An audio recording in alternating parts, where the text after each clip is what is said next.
Oh, I really am a sucker for Agni Kai. What is up, one and all? Happy Monday. I hope the week is off to a good start for you, and hopefully it can make it a little bit better with our midweek muster action. That's right, we return for the 26th week. I'm gonna like, how have we done this many? That's kind of absurd on like an organizational level as well. Like, it doesn't, you're like, it's just a small weekly. Yeah, but in some ways, just as much effort goes in across 4 weeks of that than you'd see in like a big tournament is the weird part. So it is pretty crazy that we've done 26 of these. Not quite in a row. I think we had like a week's break over like Christmas. Then we had a week's break for the Garrison. But like for the most, it has been consistently pump. And I'm kind of surprised I haven't lost my mind at this point. But hopefully I have some mind-blowing series. We've got the return of Dimu this week going up against Shift BR opening series. We'll also be looking in on Wham vs. Mahona, Mia Micah vs. MSN, Voldemar versus Sortov, and we've also got Nubidan versus Lash, as well as Mirrors, Scatterbrained, and Tamakomi. So I think like most of them are scheduled to play or have played. I think I think all of them. So that's good. Which means we should be on track to have potentially 1 or 2 quarterfinals today, or all of them happening tomorrow. By the way, I do see the momentum there. You guys are legendary. I said let's at least try to crack 200. You guys have not exceeded that. I'm setting you a new goal. Let's aim for 250 new signups for Opera GX this month. And reminder, we should have the AMD pop-ups working? Hopefully? We'll see. Hopefully. Because they are there. I'll keep an eye on that. Because I mentioned to the guys, like, it's not popping up. He's like, go live. I was like, okay. We'll find out. But I think this is going to be interesting. We are kicking off Receding. If you guys have been watching the Hims Cups, if you haven't, why have you not been watching the Hims Cups? They're incredible ways to spend your Fridays. We're going to have them coming every single Friday through until June. I think end of June-ish is what we're aiming for. But we have got Receding, which was the first map created for Hims Cup, making it now into KPMM. I liked what we saw this map.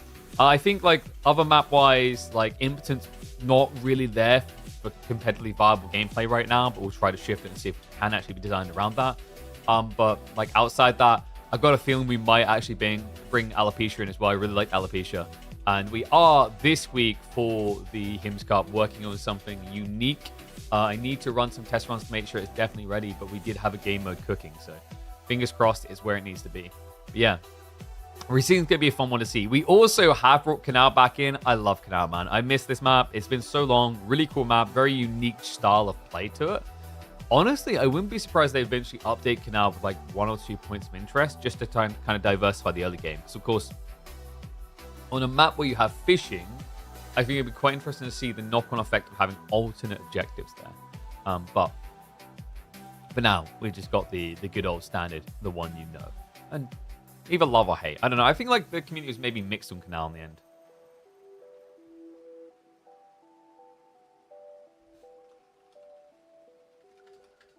One sec. Send a message.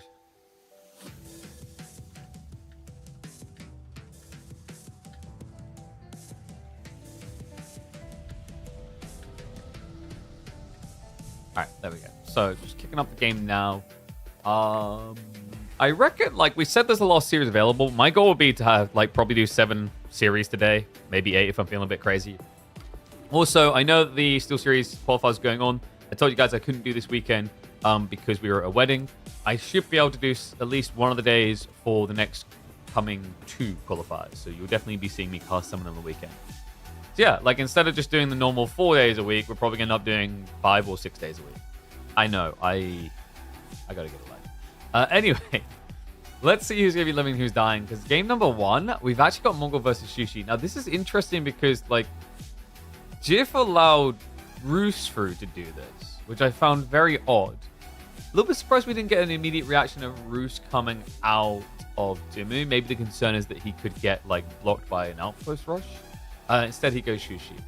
So we'll get game 1 loaded up now. Definitely an interesting one. We'll pause down the music as well. And I'm going to get myself a Red Bull. I actually need to bump my Red Bull guy because I'm running low on supply. And I was meant to get more by now. I feel like this always happens. Anyway. And we go. Oh my god, dude. I keep forgetting to do it at the end of streams. I don't know why it keeps doing that with the minimap. It's so freaking weird. Even if it's locked, it does that. It was the weirder part. I don't know how you do it if it's locked. It shouldn't be capable of it. Because you can lock a layer. If you lock a layer, it should not be capable of moving full stop. It's very, very weird.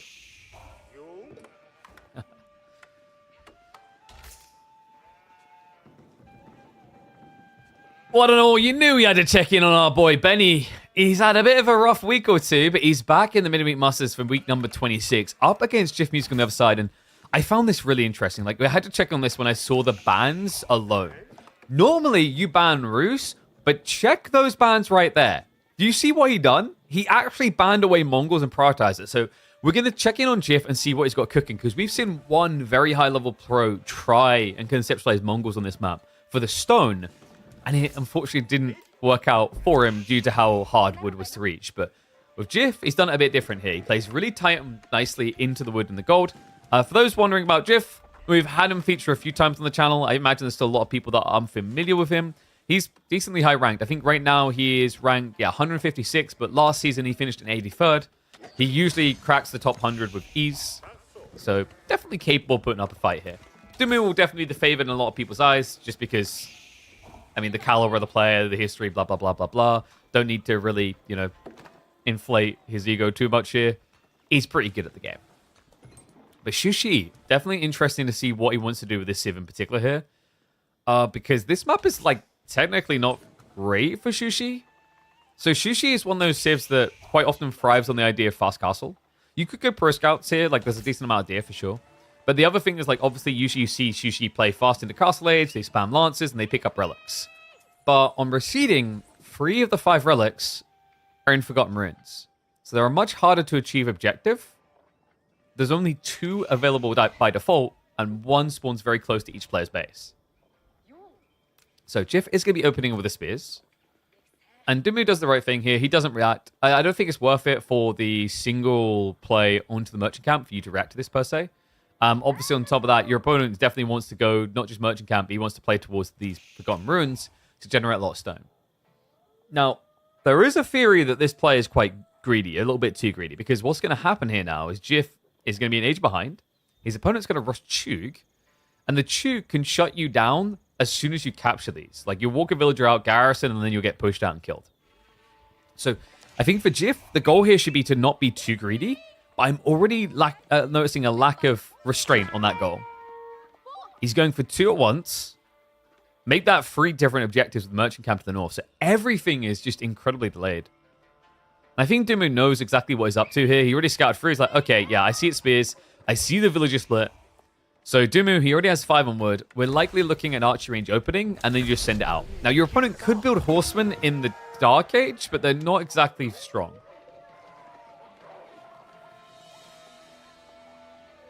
I really like the idea that you have to work to get relics and not just age up. Exactly.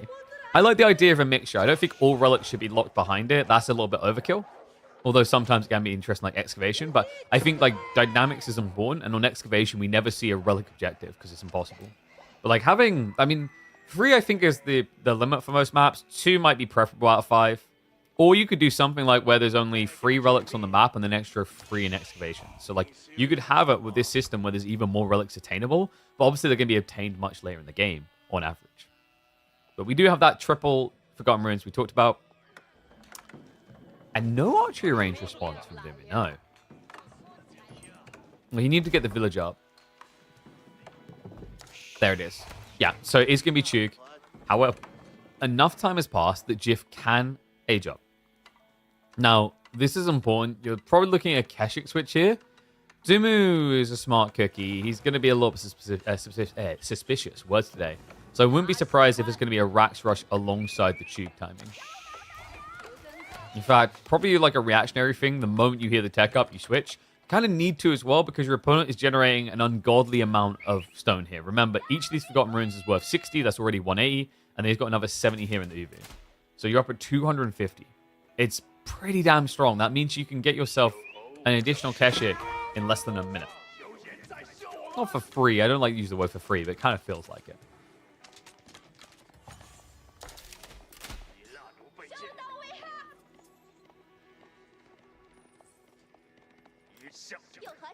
Oh, that's adorable. You think we can place wolves that specifically? You know, the excavation, that's just balanced to the map. I mean, you can already just look at the map and see what it's meant to resemble. Hence the name Receding. Wow, actually, now that I think about it, it's kind of surprising it took us this long to get Doom on this map. Master of the Bulls. Must combat the bullying. But this is rough right now. Jiff, I don't like what's happening here. The spear's already being sacked. Dimu, are we going to get a Rax? Yeah. There is actually a play alternatively where he just goes straight into Blacksmiths. Yeah, I think he knows. Like, you just play Steeled Arrow here instead, and the DPS will be too high for Keshe. So nice micro there. Jiff will vacate the area. Unfortunately, this villager was not so lucky. So he gets one out on the north. He's going to lose one in the center at this rate. Has got double Keshe on the way, though, and Dimu is a little bit split right now. Not showing appropriate respect, so Jiff will get the hit. It was scaring him off. That is going to protect the villager inside. The spearmen have now been sacked. And this is where you have to be a little bit careful with your heavy cap, because they're not quite as heavy as you'd like here. Might get bald mode from the bald mount and the bald map. The balding is intensifying. Friday needs to come quicker to save you all. But now this is scary. Like, Jiff, he was greedy. I'm kind of shocked he left the villager in. Remember, when you get more Chuk here, it decaps quicker. And also, you're at a point where you wouldn't want to contest Chuk now anyway. Steeled Arrow is coming in just 12 seconds. And look at what Dimu's doing. He's intentionally hugging onto the gold and the berries. He's very careful about where he's approaching to minimize the surround opportunity.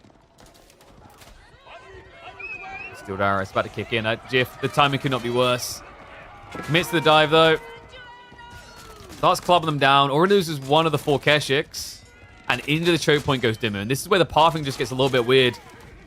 This is already a big loss in a fight. Jiff, remember, he's losing the Forgotten Runes access now, which means he's not going to be able to keep double pumping Keshiks. While Dimu is able to easily double pump at this rate when it comes to Chuk. Supervising on one archer range could easily afford a second at this stage. Yeah, I mean, scout removed, but I think for Jiff, the problem now is these trades are kind of inefficient. And he knows it. Archer range is being dropped.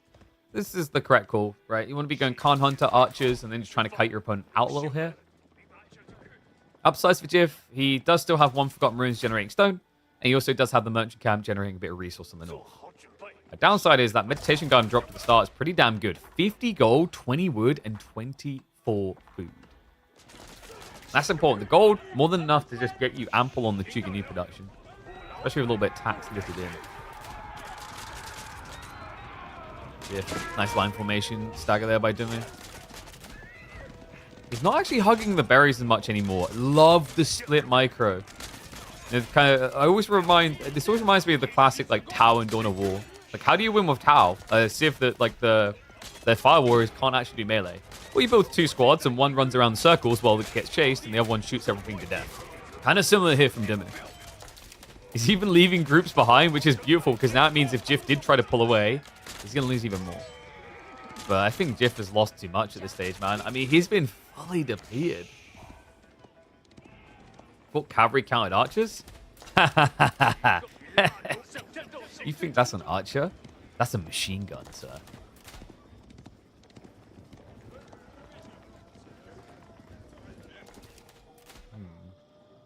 I wonder. Yeah, like, I don't know if, like, Horseman would have just been the better prerogative here for Jiff. From the get-go, because, like, you're talking about 200 cost versus 120. So the double production rate is kind of crazy with Horseman. They even come out quicker.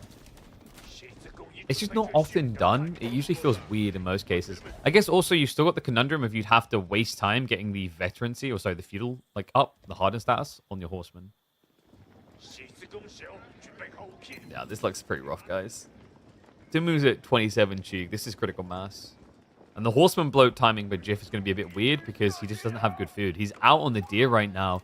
And this is a risk that he can illy afford. Dimu knows about it because he sees the deer dying and now moves in for the killing blow. Jiff, nowhere to run. Nowhere to hide. Without any food access, I mean, this is it, right? He's got pastures coming in, but they're not producing quick enough.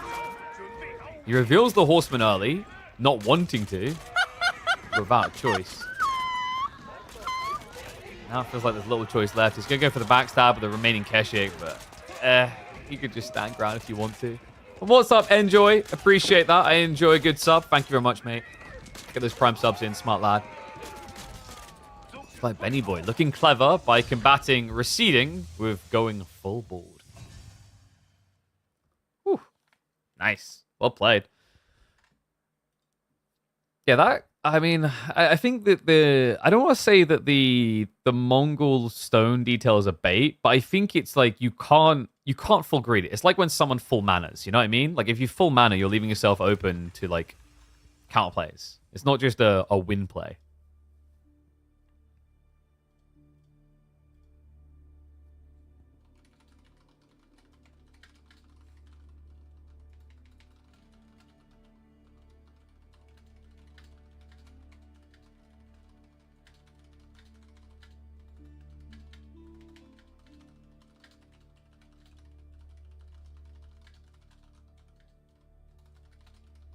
So I'm just having a conversation with a friend of mine in the background about like the flaws of RTSs and why like they struggle. And like, dude, the biggest problem is like RTSs just don't prioritize single player and they don't give a shit about like characters. Like it's so hard to get invested in RTS if the onboarding is not like compelling, right? Because we've been talking about Clair Obscur and all the things it does right. It's like the characters, the world building, the music, the art style, it's all mwah, right? Now, like, Age of Empires 4 has some good immersive music. It has some quirky details like the evolving languages, and the graphics are cool. But, like, I think the campaign is really where they probably lost a lot of people. Maybe I'm wrong about that, but I feel like the campaign, it had its cool moments, but it never felt like a campaign. It felt more like a scenario. Everything was a scenario, right? Like, I remember highlighting this as a criticism. It's like, where's the crossover like character, the person that I follow the story through with, that I care about, and like within that, on top of that, it should also be like co-op. I think the weird thing about that launch with Age of Empires 4 for me was like we're talking about a game where the intent was never to make a competitive RTS. I've talked to the Relic devs, and they openly admitted they were shocked and surprised when people wanted to play it competitively. Like, that was never their intent, right? So the fact it just, like, ended up that way was accidental. But that makes it more concerning, like, from an RTS development standpoint, like, the investment of attracting your audience to become part of it, you know what I mean? Like, to be involved, deeply, emotionally invested in the story is weird that was completely a lapse on their side. But I think that's like not just a them issue. That's a generic like RTS issue across the board. You know what though? Generic across the board. Don't know about generic, but across the board is what you should have. Both parts of the motherboard, the CPU and the GPU. If you want to up your gaming, guys, AMD right there. It is working today. Make sure you click that link when it pops up. That undoubtedly supports the channel. It is absolutely free to do. It costs you nothing to do. But they're doing an awareness campaign with us because AMD apparently loves you guys. This is now the 5th time they're doing an integration with us, which is incredible. So if you guys want to support the channel for free, be sure to click on the AMD link. Oh, actually, that reminds me. I need to add that in for the YouTubers too. Because they don't have that link to click. They're feeling left out. There you go, guys. Well, they were trying to make a farming simulator, but Microsoft already had farm. No, it's just like, I think we kind of know like what the original, somewhat of the original intent was with AoE 4. It was clearly like a project to justify creating a brand new engine for Relic. Now, they came to care more with it over time, granted, but like there is a reality check of like that was a clear element. You can tell by the fact they went on to use that entire engine for Company Heroes. And like some of the systems, I mean, like, there were discussions had about how map gen was questionable, and like, dude, my hair's annoying me. Even though it was like a pinnacle part of Age of Empires historically, it was something that I think Relic won't mind me saying they didn't have a good understanding of because their games never used generation. All right, should we get to it though? And in we go. One and all, welcome back to our series between Team Liquid's Dimu and Jiff. We have got Japanese up against Marlins for game number 2 on good old dry Arabia. Yeah, let me update that. We're not on receding anymore. We're returning to El Clasico here. And this matchup, is an interesting one. When Japan first came out, I actually felt like they'd done really well into Malians. And then it kind of fell off the side of a cliff. I think Japan became a bit too linear towards the Mounted Samurai play. Malians felt like they kind of came in with an edge. And I think we've even seen recently in KPMMs in matchups like Mirrored versus Louis, Malians actually can see the way through to a victory by just zerging the crap out of Japan. But there's a new meta on the block, folks. It involves Dark Age Spearmen. And as we know, that is something that Malian players absolutely disdain. Because of the vulnerability, the pit mine puts you at risk. So Dumu has an option here to start by harassing the pit mine, but he can always come back and shove the deer afterwards, because the deer shove meta is kind of getting out of control. Like, I don't know if you guys are enjoying it still. I think I've talked about this before. I don't know. It's like a broken record, always meshes together. But my feeling is that I think deer shoving would be okay. It's map design that's making deer shoving ridiculous. Every map has, like, very rarely is there a map that doesn't at least achieve this. Every map almost has 28 deer, if not more. There is barely any map that has very little deer. And it's because of a lack of food diversity. Like, I'll always come back to that as the problem. I don't think deer shove would be that ridiculous if you had, like, food diversity. Then it would be like a, I don't know what people call it gimmicky, but it would be a situational mechanic for certain maps. Currently, it is everywhere. And funnily enough, that's why Japan has been looking phenomenal on the ladders.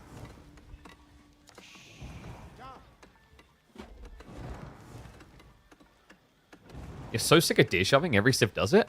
I mean, that's at least, like, so here's the thing I'd at least say about that, right? Like, I've heard some people compare it to deer roulette, and I think that's dumb. That is, like, the most dented statement. Because deer roulette was something you had to participate in if Roos was in the game. It was specific to Roos, and also it was one side advantageous. At least with deer shoving, every civ can do it. Now, some civs are going to do it a little bit better, such as Japan because they're cheap racks.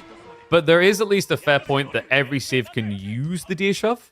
So it's not as egregious as like the bounty system. It is a little bit linear. I'll agree on that. And like Pro Scouts kind of had this issue, like, well, like the rub band, some were better, some were worse. But I do think people overreach when they use the comparison of the deer minigame with Roos. Because that's completely different. Nice intercept by GF, able to get rid of 3 of the deer there. Still gathering more sheep up here. It's looking like a decent start for him on the sheep gain, not falling behind. He did go for the outpost. I'm never big... Okay, he done it right. Good lad. I was about to say I'm never really a big fan of this, but look at what he done. He places a mill next to the outpost he's placed, which means he keeps villagers here, which means Dumu cannot dive him. This is a very important detail. There is still going to be an outpost coming in from Dumu, though. Interesting to see he's going to follow this up like this. I mean, he kind of has to now, right? Like, the deer lame has happened. There's still some value there, but not as much. So he needs to make this worth his while. And that will at least stop Jiff from actively gathering, you'd think. But honestly, Jiff got a pretty good spawn. Yeah, he got double back gold, which means shutting down 1 isn't going to stop active gathering. It just means Jiff has to take a bit more of a risk against a civ that normally, historically, hasn't been feudal or any. Now, times are changing, I will say that much. I think Japan looks better in feudal now than they've ever historically looked in Age of Empires 4. You want some turkeys? I'll take chicken. I was saying chicken would be an interesting one because you could just... What you could do is assign kind of like the deer behavior, but make it sporadic. Where they run off in all the different directions. Because like with deer, you can predictably push them, right? But with chicken, you'd be like, well, those are psychos. They're just going to run off in all the directions.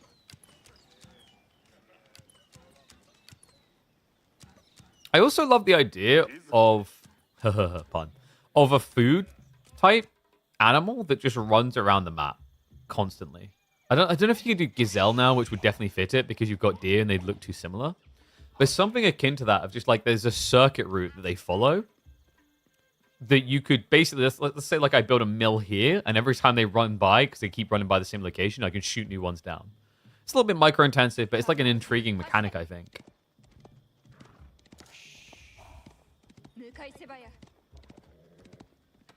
Okay, so Kerr's on the way. This is pretty normal. Rabbits you can get with scouts. Oh, dude, whenever anyone mentions rabbits in strategy games, am I the only one who instantly thinks of Stronghold? Because that's where my brain Always goes. I'm like, oh yeah, Stronghold. Because with Stronghold, you had the rabbits would start breeding at a ridiculous rate, and you'd have to shoot them all down. Maybe that would be an interesting one. If like rabbits get left alone, more and more of them spawn. Yo, we can make rabbit holes. There you go. I love that idea. No, that's actually really cool. So like we have wolf dens right now. Why not rabbit holes? I'm literally going to now type that to the devs. I want rabbit holes. POI idea. You guys have inspired me. Rabbit holes. A little like wolf dens, but instead they spawn rabbits occasionally that you can eat.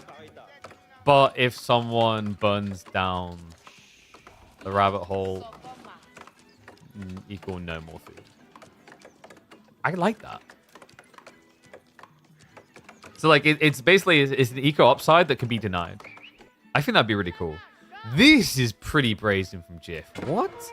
Wait, what the He doesn't see the safe gold. What? That's crazy. Yeah, I love the idea of just a rabbit hole that just spawns rabbits occasionally and you eat them. But like if your enemy sees you're doing it, they can run over and kill it. Right? So it's like there's risk reward to it. There's denial opportunities. I think that'd be really cool. And then, if you burn the rabbit hole, a giant were-rabbit comes out. Okay, we're going to stop now. That's a little bit too myth territory. I think Jiff is going to be miffed when he discovers what's back here, though. Like, this is the type of thing you watch after the game, like, oh, for God's sake. Because this is very exposed against raiding. Now, Dimmu is going to be teching up. That's to be expected.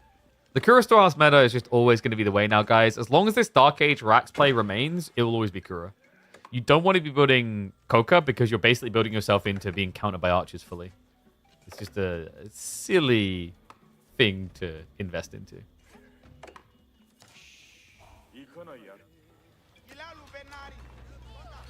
2% chance to get the rabbit from the Holy Grail? Nah, dog.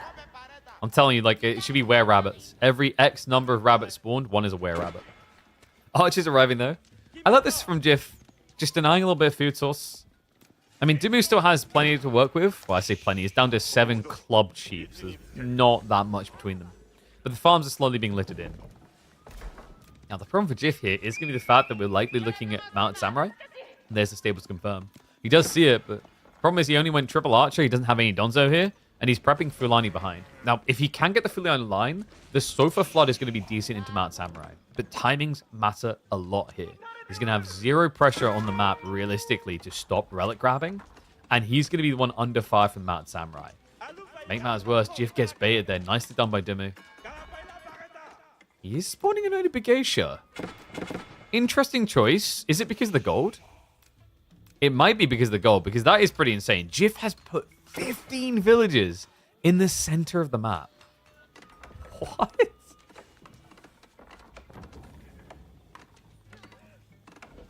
This rabbit thing's how we bring furries to community. See? Like, we're just thinking in like, parallels, you know? How do we bring it all home? Now you're mine. Ah, so I was bringing all the fellas home. And the ladies as well. What is up, QE? Thank you very much. Appreciate it, raid, mate. Hope you had a good stream. I noticed you did play your series against Voldy earlier. We'll probably look at that a little bit later today. Always good to see good old sort of on the grind. That man has been putting in the hours. Some days I'm like, 8 hours? Really? Hope you well, buddy. It's like, Dimmu will be feeling pretty good about this. Full auto walk back to base without wheelbarrow. Donzo's being prepped by Jiff. He realizes he can't just naked rush Fulani. Yeah, this is just kind of awkward now. We talked about the lack of control on the map and what that would lead to. Dimmu's going to be able to get all the relics. And they're pretty well positioned for this play. Not to mention the fact that your second pit mine is just easily exposed. The only upside is because your opponent has Mounted Samurai, they're not great at burning through this. So it's unlikely Dimmu wants to waste too much time attempting it. Only stop at rabbits? I'm not saying stop at rabbits, right? But like different food types. So like the rabbit hole that would spawn rabbits for you to eat is really cool as a point of interest. But I still like the idea of like a circuit effect. where you have a certain type of unit that like runs around the map and like bisons maybe, like a horde of bisons that maybe does like, I don't know, an oval shape up and down the map in laps. And you can like see, you can scout their pattern and then stick some villages there to keep clubbing them when they come around. It just adds a lot of character and depth to the map, I think.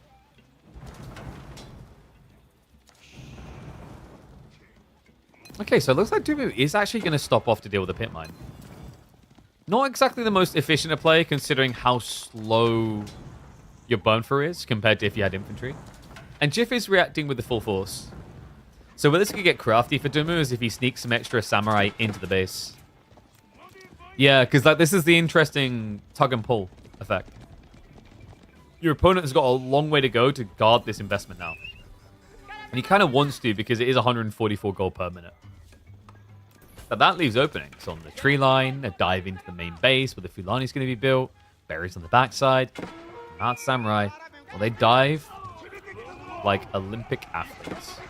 Yeah, full Phelps effect with this comp usually. Yuumi following this up as well.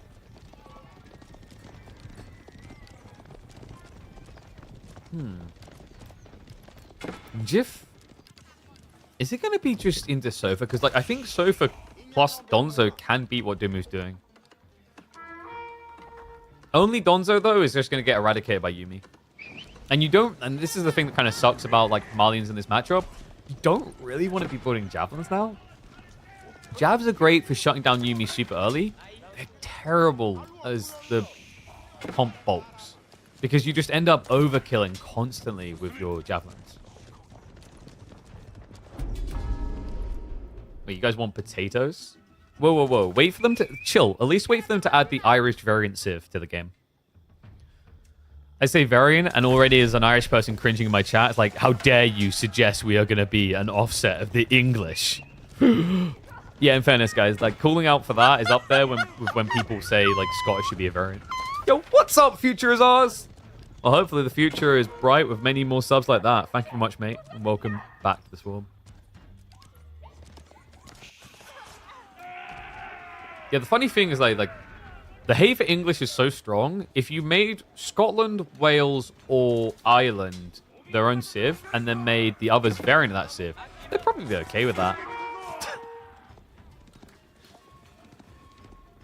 Back out under the gold again. Like, at this stage, surely, with 23 Donzos, you just take back what's yours, no?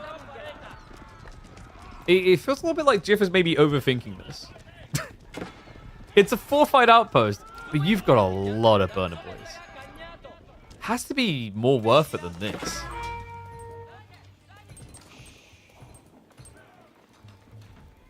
Oh my god, this is not worth though. Jif, wait, I just realized you still don't have wheelbarrow. Yeah, the Yuumi can just hunt if they want to. Dumu doesn't quite see it. That's good timing. This is ridiculous though. Still no wheelbarrow? He's gonna be... Come on. He actually knows about this gold now, but he's still ignoring it. This is getting ridiculous. Like, it's just there.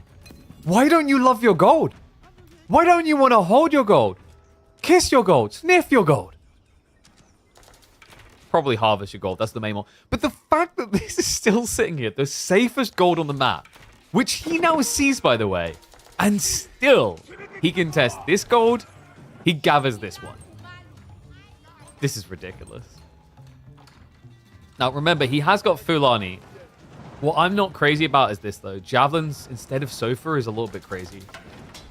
I wonder what the thought process is. Maybe he just feels like this way he can poke the fight instead of hard commit.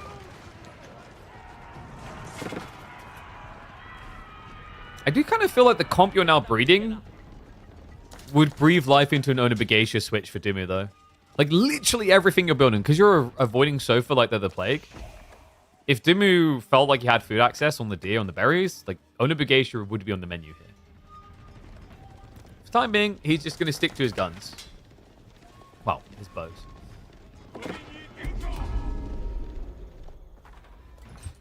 Tiff, just let it go.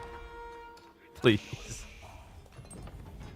I mean, in fairness, this one in the south is okay, because remember, he's only got one pit mine. Oh, sorry, 0 pit mines. Remember, the Mansa lies to us. Mansa is the one pit mine he has. So there's room for 3 more.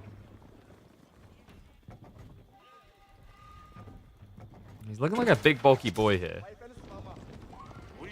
Problem is going to be a lack of mobility. And Jif, lack of vision as well. Dimmu going to find the entry point. Able to sneak in. We'll be able to club down a few villagers on his way through. And yep, look at that. He just swiftly moves to the east, chasing them as they run to safety. A little bit haphazard with the way that Dimmu disengages there. It does take some damage on the Mount Samurai. They could have went east. Javelins are overly ambitious to kill that one guy right there. That's Leroy. Ben as well. I don't know why. They just really want to kill these very difficult to reach specific Yuumi.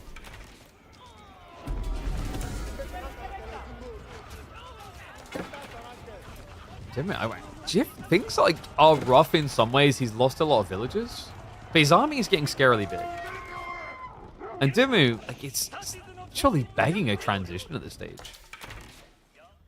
No, I think he's going to stick to his guns for the time being. He has got more farms coming in. Once you have like 25, 30 farms, I think Bugacia becomes viable. Earlier on, it's just difficult because that comp, it burns through your food source so quickly. And we do also have Military Academy being prepped, so he's getting ready to ramp up here.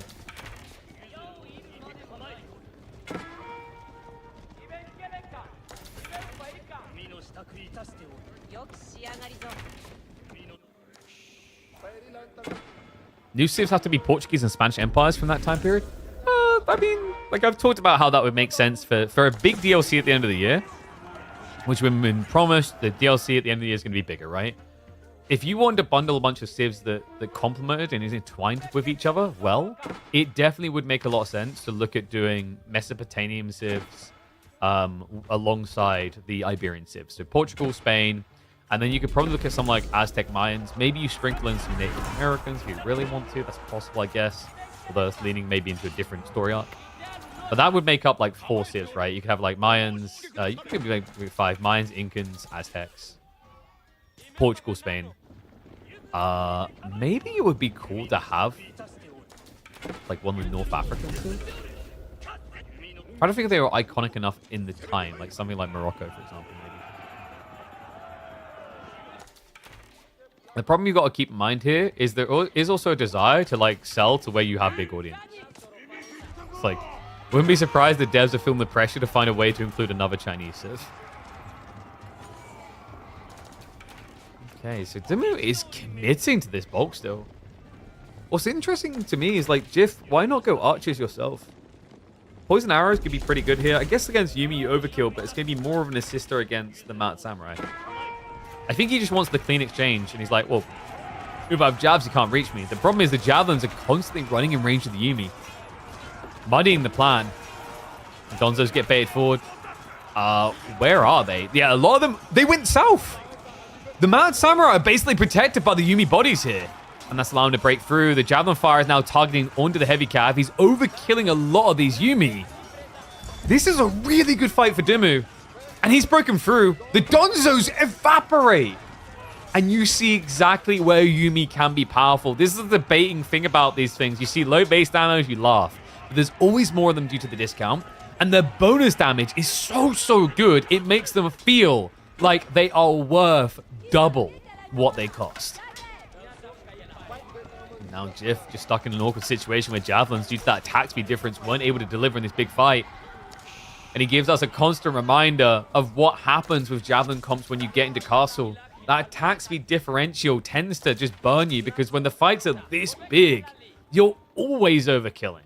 And attack speed ends up feeling better than damage.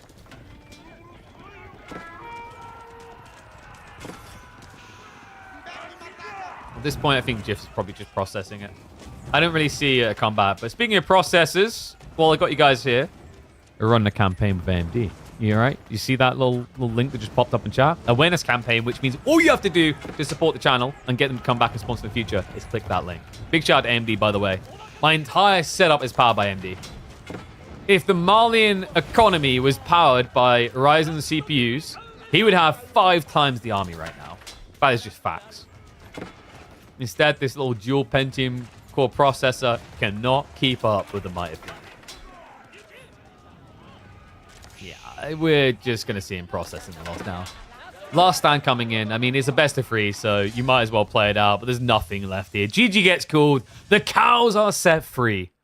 And Jif is removed from KPMM by the mighty Dumu. ARM-based gaming CPUs? I'm trying to remember. I can't remember the schedule for the ARM-based gaming CPUs. For laptops, like, I don't think it's about the integrated still, but you can get the dedicated.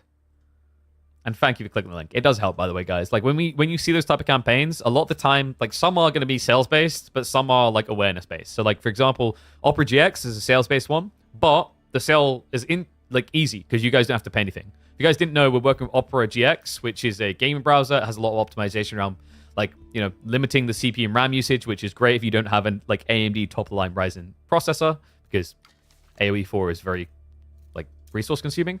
But just clicking that link, downloading, and creating an account for free supports the channel as well. Did I mention they have a built-in VPN? So it's like a win-win. I win, you win, we all win. But we need to find out who the other winners are going to be. So let's have a look. We're going to head next into Wham versus Mohodor. Mohodor. I know that's not how you say his name, but for some reason I want to say it that way. So I'm just going to say it that way.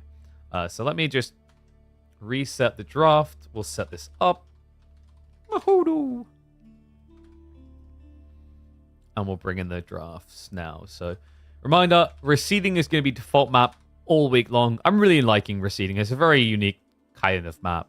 It's unique, but it's like not unique in a way where you just can't play civs, which I like. I feel like there's like, I would look at that map and say there's at least like 6 or 8 civs that feel pretty good. We finally see Delhi have the ability to break free the cows instead of kill them, since that's a big no-no. True. Like, maybe they just mount the cows and ride them into battle. Reconquista is geographically isolated to the Iberian Peninsula. I'm not against adding these civs, but there are so many options. Yeah. Like, that's the thing. So, like, you could have Spain, Portugal, and you could generally have, like, something focusing around, like, Arabic civs. I don't know if they want to do that, because, I know Abbasids were kind of different, but, like, maybe there's an overlap there too much. Like, what is the unique identity of the Iberian civs that Spain and Portugal be dealing with, right? And then also, if you go that early, you have other problems where it's like, it's not Spain, it's actually Castile, and then it's also Aragon. Like, you could technically do, like, those 3 civs. I think the other thing that kind of seems like a potential obvious is playing into the like the merchant civs, I guess, like Venice, Genoa, because we already have some like previews of that with the Knights Templar.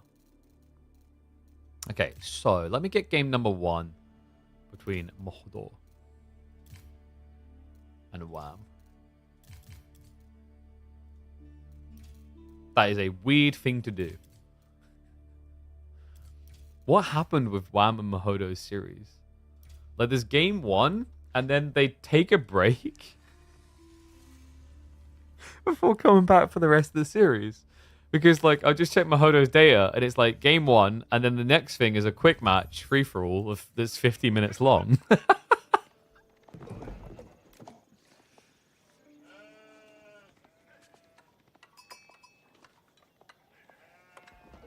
Oh, dear.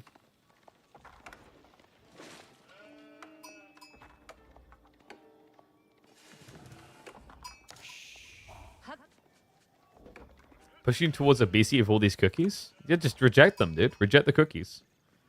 Yo, don't blame my browser for your cookies. Don't blame my browser for your cookie intake, okay? You could just shut your mouth and not receive them. One and all, welcome back. It's time to shut your mouth and open your eyes. Open your ears, because we've got another series coming in, kicking off and receding. We've got Wham with the Japanese up against Mohodo on the Mongols. Mongols has been pretty popular here, actually. Players really gravitate towards the Civ because of the desire around the Forgotten Ruins. But Japan is an interesting response, even more so when he does the Dark Age racks. Yeah, if this was like a Feudal Rush, I kind of get it, because you could play into Shinobi, and Shinobi could then sabotage the exposed Uvu production buildings, but also would be great at moving and assassinating villages out in the middle of the map. Instead, Wham is just looking to get ahead of this timing, and in some ways it makes sense. You pay 75 wood for your racks, whereas your opponent's going to have to pay 300 wood. 150 for the Uvu, and then 150 for the racks. So there is a logic behind denying this, and even more so, getting that stone early, guys, is going to give him this. Katana Bannerman. And I am curious as to whether it has good stats, because I've never seen a Dark Age Katana Bannerman. Yeah, this would be a first. All right, Wham, you definitely firmly have my attention here.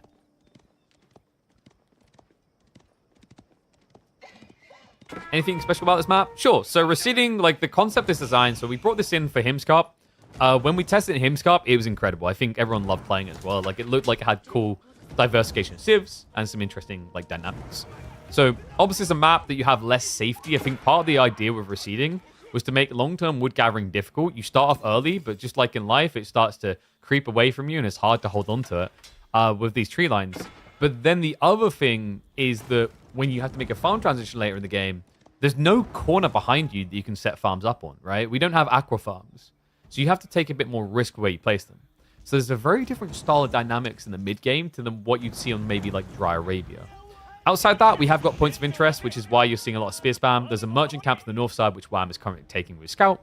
And then there's 3 Forgotten Runes, which also on a smaller map means these fast castle civs are kind of tuned back a bit, because fast castle can feel pretty good on these more tight maps where you rush relics because they're so close to your base. On this map, only 2 of them spawn by default. And that is receding. Pretty cool map. Shout out to Caillou for working swiftly to create this. And yes, it does look like a balding man. That was the idea. I also love the Stealth Forest for the beard, just because it just gives you a backstab rotation.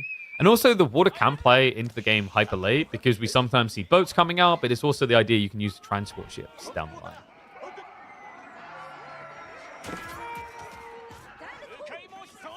Oh, you guys are like, what? I would never admit a boomy map. I mean, boomy maps can be fine within reason. I'm never adding Mountain Pass because it is fundamentally a terrible map. It is one of the worst maps they ever created. Spear spam coming in. Mahodo, good grab there. Moves forward, good micro. Too heavily injured though, and the moment it looked good, Wham gets the double tap response. That was crazy. So in a position where he would have had to retreat otherwise, because even if they're just like 1 HP, there's still attack damage into the start of the next fight. It's a great reaction by Wham to cinch that and secure the area of Forgotten Ruins. On top of that, we haven't got a Forge yet. So there's not going to be a melee tech coming out in the Dark Age, even though it would actually be more valuable than a Katana Bannerman.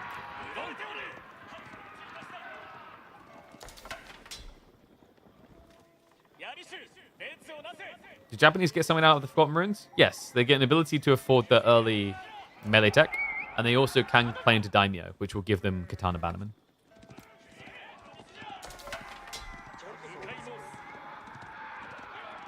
I feel a bit rough for Mahodo. I think I can see how this plan could potentially come together, but I think Wham has played this right. You know, one thing we highlight about this map is quite often the big mistake people make is they get the stone eyes. They get way too greedy and they want all Forgotten Runes. Wham played this right. Only a single one needed. Scale into a lead. Don't rush into it. Spear spam. Coming in. Deerstone is starting to be built by Mahodo, but that means it's going to be a little bit weaker in the defense on this fight. But good enough. 7 versus the 8. Wham may have actually overestimated his hand there slightly. Daimyo did just complete, which means he now has the Katana Bannerman, but this is quite late. Mahodo has a switch up on the way. Yeah, and I'm curious. I have not seen this Katana Bannerman. We mentioned that I'm not quite sure what their stats look like, if it's just Dark Age Samurai, because Katana Bannerman are a lot bit different. And what? No. No way is that reasonable. I think this is that has to be an oversight. I think they forgot about this. 155 HP and 3 melee armor in the Dark Age. That is not balanced.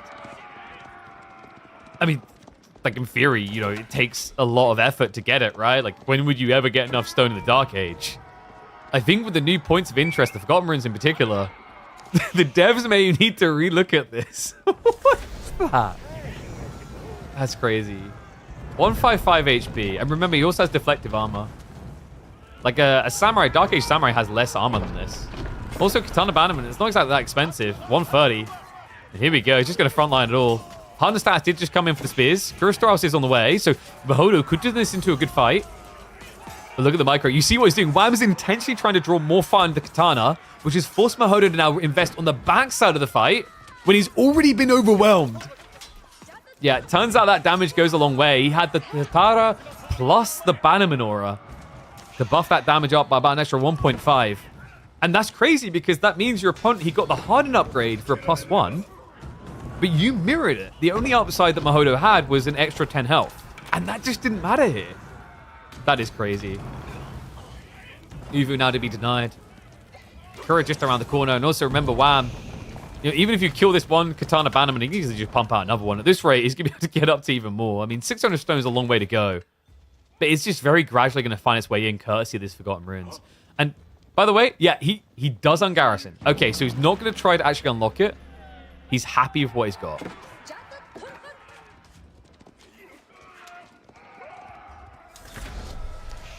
That is crazy. I've never seen it before. Genuinely, like, I think this is the first time we've ever in competitive AoE4 seen the Dark Age Katana Bannerman. We know about the Feudal Uma Bannerman, and we can admit that that's pretty ridiculously strong, but this is crazy. What a cool read out of Wham. And you could see it was his intent from the get-go. Like, he rushed out with the Rax plate onto that Forgotten Runes. This wasn't a reactionary play. He thought of it.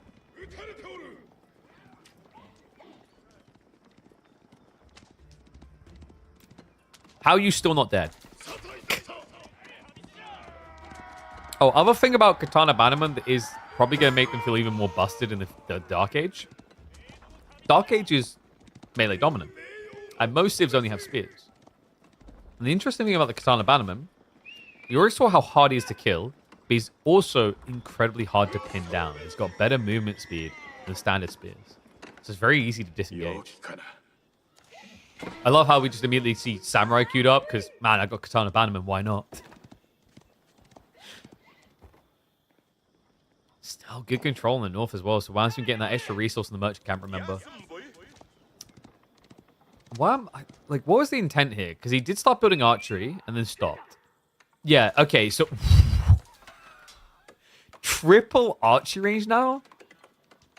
That's a bit wacky. So I guess the idea here is to toss away the Katana Bannerman and then switch over once you have, like, you know, 10 to 12 Yumi to a Yumi Bannerman. Yumi Bannerman are also kind of crazy at this stage in the game, guys. They're surprisingly tanky because they have got armor and deflective armor. So, yes, they're expensive, 130 compared to the mere 60 of a standard Yumi.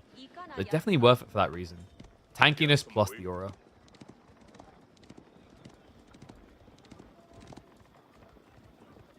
Okay, Mahodo. So, what's the plan now?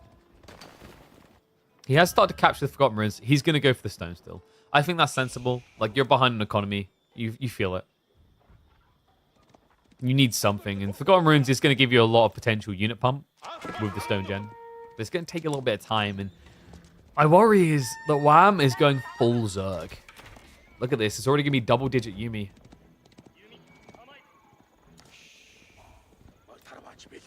Another thing is going to be the blacksmith timing. This is something that Japan does really well. It's why I've been waiting for them to thrive in the feudal age, because this is a civ that inherently has a blacksmith already. They're a step ahead of practically every other civ in the game on the cost efficiency. Because for Mahodo, he now has to spend 150 wood to get his hands on blacksmith access. Meanwhile, when you play Japan, oh wow, well you look at that. My mining camp, which only costs 50 wood, is also my blacksmith. Yeah, I've been hyping up Japan as actually a noob-friendly civ, and you start to see the reasons why. The Kura Storehouse makes farm transitions easy, so you don't run out of food. And then there's just the blacksmith decks coming in easy, because you never forget them. But this, you'll never forget this moment. The Katana Bannerman has just been absorbing so many blows. He's finally going to go down. But that rough exchange is now going to get rougher. Really, Wham got exactly what he wanted out of that. The chase was on. He got several kills forcing the retreat. And now he leaves with the next step on the way. Yumi Bannerman is about to be spawned. And Steeled Arrow just came in as well. The Keshiks. Yep, good realization by Mahodo. He doesn't want to hang around here. Even more so now that the Samurai have arrived. I think we've got... yeah, the Yumi Bannerman's coming from far away. So Mahodo has a little bit of time to work with here. I do like the idea of Khan Hunter. What I don't like is the fact that he's leaning north side away from his aura. He's not even remotely overlapping this effect, which means that the Yumi can just run away from you quite easily. They can also jump on you very quickly in a way that makes the Khan Hunter aura feel pretty bad. Like, you maybe get one arrow out for free, and then you get hit. And yes, the Samurai detail is just about absorbing shots. Because, think about it, when you start a step, you often, like, A-click, move, A-click, move. You don't click the units. And this is really underrated about Japanese Yumi play. The reason it's so good here is you actually do not want to specifically click units when it's against Yumi. Because you'll always overkill. This stage, you'll overkill. So you want to be able to A-click, so you're maybe shooting 2 to 3 different Yumi types at the same time. But if you A-click here, you already see what happens. And Keshiks, they're just getting melted. This is... I think this is over. It's a double count on Yumi versus Archer. Mahodo is also out on the deer. That's now going to be forced away. I just don't know what his answer is meant to be anymore. Yeah, just 1 or 2 tanky boys, right? 1 Katana Bannerman in the Dark Age, 2 Samurai at a time in the Feudal Age. Wham's doing simple math to get himself into a win. Now, Undermesh was not prioritized here by Mahodo. So these Keshiks are completely wasted. Yeah, also, like, the Yam just isn't doing enough with the way this is being played out. Khan goes down, so no attack speed buff coming in anytime soon. And now the commitment, the Yumi, able to match the pace. Yes, with the Yam, you are a little bit quicker, but there's nowhere to run. There's nowhere to hide. The Japanese Dark Age Boogeyman is coming for everyone. Yeah, that is crazy. I've never seen that before.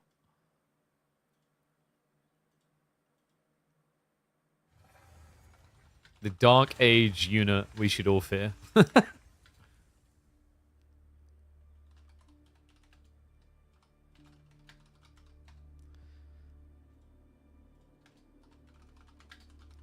Like, I think that was actually really cool.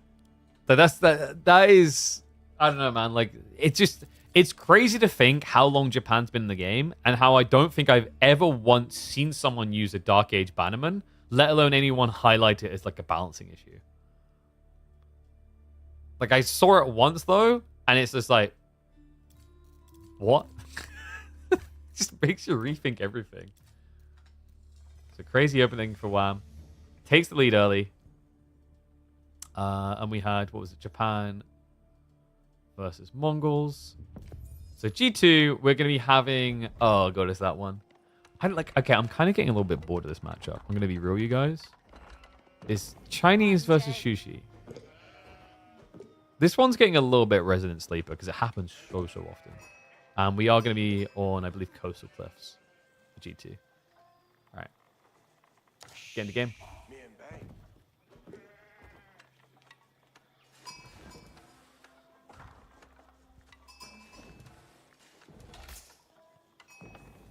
Yeah, I don't know about you guys, but I maybe am getting a tiny bit sick of this matchup. Chinese versus Sushi just seems to get through so often. Devs, give us a patch. Maybe, I don't know, we need these banned in some form in which H3 and Roos are not as bannable.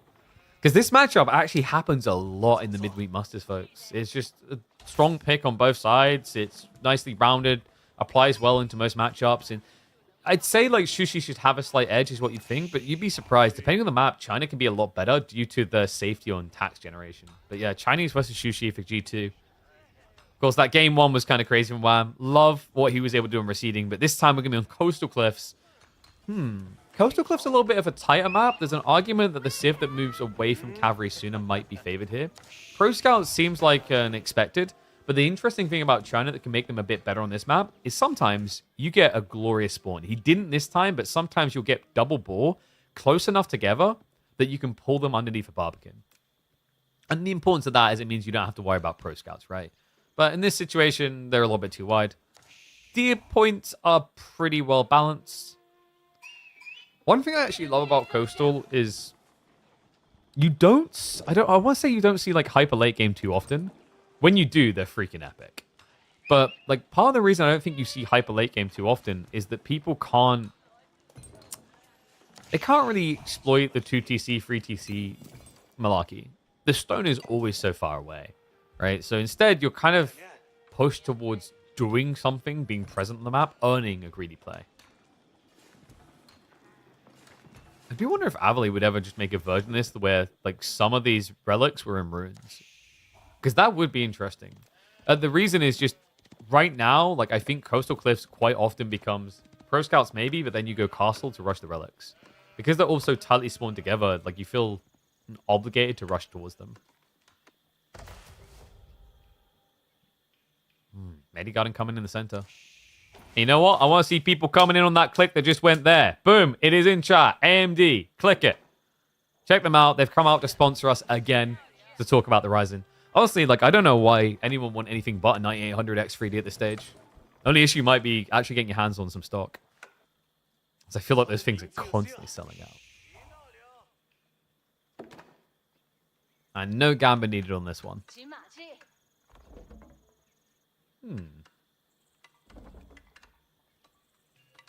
So the Medigarden is definitely curious, but Mahodo did kind of find the jackpot, right? He didn't quite get all the food, but he got 25 gold, 25 stone, probably about 30 wood. And then I believe he got 42 food. This is a pretty good meditation garden. One of the things that makes me kind of roll my eyes a bit about Sushi getting picked here is like you don't often get this type of Medigarden. I remember in the very early days of Coastal Cliffs, I think the guy who was like infamous for it on the top of my head, it seemed like Lash really believed in Medigarden, like in Sushi being good in this map. And it's because one of the first comp games we watched of him, he got like an absurd meditation garden.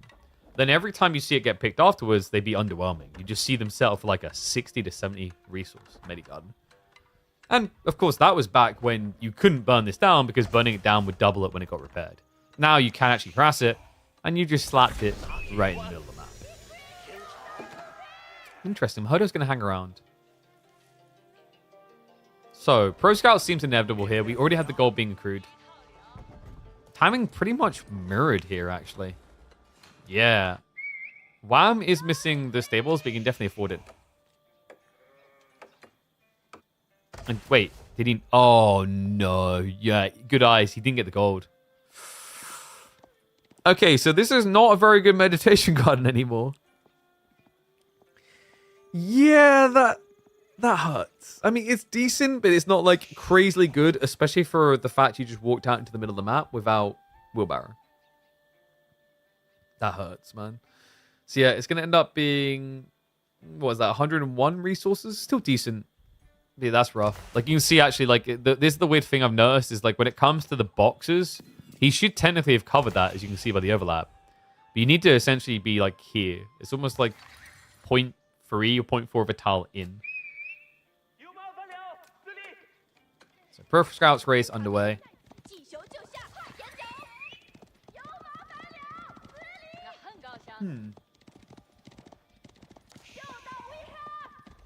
Alright, hear me out, guys.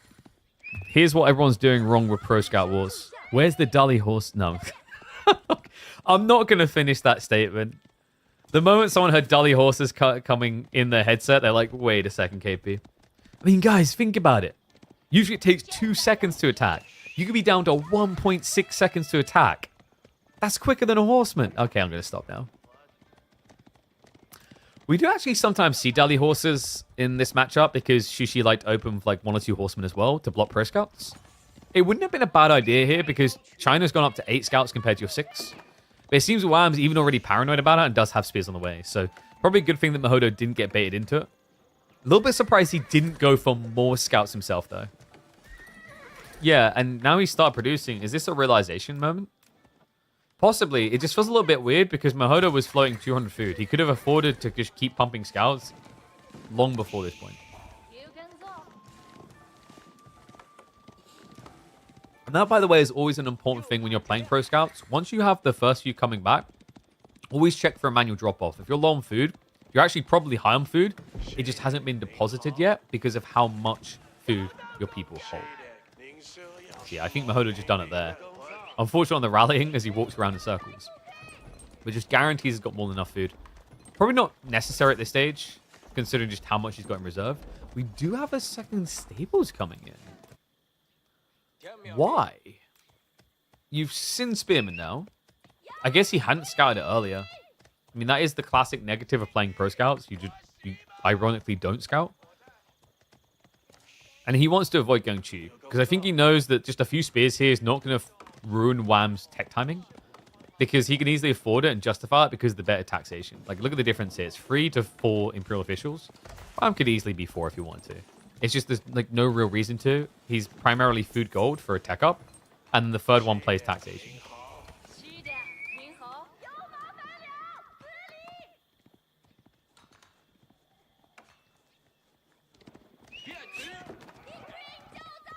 How is Mahodo losing this race now? It's actually kind of crazy. I guess maybe we just caught him, like we were saying earlier, at the point where he hasn't dropped off, but it looks like Wham is going to start teching first, which is crazy when you consider that Shushi... There we go. I was about to say they should be teching fast because they get a 15% discount on the age up. So we'll beam to the punchline, but barely by anything. And Imperial Palace has been quite popular in this matchup.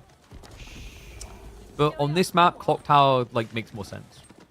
Because the map is thinner, you can play into Clock Tower and STBs in the mid game in a way that you might not on open maps.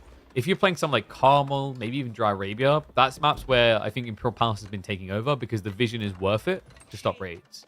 But here, you know, the trade-off doesn't make sense. You could just wall this backside and then wall down here, and then your opponent can't really raid you anyway. So you kind of achieve the same thing that Imperial Palace would without being deprived of the siege option. And this also means that Shushi will not want to play an STBs off against you. It's just a disadvantage.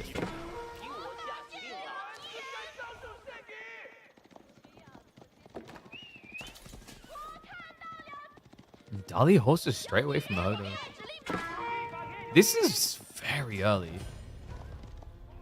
Normally feels good once you have, like, say, about 8 Lancers. We're nowhere near that. And if the idea was to win with your scouts, it's not going to work if they go in one by one. Yeah, the Lemmings effect may be a bit too strong there. So almost all deer have been hoovered. I think there's one hidden somewhere around here. The rest have been taken. But the scouts still are important. That's now going to be body blockers in the Lancer Clash.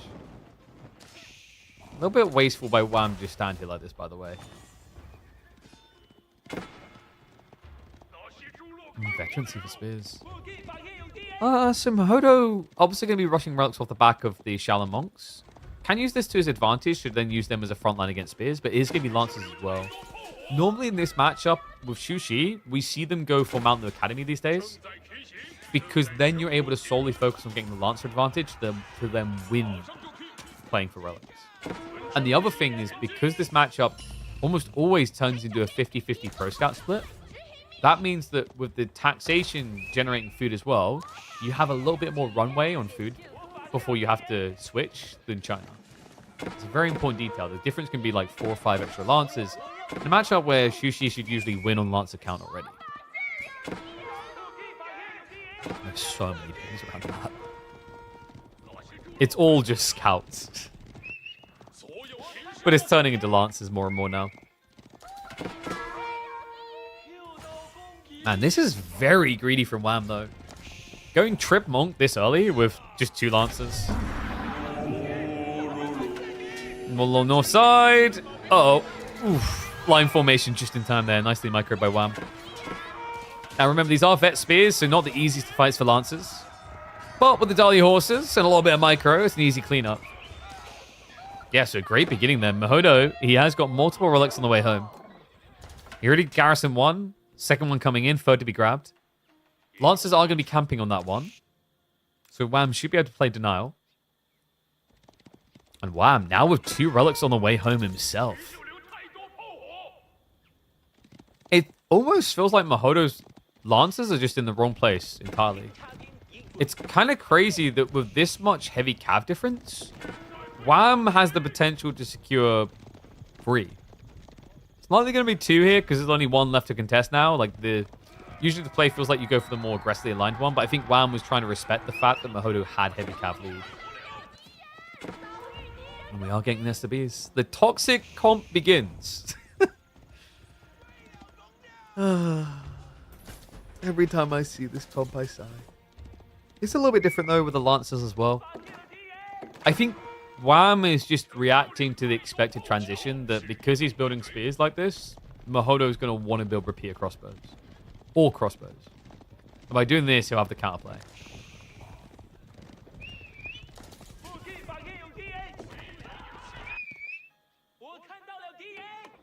All right, one's if you think Wham's going to win this. Two's if you think Mahodo's going to take it.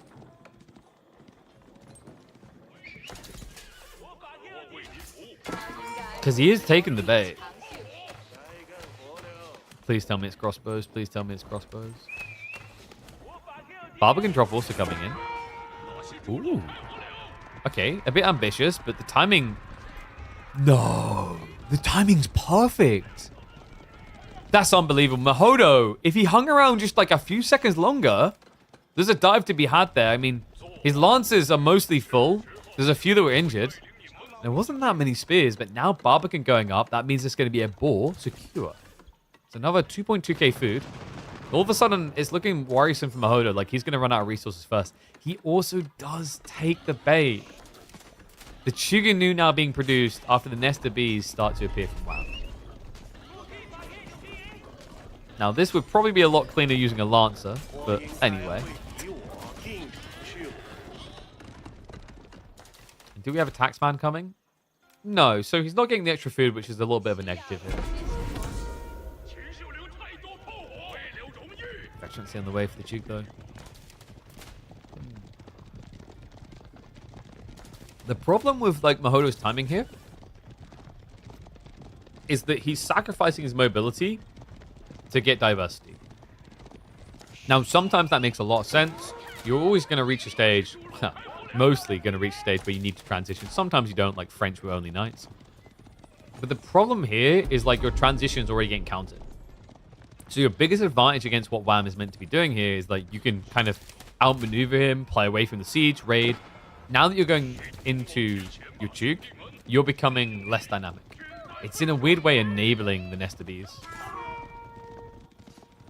Both players just trying to get in on that economy. So far going to get blocked out, but Wham got some key information here. So he sees the Duke.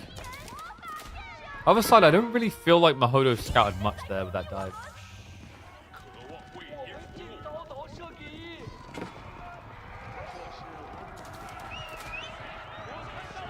Second nest of bees is still on the way, so Mahodo, once he gets up to 3, these Chuganu are going to feel pretty irrelevant. He has at least got the bolt magazines coming in to counter the spearman quicker.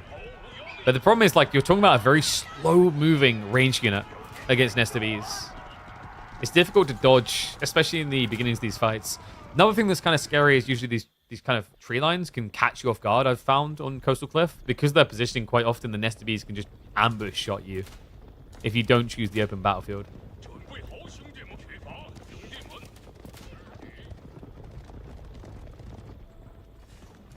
Mahodo, well, he still does have the board to the south side. But it's such open territory. Wham, does he know? No, he's going all the way to the back of the gold. So, Mahodo will at least be able to dodge death there. I mean, this has to be go time, right? 23 Lancers to 13. The Spearman's definitely a problem, though. And he's going to start diving into the Barbican. Sugar catching up. The nest of bees are being wheeled and dealed out, though. And this triple nest of bees now. This is the critical mass we were talking about. And he does reveal on one of the Lancers. So Mahodo, a little bit hesitant at first, but he's going to start committing in. Dodges most of the flurry. Problem is, killing a Barbican is so damn difficult. Does get a double kill on the workers due to Wham's greed. Lancers are going to look to return fire on the back, though, and do find 1 or 2 worker kills. I think the problem here is, like, you've got Mass Chug, and it feels like there's just still so many heavy cav units from Wham. Almost makes you wish, like, you were, like, 50-50 between Chug and crossbows. Oh, look at that. YouTube and Twitch becoming friends. Before they inevitably start yelling things at each other. There's a certain someone that usually makes it about smell that isn't here today.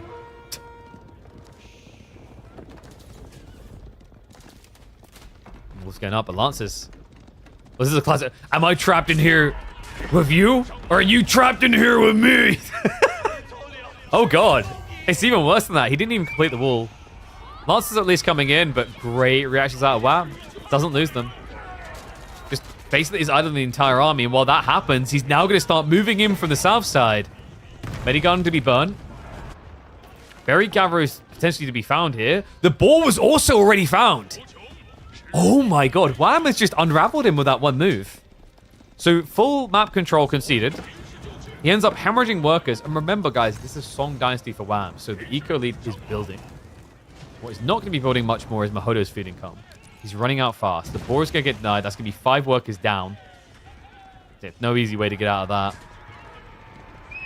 He's going to pull the Lancers. It'd be great if he get the 5, but Wham is aware of that and won't give it to him. Nest of Bees, meanwhile, is going to destroy the Chug formation. And walls are going up. Wham's walls are a success. Like, this is the problem now. I think Mahodo now finds himself at a point where the only way he can win is if he can raid. And there is no raid to be had with all these walls going up.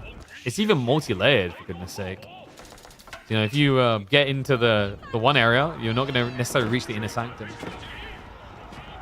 I even a crossbow switch up from Wham. Feeling quite confident. Spears. I can get the body block just in time. The Nest of Bees. Not target firing onto the Chug just yet. They're kind of ignoring them. And in a weird way, it kind of looks like it doesn't even matter. No, like the Nest of Bees somehow survive. I mean, that's the clock tower effect for you. The Lancers, I'm just confused. Where are they right now? Like, they're just not here. I'm looking for them, and the numbers don't make sense, and neither does any of this anymore. What? He had, like, was it 10 Lancers left? Yeah, just scattered around the map, not on the main fight. It's going to be a 2-0 for Wham. That means he's through to the quarterfinals. Yeah, a little bit of a weird one there. He just had, I guess he'd been raided so hard that he was in full hunker down paranoia mode, but he was minus like 8 to 10 Lancers in that final engagement. So that's pretty rough. Whoa, why are you guys hollering abuse at each other? I mean, technically everyone smells. I'm just going to like pull that technicality out there. You all reek of something. Okay, so what do you think, guys? Do we check in on MSM versus me and Micah, or Voldemar versus sort of? Which one do you reckon? Oh, there's also Anatan versus Makomi.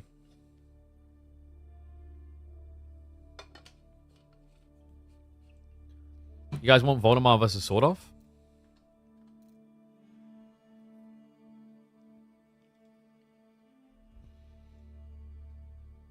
Let me get the draft up.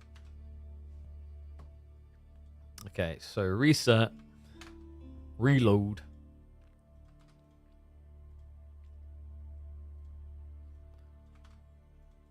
It's a Civ draft.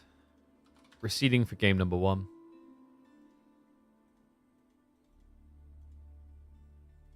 We'll check out Sort's one. The best match? What? We got Myriad of Scatterbrain coming up in about 2 hours, by the way. And then Numidon Lash, I think, is happening at 7 p.m. UK time. So we've got some time until that one. So, oh, I haven't added in the names yet. Let me add the names. Valdemar. And sort of.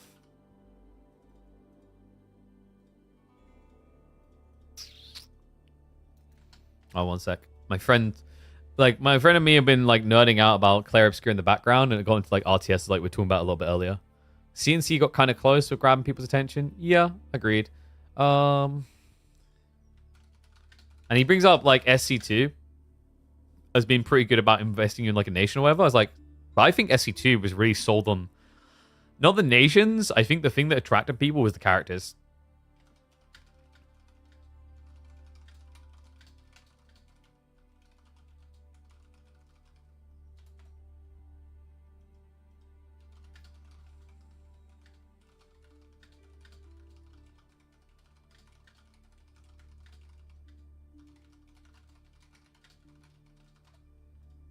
Okay.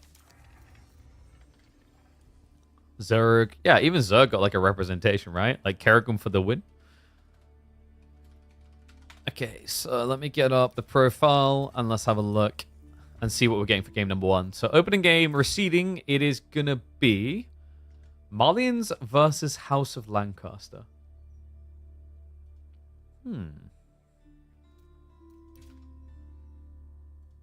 Interesting. Are we going to see a greedy mana build attempt here with the Forgotten Ruins, maybe?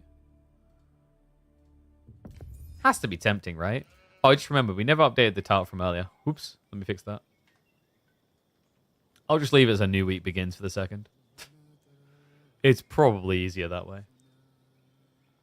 All right, let's get ready to hop into game 1.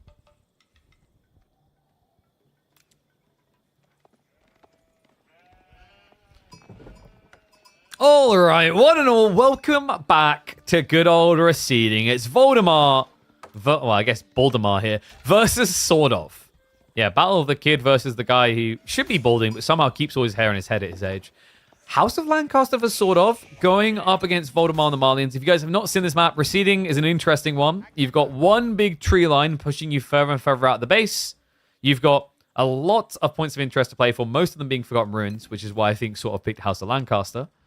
And no safety in the corner behind you. No, there's just empty water, no fish or anything. The design of the map gives you the freedom to tactically use this later for things like transport ships, but it stops you from playing that safe corner camp strategy where you maybe just get your farms up in the safest place possible. So that's the biggest thing to note here is usually farm transitions are a bit more uncomfortable here than other maps. But that's why I believe we've got these two picks. Marlians and Lancaster are two civs that don't necessarily need the farms. They have cow and manors, respectively. People ask, what's the difference between Opera GX and Microsoft Edge? So, like, Microsoft Edge, I'm trying to remember if it's on Chromium. Most major browsers these days are on Chromium. Opera GX uses Chromium, which is the same one used by, like, Mozilla Firefox, Google, etc.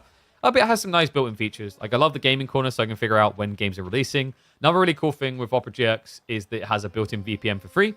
So, if you want some easy-use things, like getting access to certain shows, or you just want to buy something on the cheap, normally those type of things you really don't need a fully blown VPN for. So a much more efficient thing is just to have one for free, which is built into the browser.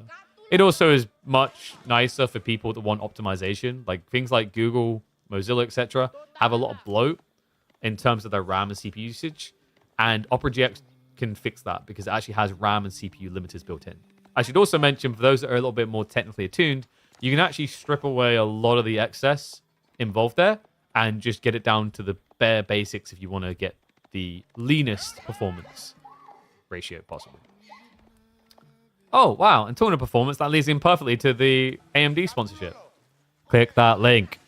I need to start attaching the videos. Yeah, reminder, like AMD, 5th time, man. 5th time they're working with us. I love those guys. I personally run an AMD. Like, I know a lot of people keep asking, like, wow, KP, how does the game look so good? Dude, couldn't do it without their processor and GPUs. But this is cool from Sort of. I like this.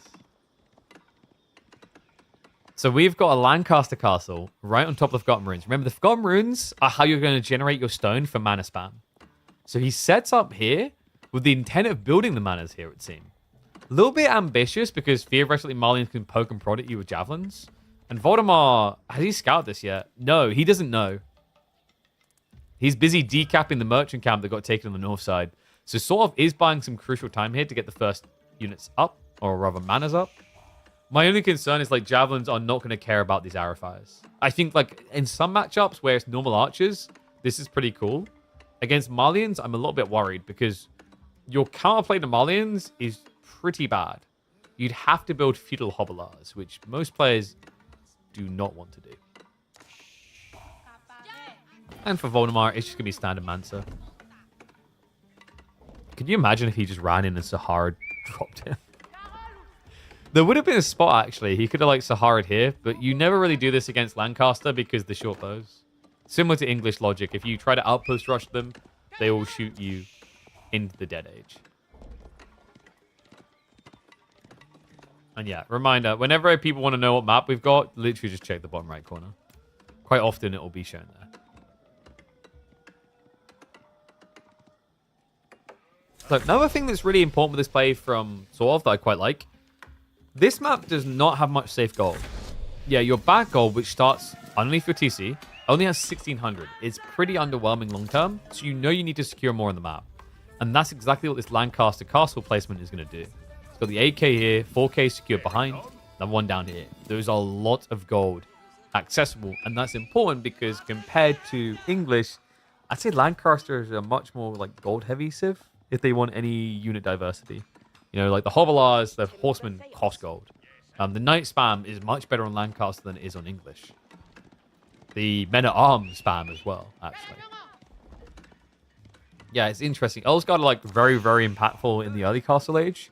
Whereas like armor-clad English Men-at-Arms is more about like deep Castle into Imperial. So it's very different timings. That doesn't necessarily mean that Lancaster's Earlsguard are weak in Imperial Plus. It's just they get a lot more value on the opening of Castle Age than I think almost any other Civ's Men-at-Arms do. Like, they are up there right now with, I'd say, HR Elite. So active stone gathering at home was to be expected, by the way. This thing right here is only going to generate 60 stone a minute, so while it's efficient, it's not going to be sufficient. He could have actually snuck for the second Forgotten Ruins, but the problem in this type of build is you have to capture the Forgotten Ruins first, and how is sort of going to do that? With just villagers out here, idling them to do so is not worth it. He could have theoretically, like, maybe built a manor here while being in range of the Forgotten Ruins, but he chose to just play it safer. Alright, I'm starting to feel like I should 2x this a little bit. There is not going to be any aggro. This is a Boomer Boy game, and that, I guess, is kind of to be expected with these two particular Civ picks. Also, it just makes sense. Remember, for a lot of these players, this is the first time they will have experienced Receding. Only a few players have extra experience courtesy of the Hims Cup show matches, because this is the first Microsoft-sponsored tournament where Receding is featured. So what that means is quite often when we see new maps introduced, there's two approaches. You either take like the almost cheesy, very experimental approach with your builds, or you take the safe route. Safety is usually sought by a lot of players because you don't have to rush into like an unknown territory where you're putting your whole game on the line, right? It's almost like you're in a reactionary phase where you get to see what your opponent thinks is optimal first. Love that sort of is adding in a few of the yeomen though. Does block the outpost going up. And there's an opportunity to keep poking at any attempt to build in additional ranches here. I think there's... No, he'd have to build delete the mining camp there. Yeah, so Vodamar's in a little bit of a weird position where I think he needs to just get the Fulani now. You can't try to greed more cows.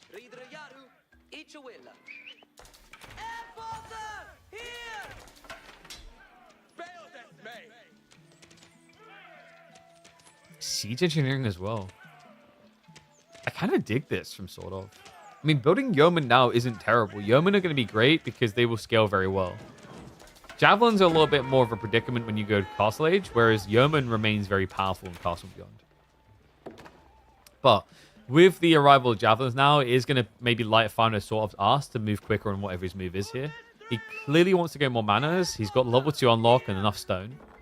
I wonder if he stops at 6 manas. There is just a possibility that he pulls the Demi-Lancers to overwhelm this comp, though, because Voldemar right now hasn't fought ahead. And this has always been the issue the Demi-Lancer plays. Like, the counter is Spearman. You never really want to preemptively build Spearman into Yeoman. You want to do it once you're forced to. And that was cheeky. I love that. Yeah, the scout wasn't quite far enough forward, so he's able to trim his way out with the Stealth Forest. You need to be careful, mind you. The Yeoman can actually snipe the scouts very fast compared to the Javelins. And also, we are talking superior movement speed here. Like, this is why I actually quite like Yeoman into Javelins, whereas Longbows can struggle. Yeoman don't necessarily because they have enough movement speed to just disengage before it becomes a problem. And technically, they can actually stab at you and run away freely because both have 6-star range. So, sort of has got the ram. And this is a pain in the ass. Because when you want to be a greedy boy and just defend yourself with only jabs, as we said, you probably want to do that against Lancaster due to, you know, how good they are at killing Spearmen. It means you don't have anything to kill a ram. Technically, you can kill a ram with a javelin. Just like, technically, if I buy enough scratch cards, I could be a millionaire. But, you know, like, 370 scratch cards sounds pretty absurd. Just as absurd as 370 javelin shots to kill one.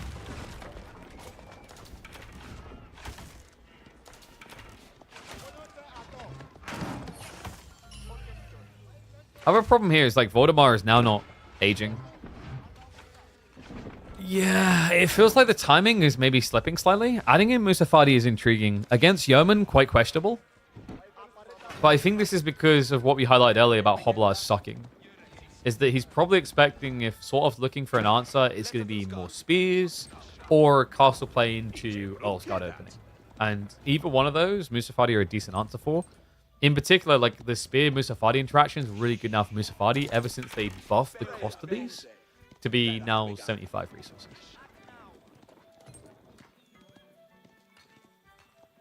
God, do you guys remember when Musafadi had absurd base damage?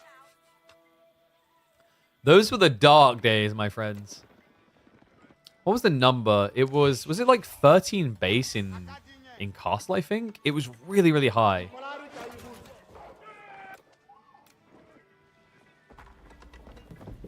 The other tech up on the way. I don't know where that one Musafadi is, actually. Lingering, looming somewhere. There you go, yeah. 8 damage, so 8 damage, 10 heavy. I think it used to be... I'm trying to remember, when they first came out, you could build them in Feudal Age, right? I think they were like 10 or 11 base. It was ridiculous. And will you look at that? The Demi-Lancers have arrived. Not only that, he's got Hobblars on the way. Grand Fulani is being teched up, but the bad timing comes out from Voldemar. This is not the moment to sally forth, as the Demis are going to run him down. Voldemar, really good body block there. A crucial one, in fact. Buys so much time with that one scout maneuver. Needed it as well. But has he got enough time still? Voldemar knows he's going to get Dopey. He has to be, sort of. Looking to march deeper. Choke Point Gaming has arrived. The Musafadi Donzos are not going to defend you for long here against the Yeoman, though. Outpost defense is strong. Spooner placement is on the way. Voldemar able to scare Swordov away. Swordov is going to look to answer back with his own tech up. Soon to be on the way. Now, keep in mind, Voldemar has got a pretty nicely fleshed out Fulani here. A decent amount of cattle that's getting doubled up. And the manners will offset some of that concern. And we even have farms now being added in. So Swordov is getting very food efficient super early. Yeah, deer on the north side as well. Is this going to be King's College? Yep. He doesn't feel pressured at all. Makes sense. I think the White Tower, like, what are you going to do? Your opponent has mass javelins, so you don't need to worry about him torching you. So building a White Tower here doesn't do anything. And it feels too far away, your main base, for your opponent to rush javelins there. So King's College is now going to be optimal because your opponent has kind of over-leveraged jabs. He might be thinking about an Archer switch. And that sets you up quite nicely for the hobbies if you want to. The alternate is that your opponent's going to go Mass Sofa. And if he does Mass Sofa, funnily enough, Lancaster is phenomenal answering Mass Sofa. It's not just the Billman Spearman, it's also the fact that they can give Knights heavy maces with +6. Just a lot of diversity that becomes accessible for Lancaster with this landmark choice. So tech up complete. Sort of is going to get punished for that. Villagers found out on the deer. The Demi-Lancers did just get auto upgraded. But reminder, there's not much torch power here, so it's difficult to get through a single outpost. So you have to camp here with the javelins. Army's edging, but I think Sort of knows there's a high likelihood he could lose these villages. However, good timing for the Yeoman Spears to come in. And now the sandwich. Demi-Lance from the north side. Spearmen are going to chase. The Javelins are not trading that well into the Hardened Spears here, though. And the Demi-Lancers are just going to jump on in and absorb all the blows. Really good timing here for Swordov. And not just that, an even better one on the way. Collar of S's is coming in 40 seconds. He saw the sofa early before they even got veterancy. And he's now going to have the pitch-perfect answer to them. Yeoman also about to get upgraded. Sofa's a bit ambitious. There's still a lot of spears to dive into. Yeah, wait, what? Okay, Yeoman now upgraded. Swordov's going to be happy with that exchange. Voldemar, maybe a little bit angry, shaky, fisty moment there with how that played out. The Collar of Estus is still being committed into. I think, honestly, Swordov probably could have cancelled it, but he doesn't know what we know, which is that Voldemar isn't building more Sofa. So he's reacting accordingly. But I quite like this. I think, like, Knight Yeoman's going to feel pretty good into Javelin Donzo in Castle. Even more so when those Donzos aren't even upgraded. No, the Knights are becoming quite unanswered for Voldemar. And standing his ground here? Yeah, ambitious doesn't quite cut it.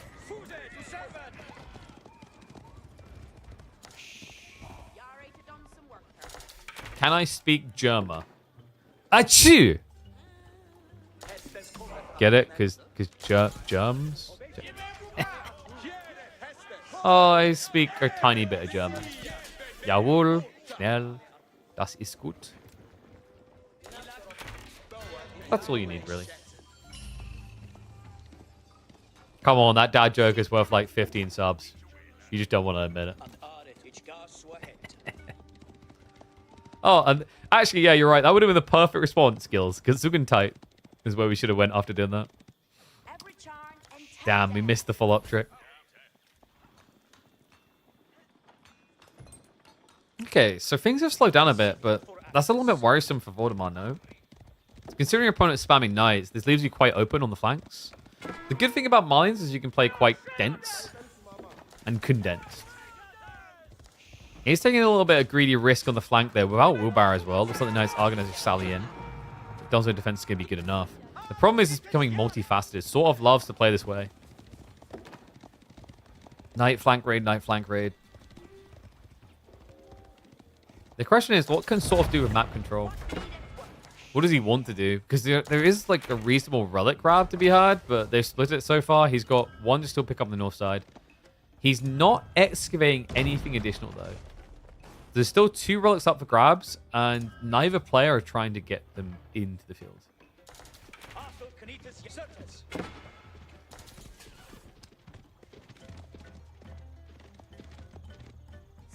You can get quite far by saying Yawul all the time. Yeah, I think that's what they call a corporate yes man.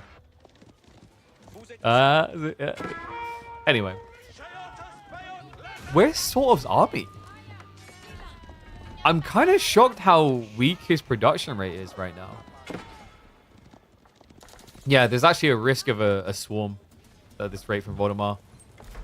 Treb count is going to be slowly going up to 3. Once you're at 3, I think that's when it becomes hard to keep these manners alive. In fact, he's already experienced that as one does go down. Still 7 more where that came from. But it is kind of a creeping loss, remember. The way he's able to compete with the Fulani are these manners right now. And of course, killing these is a lot easier than killing this. Sort of still trying to be a cheeky git on the back. This is expensive on idle time spent as well. We're talking like, what, probably 6 villages? Yeah, 7 villages. Sorry, 6 villages repairing. Another one in the vicinity. An attempt to dive into the trebuchets is going to end poorly. I don't really see what Sort of plan is here. Yeah, this backfired pretty fast. Maybe a little bit too much reliance on knights. I mean, Voldemort is making it better for him. I don't like the Voldemar's adding in his sofa now. The sofa are counted by these knights. Yeah, so you're giving a play that had no value more value. I don't know if I say knights have no value, but limited value, more value. So far, they are going to go for a cheeky raid on the north side. We'll be able to start poking the villagers. Sort of doesn't even try to move them away. No, just basically front lines with them. But we have got the recovery mechanism on the way. I wondered when it was going to be coming. Sort of is going to be showering the levy. So remember, this spawns yeomen based on the amount of manners you have. Decent count as well is going to get 15 yeomen in the course of 10 seconds, I think it is. I think it's less than that. The time is going to be good. I think part of why he done this is because the Lancaster Castle was maybe next on the chopping block. So it makes sense to get it while you still actually have the landmark in existence.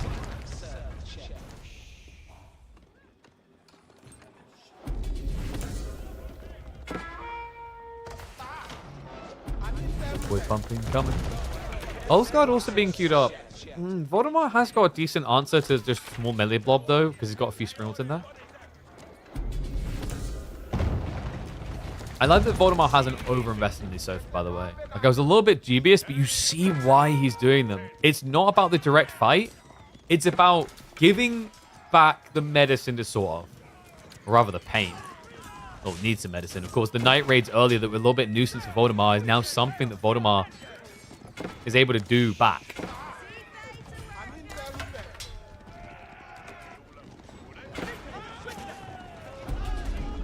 Constantly, Voldemort just seems to be ahead on military mass. Like, I'm impressed by the way he's kept his lead.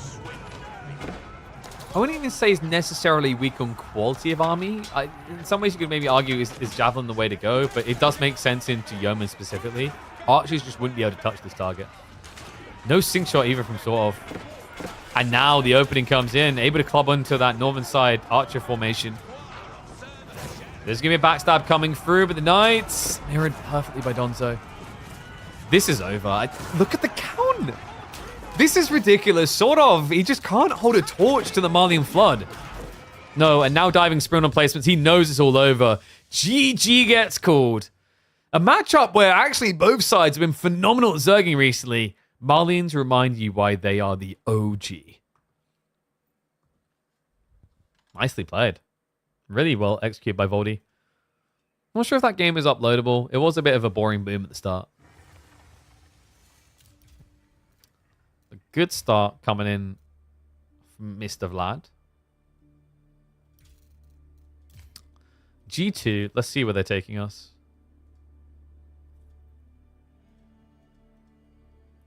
Okay, so game number 2 is going to be Byzantines versus French. Interesting.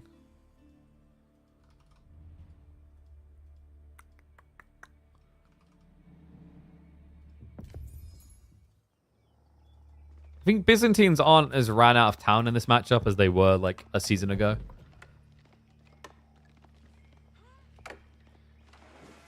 Why don't people make units? Bruh, he's trying. He just wants to make the really shiny units. Then the problem is, like, in that matchup, you can't necessarily just build Earl's Guard because of the Musafadi.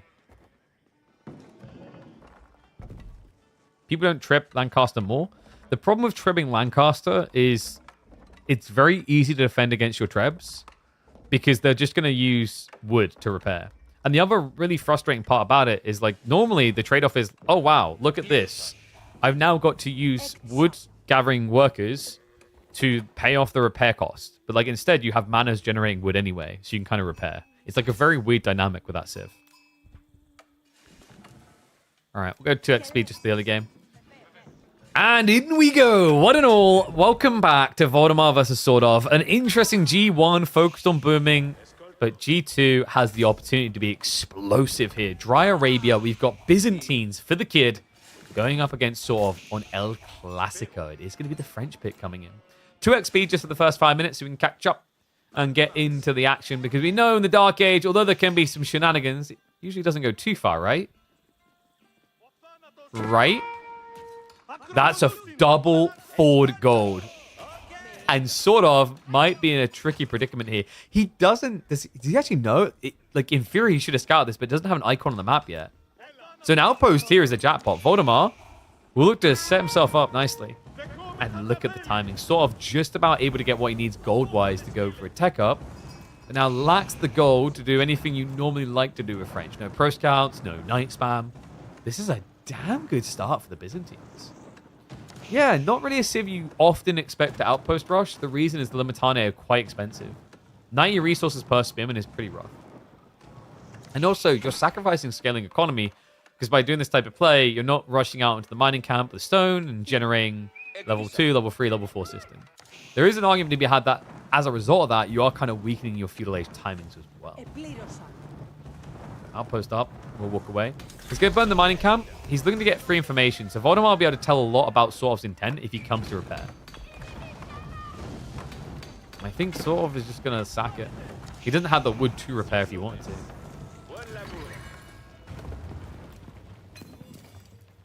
This is going to get tower rush, not do the tower rush. Times are changing, boys. It's their turn. I mean, come on. When you get a spawn like this, it has to be your turn, right? It's kind of crazy. And now what we'll probably see from Voldemar, like, he could actually pull back and deer shove with 2 spears, leave one inside with arrow slits. It's not a bad idea. Maybe he just feels like he has to commit to the defense, because usually the counterplay for French is to spam scouts and then burn the outpost. I feel like French is one of the worst civs at defending tower rushes, which is weird. They produce more villagers. Just stab them harder. Oh, there you go. There's that link. Exclamation mark AMD. Click it. Yeah, I always like to, I don't know. I like to be quite transparent in the way sponsors work where I can. Some things you can't with NDAs and whatnot, but like, reminder, with these type of integrations, guys, like when you just see the link, click it, because it's an awareness campaign. So it looks really good for the community to AMD when they see a lot of people checking out the brand. Also, like, you know, it's a KP recommendation, so you know it's good. Okay, so Sov has gone triple archer here. Is he worried about the deer shove? Because he's going on the offensive right now. In some ways, it makes sense. Like, how are you going to contest your opponent on that gold? Instead, what he does is he goes full north and refuses to be denied his pro scouts. Yeah, now this, by Voldemort, was seen, but in fairness, like, your opponent's already field age, you can't do anything. I think this is, like, the weird thing. You have at least forced your opponent out into the mid-map, but it's French. Right, like, if this was another Civ that wasn't heavy cav focused, I do wonder, like, okay, maybe you can pressure him with a few horsemen. Do you want to be opening horsemen here as Voldemort? I mean, he's got the stables. But the timing probably won't feel right. If anything, he's likely to need more Limitane because all of a sudden there's going to be knights. And yeah, you can see he's holding the trigger on the horseman. So the goal here for Voldemort, by the way, was going to be Limitane, Lombo, horseman, I think.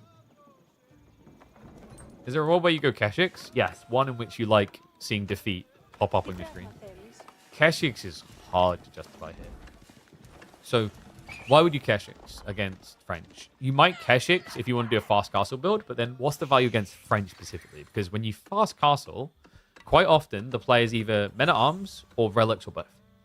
Well, both of those plays, there is not really many worse civs to do it against than French. Because if you fast tech and go relics, they have knights to guard them.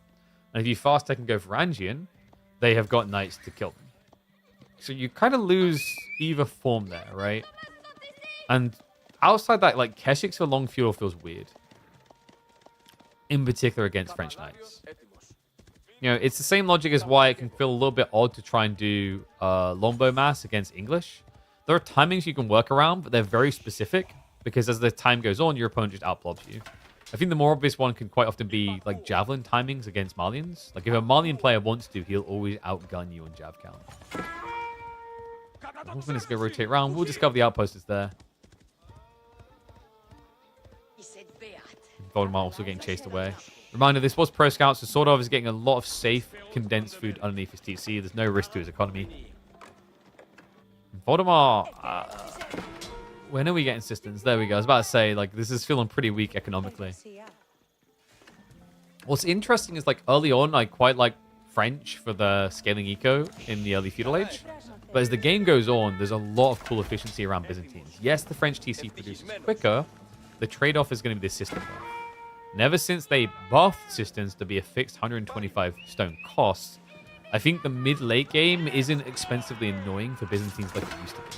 You're able to quite easily expand across the map with these systems. Nice worker kill from Sov. Looks like he caught him building up the wall. Does get away with the knight as well. Players coming in, but it's a fortified outpost. I would be surprised if you ever break this. Yeah, I think for sort of the issue now is he wants to scale more knights, and 5 on gold is not going to be good enough. And because there's horsemen, he can't risk more out on this gold unless he builds an outpost. But this is just a little bit weird, man. I mean, I don't know if sort of wants to lose archers intentionally here, because that does let the spearmen try and clear the knights. Target fire is now coming in. You could actually just kill scouts to be more efficient about this. But like, reminder, this has 5 fire armor, which means you are having almost half your damage mitigated.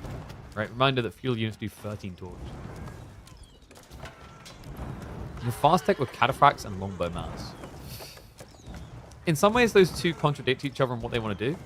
Also, the scary thing about mass cataphracting against mass knights is like, you know, there's potential for French to go arbitrary, which are really good against cataphracts and longbows due to the beast scams. I'm still going to get a villager pull now. And Sov's trying to pull workers away, but it's going to cost him a pretty penny. Like, this is pretty ridiculous, actually. What? Oh my god. Voldemort just being given freebies. He does step up with the army, which is going to force Sort of to dive deeper. He's still not killed this outpost. Well, Torchbearer's going to turn around now, but if you just target these knights, like, this is a jackpot. There's 3 of them almost dead. He could actually get all 3 of them. Like, this is ridiculous value right now for Voldemort. This might be the highest value Byzantine outpost rush we've seen in KPMM. It's pretty crazy. Pretty rare as well for the Civ, but now the horsemen spring out onto the archers. The outpost is still alive. It's finally going to go down. But at what cost? And he lost so much trying to defend this. Voldemar needs to be careful because now the Lombos are probably going to be sacrificed. But the worker kill count's pretty good because behind this, I think we have had systems coming in. Not that many, actually. No, Voldemar, I don't think he was greedy enough about this. No, he stopped gathering on the mining camp. So there's no extra stone coming in. It's just level 2.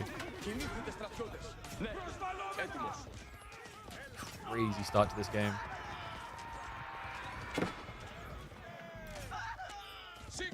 I'll tell you what, these two, I think, are going to deliver an interesting series based on what we've been seeing so far.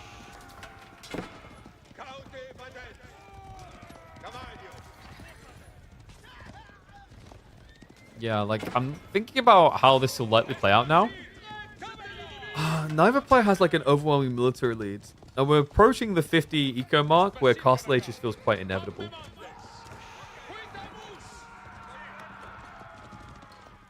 Sorv's likely going to just keep scaling Knights again. Just makes sense here. He's still playing into the Pro Scouts. And also, Voldemar never shoved his deer in. Like, there is a risk of Voldy that sort of isn't urgently rushed here. Because he just has so much food on the map that he can bring home.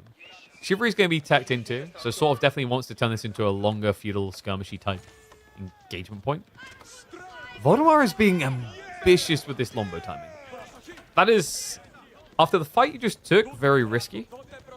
Probably felt like he burnt enough of sort of archers. But you're always taking kind of a punt, a risk when you're diving into towards the enemy. And ironically, it may now be sort of turned to leverage an outpost defense. Not just that. A backstab opportunity here. Torches are out. Lombos probably would actually be the ideal target, but I think maybe he just wants to open the way for the military to win the fight instead of the defense. Horsemen are going to be a bit slow, though. So Voldemar. Lombos can start picking. He's going to just commit onto them. He doesn't even care about the army. So Lombos will get sacrificed. But almost all villages here going down. In fact, all will be sacrificed in response. Voldemar now with a worker lead. The crazy thing is he's once again just tossing away the entire army. Now, the scary thing is, like, this means your Lombo mass is never reaching critical scare point. But he is crippling sort of economy, right? The idle time, the military being forced to react, the eco lead that now exists for Voldy. The timing may have been ambitious, though. Look on the mini-map and notice what may be wrong for Voldemar here. He's taking risks on the flanks. This is not a guy who's, like, staying safe at home right now. He just lost a fight, and now he's going wide. Now he's getting outpost up because Voldemar's like, hey, these outpost things are pretty good.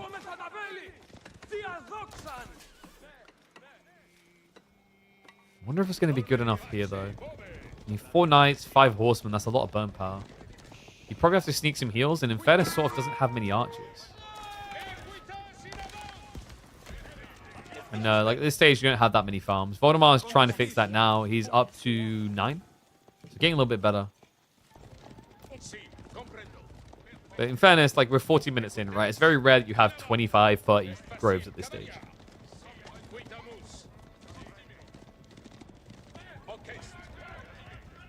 Sort of usually looks better than this. I don't think that's the problem. I think Voldemar's playing very well.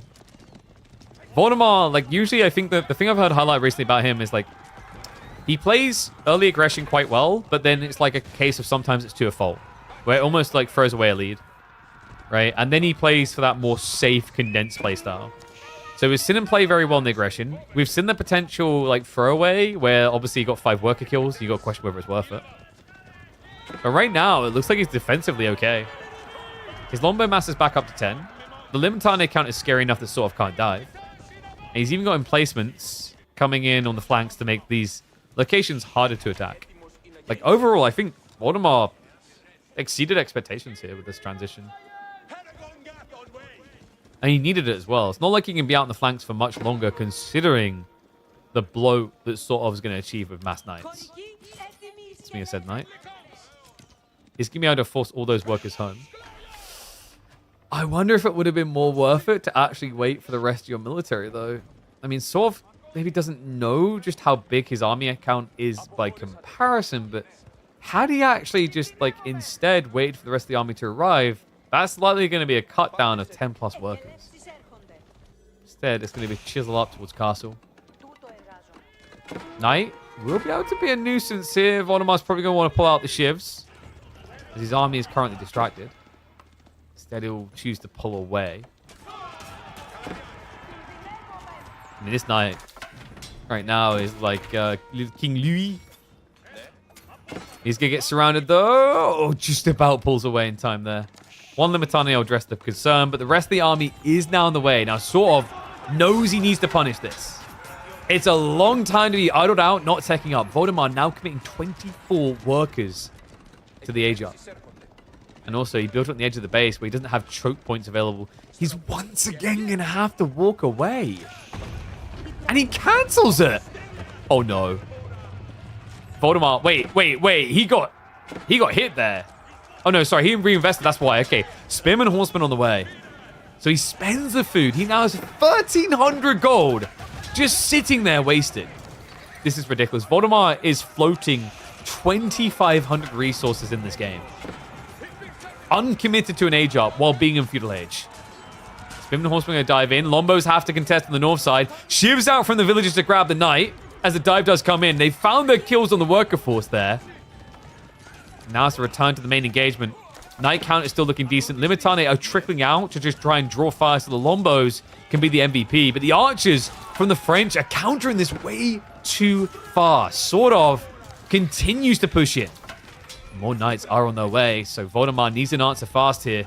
More workers being sacrificed as well, as the eco lead is now over 10. Voldemar has got an absurd amount of idle economy. And he has no signs of taking up. What just happened? That one knight that should have been just a mere nuisance may have just locked the game in for the Swede. That is crazy. It looks like Voldemar is now going to be able to stabilize. I think the knight count is just too low, but sort of has to be so happy with this. It's only level 2 Cistern, and you now got a 13 villager lead. This is crazily good. Options are on the table. He's going to go for the tech up. Likely looking at Guildhall here. Reminder, he also does have all this deer on the flanks to snatch back. Voldemar has not really done anything to truly deny the French Pro Scouts win condition. He delayed it in terms of the tech timing, but also in terms of the deer grabs due to the aggro. But the problem with this delay is it's kind of like ignoring the symptoms of an illness.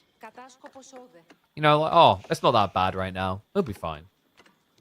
Or like, oh, let's say you got like severe migraines. I'll just take a painkiller instead of going to the doctors and figuring out what the real issue is. That's the Pro Scout interaction here. Like, you may have delayed the problem, but it's still going to be one. You know, like not paying your debt on your bills. You know, like if you take a credit card out and you don't pay it back, it'll eventually come to bite you in the ass. And I think that's what we're seeing here now. A point where Voldemar's food income is not that good, really. He got stunted on his timing. Like if he wasn't harassed the way he was in the last 3 minutes, he'd probably be at 25 olive grows already, which is competitive. He's at 12, and the berries are about to run out. And the knights are still cycling around the base.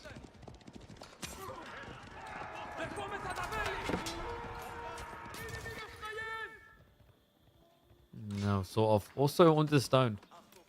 Okay, so it's going to be Guildhall. And I guess he's going to go for the keep drop strategy, where you can just get the discounts. He has left room as well. Smart play. Just makes your base undiveable and lets you focus on attacking your opponent instead. After all that hoo-ha, I can't believe it. Voldemar is going to be second to Castle Age. 2 TC? I don't think you rush 2 TC. You probably try to sneak relics. Usually sneaking relics against knights is pretty bad. But because you already have a monastery via the Grand Winery, it's probably worth the punt to try and secure some extra olive oil. This is where the Lombo contract choice can feel bad, though. Your opponent's going mass knights still. And you didn't go Javs, which means no access to camels at the stage. It's just more Lombos. But defensively, that could be an upside. You know, Lombos are, of all the unit variety you have from the Merc House, probably the best defensive unit in the game. You can pick off expos. Yeah, not as well as you'd think, though. Also, you need to give your opponent a reason to truly go arbitrary. I don't feel like sort of does. I mean, it's weird that he's actually producing them right now. You can argue they're like great units, but like right now, Voldemort actually hasn't built a unit that requires you to use arbitrary.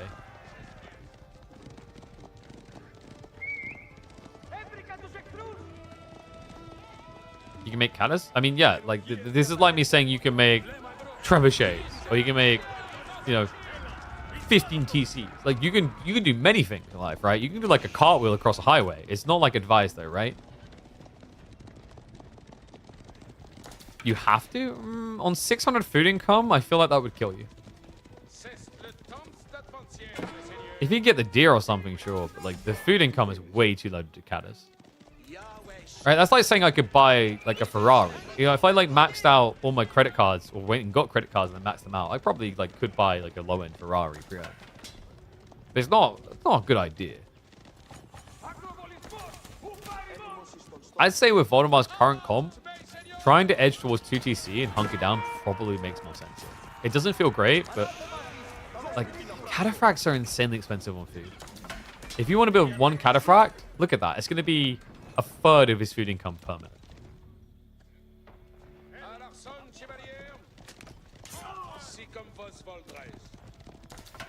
Sounds like a good idea. I'd be the coolest caster in town. I mean, that's not very hard considering I'm pretty sure I'm the only caster in my town.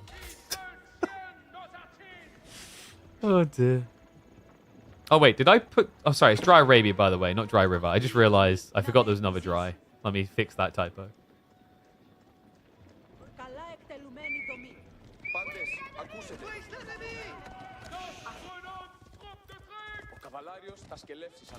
Also, that is just hilarious. Like, this map looks nice, but it's not Dry Arabia. Oh. This is that classic if you just, like, reskin something. Repackage it, it's the same thing. Like, wow, it's totally different. You ever seen those, like, bait and switches where they're like, yeah, try this new energy drink. Oh, man, that's, like, so much better than Red Bull. That's literally Red Bull. We just put it in a different can.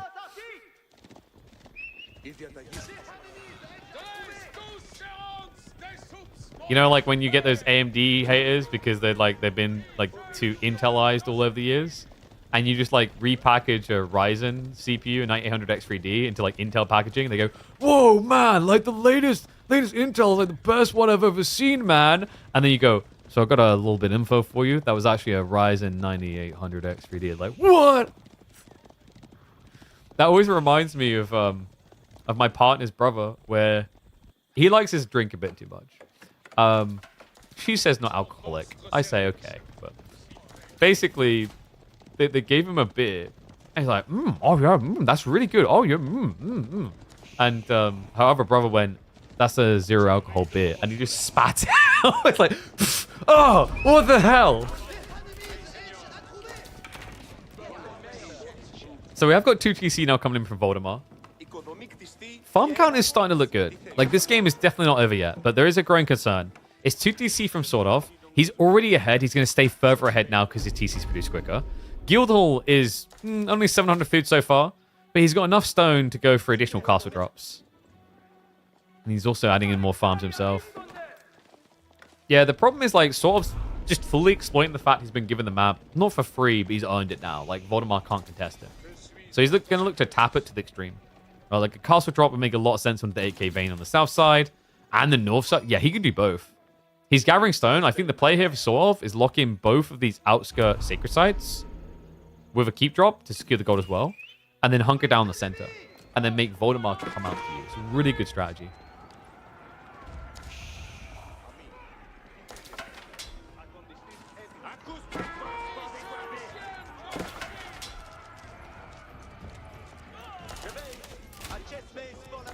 Oh, right. You mean you like Sort's position? For a second, I thought you were saying you like Voldemar's position. I was like, so you must really like the position being when you're on all fours and someone has a belt and they're spanking. Because Voldemar is very much bent over the barrel right now. Yeah, he's at least scaling his economy with the system, so it makes him a bit competitive. Remember, at this stage, you got to add in like an extra 20% eco, which is going to be like another 12, 14 workers. The guild hall is always the inevitable factor that makes games that feel like they should maybe be close be anything but. He's halfway to the food he'd require to go into Imperial. He's already prepping for the inevitability of it. Gambeson's is on the way. We do also have siege engineering, which is a little bit surprising by sort of. Just probably showing the necessary respect. With Byzantines, the funky thing about this civ is Byzantines can function on little map control better than practically any other civ in the game because of the olive oil. Wow, after that Intel AMD comparison, a perfect time for that link to pop up for you guys to click. Oh, man. I do like it. I love AMD, man. Like, I've heard rumors there's a new CPU maybe on the way. There's nothing confirmed yet. If there is, I'm going to ask my contact about getting hands on. We've already got the 9950X, which is a sick CPU. Yeah, for most gamers, 9800X really is peak. I'm a hard-working sob. It's true. I was like, so the wedding I went to on Saturday, I was having a discussion with a guy who was a former freelance, like, engineer. And he was nodding his head when I was saying things like, I can never take a holiday. I can't. Because I don't know when I'm going to be working. I could not be working for 4 months, or I could be working tomorrow. It's a really weird lifestyle. Although, actually, it's kind of like maybe in some ways more toxic being a full-time creator now with that freelance stuff. Because now I definitely can't risk a holiday. I mean, what would happen if I disappear for 2 weeks? You guys would find a discount killer pigeon to watch. Then what? Then I'd have to, like, I don't know, start doing implied nudity on stream, shots every time someone subs. Anything to win you all back. All right, castle drop south side. North side secure. That means red palace to the center. Inevitability. He has 4,000 gold. Seems like an overgather, but we've seen players like Dumu do similar things where they gather a lot of gold when they're prepping for Imperial Age, so that when they get there, they can just buy everything. All right, they turn into Bruce Wayne on a spending spree. Like, oh, I'm just going to buy this club. And then beat you over the head with red pass now coming in.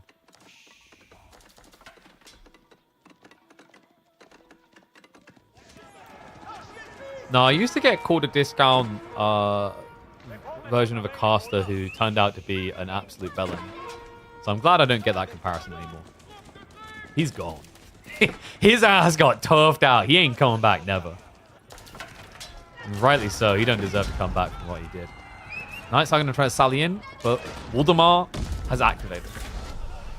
Problem is, Swordov is now an entire age ahead, and Voldemar's economy is not well positioned to immediately catch up. He needs some punishment first. 102 military to 62 means he has got momentum. He needs to know where to swing it, and this is what's so elegant about what Swordov done here. With the castles on the north-south side, Red Pass Center, there's no easy dive point. There's even a castle at home, remember? Like, there's nothing you want to dive here with your army that will feel good. There is nothing you want to dive with your... Voldemar, no. Run, you fool! What are we doing? Oh my god, he wasn't looking. So that's 10 military just lost for nothing. Actually, I think that was definitely more than 10. Good god. And I guess he just has to pull the trigger. Yeah, so pulls all the way back. Gets no value for his bigger military force. Just has to go Imperial.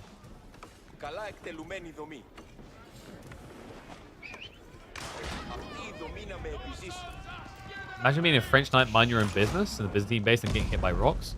Whoa. Okay. This is like the guy who shows up with shotgun and goes, I don't understand why they thought I was looking for a fight. Bruh, you're a French knight showing up in these innocent Greek workers' groves, fully armor-clad, beefed up, and you're trying to tell me you weren't there to cause trouble.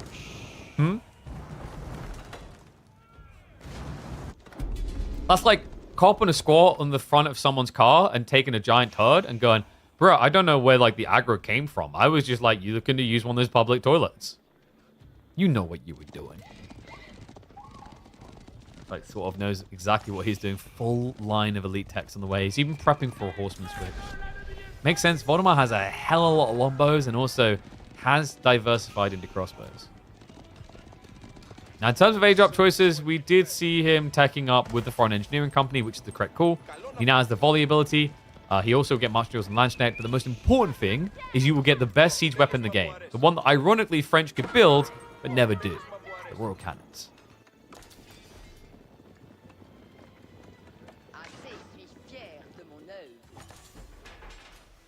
Oh, yeah. Chat talking about, yeah. The royal cannons, like, honestly, royal cannons are the best siege weapon in the game for dealing with siege. I think they are the best well-rounded siege weapon in the game. They deal with siege very well. They can deal with infantry very well. Their only weakness is, like, sniping cavalry, right? But for French, the thing is with Red Palace, it allows you to get away with your greed so much more organically, so much more easily. That it just always feels justified. If Red Palace only buffed Red Palace, I think you'd see a lot more of the artillery. But because it doesn't, because College of Artillery is like, although Red Palace in itself is a decent landmark, the thing that puts it over the edge is it buffs all your keeps and all your TCs. Like, maybe if it didn't buff TCs, you might have an interesting choice between the two. Even then, though, I still think you'd go Castle all the time over the College of Artillery. This game has slowed down a lot. I mean, Voldemort can't really afford many mistakes here with the dive out. And he's running out of gold fast now. Yeah, down to 1,000 left. Tricky. Has he got the uni set up? He has. He has not got Incendiary. He has not got Elite Army Tactics. And he's got basically nothing. Not even Chemistry. Yeah, this is pretty weak from Voldemar. Hand Cannon is? In this economy? No, that's crazy. I mean, he has nothing to justify this long term. And his opponent is prepping Horseman, by the way. So Streltsy plus Hand Cannon is. Like, Voldemar has just, in an awkwardly uncomfortable position, chosen to go for the most greedy and ambitiously powerful comp he can. But we've seen time and time again, like, Hand Cannons on their own are not the kings you'd expect. They need help carrying those fights. And the Limitane count does not look good for it. On top of that, maybe too many Lombos. Like, right now, the issue for Voldemar, I think, is too much ranged. So his strategy seems to be relying on the idea that all these siege emplacements on the outposts are going to save him from dives. Bold idea. Works right now, but something's coming that's going to worry me about that strategy. Royal Bloodlines is just 50 seconds out. And that's when these static emplacements become less annoying for the Knights. On top of that, remember, we're talking about a situation where Voldemar has to brute force his way in. So these outpost defenses are great when you're in your base. But that Sacred Site timer is looming. We're 6 minutes away from a victory for Sword of. Knights are nearby. Castle, be given up on. Still with the backup one over here, though. The double royal cannon is going to be there. Starting to open fire. Army's going to be marching over. They're coming in with the backstab. Knights are on the way. The Limitane do get peeled far to the south. That means the Lombos are now exposed. And the reinforcements have arrived for sort of. And Cannon and Limitane have to stand their ground. Archers are starting to reach in now. Incendiaries is there. No silk bowstrings, but doesn't need it. Knights dive in. They find the cannons. Final one left alive is going to go down. Army's going to get wiped. And Voldemar, this was probably his best opportunity to get out. And it was worth nothing. Yeah, this is now dire territory. Voldemar, whatever hand cannon he's got left queued is all he's got left. He's got no gold income, no access on the map. Sort of has fully starved him out in this game. I mean, we talked about how Byzantines are probably the best civ at camping in a corner with nothing but farms to access due to their ability to build mercs. But that has limitations still on its own. I think we're seeing those limitations sort of now just making it more about the horsemen than the knights. Range format is about to get even more scary. Silk bowstrings just kicked in.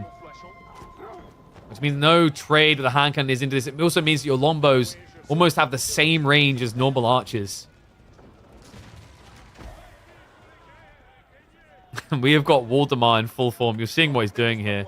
Just trying to negotiate territory, but there will be no negotiations. No parley. I mean, why would sort of ever feel the need to? Just in a very dominant position here. He is circling like a shark. Small groups just lingering. Outpost getting set up. I like this from sort of. He knows that his opponent must be running out of resources. This is the other thing about systems.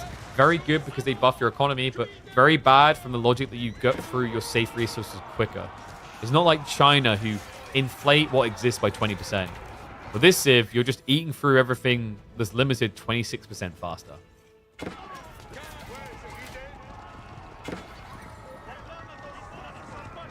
Fooding to trade for a bit of gold? Oh, you'd think so until you realize how bad the rates probably are at this stage. So, there you go. You can sell 100 food for 68 gold. It really doesn't get you as far as you think.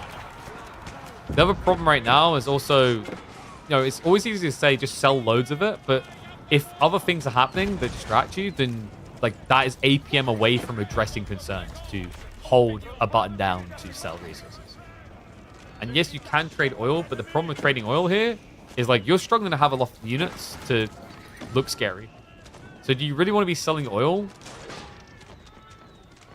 to get these alternate units that could take longer to arrive? Like I think Voldemar now could maybe justify it because it's max pop again, but before you can't. And on top of that, like I don't think you ever look at hand cannoneers compared to raw cannons and say hand cannoneers are better than the raw cannons.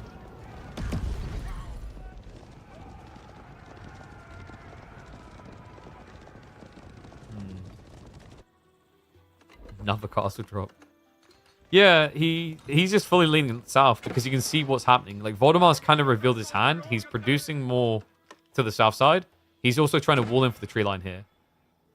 So it's kind of interesting that Voldemar didn't diversify his attack points. And the thing is sort of knows he can't attack center. Like it was even north or south. And this is what makes this strategy so frustrating from French. Is like when you do this, it cuts the map. If this Red Palace was on the flank instead, you know, Voldemar could lean between center and south. Instead, this is basically the only option. You might be wondering, like, why does Voldemar not do creepy pals and then take out the Red Palace? Problem is, once again, you're up against mass horsemen. Time is not on your side as well. That's a slow siege, and Red Palace can be repaired with wood. It's just like bad upon bad upon bad. Not bad. Maybe about to get worse here. Archers standing their ground. Knights, horsemen, they're in on the farms. So Voldemar's Olive All Income is about to get shuttered. His army isn't even winning this fight. Yeah, this should have been the one that looked a little bit feasible. Instead, Sordov is losing everywhere. Oh, sorry, Voldemar's losing everywhere. Sordov is winning. Up and down the map. And it sort of looks like a rout. Yeah, and he's carving his way through these groves. I mean, this is in some ways overkill. Voldemar actually has way too much resource and no way of getting out quick enough. So it's a cute detail from sort of. I guess it's a backup plan in case the Sacred Site does get decapped, but it's not seeming like a realistic target for Voldemar anymore. These archers have just annihilated so much. Ah, and there you go. There's part of the problem. Voldemar doesn't have level 3 ranged armor. We already knew he didn't have elite army tactics. I mean, what you're seeing here, guys, is the drastic difference that university techs make. Sort of is like age 5 while you're age 4. There's nothing. Like, there's no incendiary. There's no elite army tactics. Like, we check on Voldemar's tech situation. He still hasn't got a single thing of worth out of the university. I do like this change they made, by the way, with university techs. Like, making them so much more expensive was clearly targeted at you needing to be present and justify your Imperial by getting something, getting gold in particular. And it shows in this game. And yeah, Voldemar, this is depressing. It's building feudal horses. Let that be a lesson, folks. Imp techs truly do change the game. In a way that, like, sometimes I think wasn't apparent in early day AoE4. Because everyone always got them. They were so cheap. I know, like, at first, some people didn't like that change, but I, for one, welcome our expensive university taxes. I mean, if I have to pay £36,000 to get my university degree, it's only reasonable you guys should be paying 1,500 imaginary resources. Yeah, unis ain't cheap these days, guys. Sheesh. Yeah, I owe the government a lot of money, which is why I need more people to subscribe. Like, I need everyone to make sure they're regularly subscribing every single month, because uni costs very, very expensive. I'm gonna be paying that back for so much of my life. Anyway, 1-1 score means we get a deciding game. We're going to be heading into regions, and it is going to be the boring Sushi versus Chinese. I hate this matchup. I mean, I only hate it because we see it way too much now. Who's going to pay for your uni? I'm like, technically, like, you should be paying me because I'm like educating you on the ways of the world.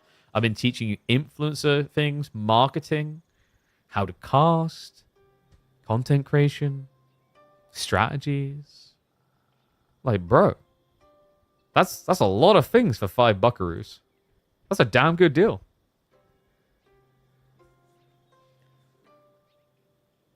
You tuned in. Oh my god. That is a perfect way to start the cast. I tuned in 2 times past like 2 hours or something, and both times I've heard you say Sushi China. Yeah, welcome to the meta. It always happens at some point in the series. It just feels like both players are always reading it and measuring it for the same map. Regions is going to be our deciding map here between these two. So we have got good old sort of on the north side playing as the Sushi up against Voldemar on what a lot of people have historically called his signature civ, the Chinese on the south. Now, reminder, regions is that map where everything is essentially carved into corners. Or segments, shall we say. You've got the deer corner, you've got the berry corner, and then you've got the gold center. Actually, it's like gold and stone. It's basically a full quarry. And this is where the biggest quarries take place. A quarry between 2 parties, that is. Because if you can get a castle drop here, you can pretty much lock in the game. It's time and time again the pinnacle moment on this map if it goes late enough. It's a pretty cool design. I think in some ways Carmel has exceeded regions in terms of what it offers. Carmel's problem is maybe a bit too much food by comparison. But the concept of what Carmel's doing with the center is very similar to regions.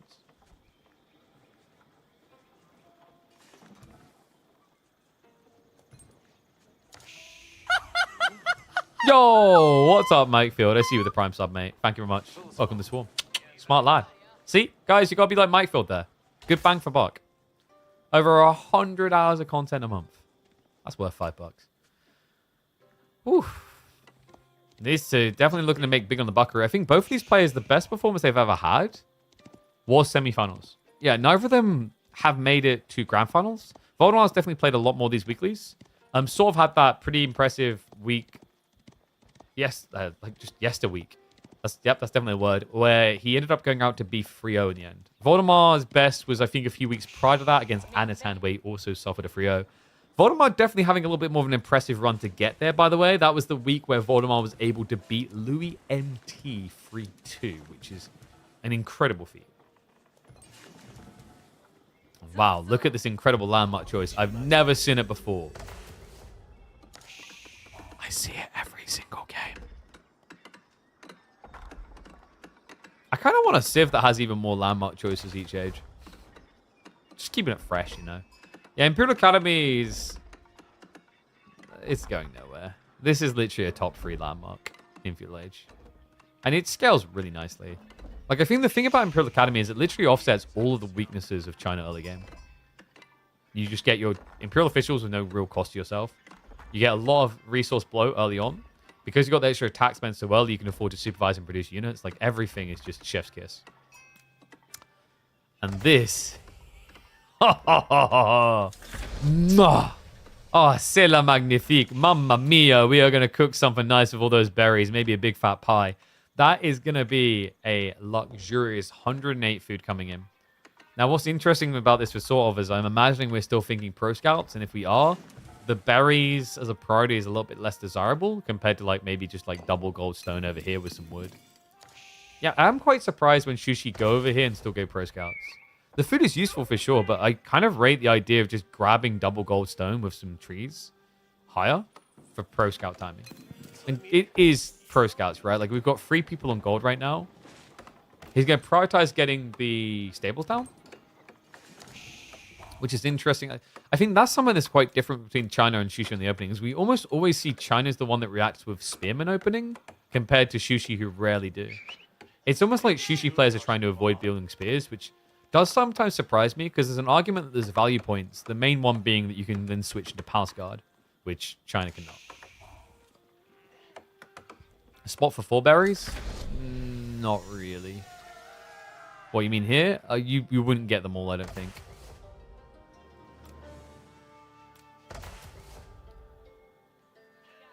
Right. So the boys on the way home. Stables is going to be the opening as expected. Audemars is not as competitive on his timing by the looks of it. It's deceptive with taxation. Like, he's still got 49 gold in there. So yeah, he's just going to mirror. Now, the question mark is who's going to take it further, because when you get double stables like this, like on each side, normally it's just whoever pumps more scouts. Because at that point, the whole idea is if I keep pumping scouts, you eventually have to counterplay me. Because if I build 9 scouts and you build 7, well, like, we both basically have only scouts to fight, and my scouts, there's more of them. So yeah, like, this is... I guess in some ways you can kind of compare it to the idea of like multi-TC, where it's just like, okay, how many TCs is too many? At what point have we like now put ourselves in a punishable position? I think in this matchup with Pro Scouts, Scout Spam plays the exact same way.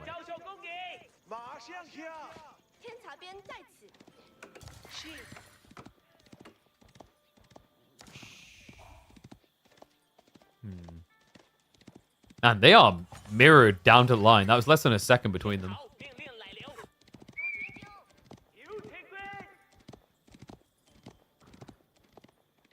Okay, so scouts are shifting out the west side. That's the other thing that's really weird when you got PS blunt like this from both players, is like the deer gathering is super linear on this map. Because the one closest to the base is very hard to contest. Voldemort is going to come in weirdly enough to poke at it, but can't hang around. But in some ways, this is like distracting while he takes his own deer, I guess. So he keeps eyeballs on. The problem is, like, sort of played this better. He went super wide for the deeper deer first. So removes the contested deer in favor of him. Voldemort is going to spears. Sorv's going to mirror. We've got archery follow-up as well, though. Yeah, and Sorv's not like mirroring that. The Chuganu are going to be better. But the interesting thing is, like, you don't usually want to rush towards it. The reason is, like, the range is probably the least valuable in this comp because of the likelihood your opponent's just going to fast castle. So if you build, like, 10 Chuganu and he goes Lancers, okay, like, we're just dead. With Voldemort, the interesting thing about this play, what makes it actually really good for China compared to Chuxi, is the tax gen. Remember, whenever Voldemort builds a unit, he's getting double the tax in rebate. So if it's sort of building these type of units, he's getting 5% rebate in gold when he gets it in tax. Well, for China, it's 10. It's a pretty damn good deal, especially on a Civ that will always be able to afford the extra taxmen due to the academy not sacrificing villager production, right? That's why we see that Voldemort has 2 workers ahead. Sorv is going to look to flex an edge a different way. We have got Palace Guard now.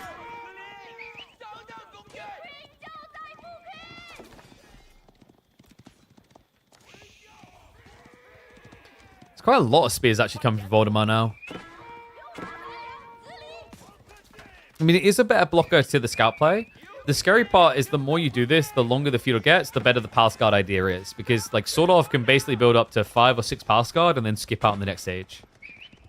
So you do need to be a little bit careful about the way you thread the needle here. I like the way that Voldemort is routing his troops, though. Just trying to cut off the return. And he does eyeball the PG early. He's fully invested, though.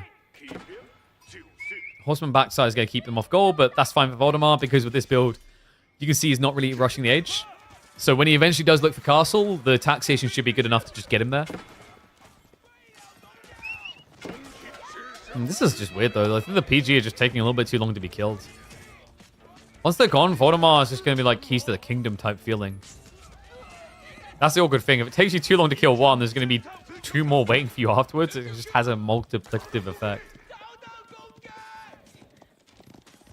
And this is the weird thing, like, against the PG, I mean, you can kind of answer Spearman, it's not a bad idea. The other alternate is, like, sometimes you see people go Horseman. But, like, the biggest concern here is, obviously, like, you're not going Chug. And if your opponent's allowed to mass Spearman like this, it puts you in a really awkward position in Chuxi. To make matters worse, it just feels like Sorv is kind of just punting into a superior force 1 by 1. Starting to get a bit better now with the PG. The archers are also attacking the wrong target. The second wave now arriving. We do not have Undermesh yet. No. So the Palace Guard are actually feeling quite a lot of pain. Reminder that early PG have less range than melee armor.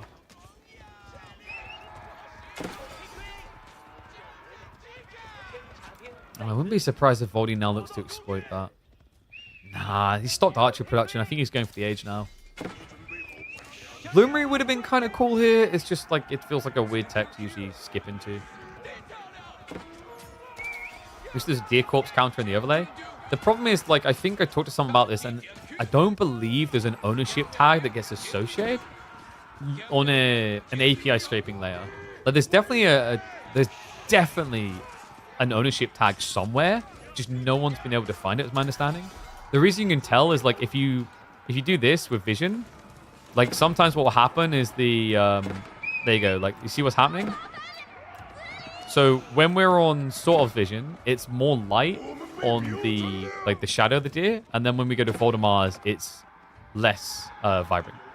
There's definitely something on the back end, but I don't think anyone's been able to find it yet. Voldemar is going to find his way up to the next age. Sort of not too far behind, and we talked about the quality of this Palace Guard being quite desirable. So Voldemar's going to look to counterplay it. Has got Lancer production on the way, but Mount Lu Academy now coming in. A smart choice by sort of. A greedy man would go for the Shaolin Monastery, trying to rush relics. A smart man will choose Mount Lu Academy, because in a pro scout off, it gives you that extra runway so you don't run out of food first.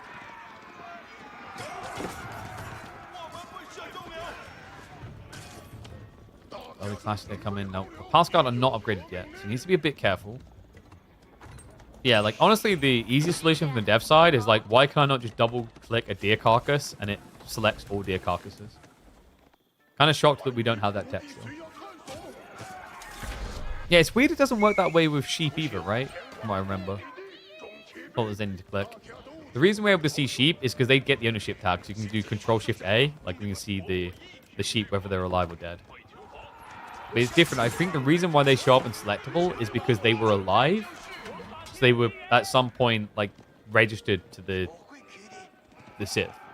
Whereas with deer, like, you wouldn't establish ownership until after they're dead. It's very weird.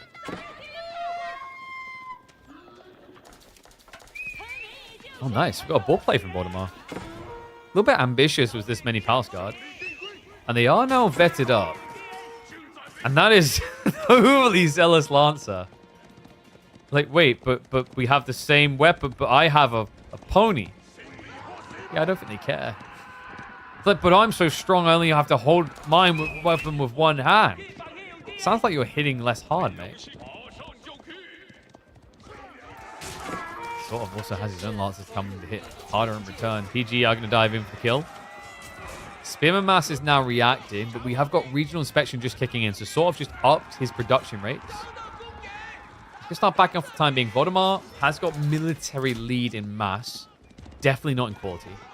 Most of this is just Feudal Spear. I think the thing that's really missing, and Source realizing it, is Undermesh. He never prioritized that. Probably limited value now. Your opponent's going crossbows instead. Sort of, oh man, is he just trickling death here? Yeah, like this looked like the type of comp that should win out, but Voldemar seemed to unravel him in a surprising way. Like, that first Lancer took a long time to kill. The pokes came in. The Spearman damage is done surprisingly well for only 8 into 3 melee armor.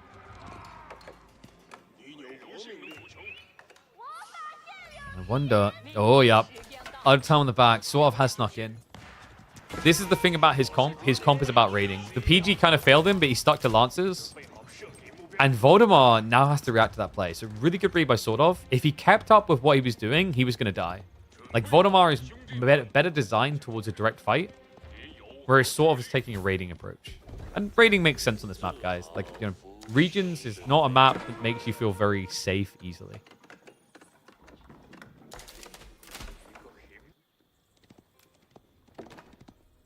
Voldemar now just getting the Barbican to slow the scale lead. Relic situation's also looking pretty good for him. Yeah, Sort of was quite late to that party because he focused on aggression. Whereas Voldemar has taken that slow slug approach on the map, where you just move relic to relic with a big army. This Medicut God is still doing pretty well from 108 food, so it's basically 10% of his food income right now. Voldemar, a little bit interesting that he goes into Vet Archers. Not really any value in that, actually. Maybe he's expecting a switch from sort of into what, though?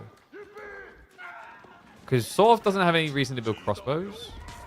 The only thing I can think is that Voldemar is paranoid about sort of building Chiganu, which destroy Spimmer. So yeah, so for Voldemar, I guess the idea here is litter in a few crossbows, mass archers, mass spears. Cool thing about that is it leverages a lot of your wood, of which you have abundances. Want to reach those sort of wraps in the back. We'll find additional worker kills. So just keeping that Song Dynasty effect in check. Diving on this side as well towards the ball, but Army is in position to react.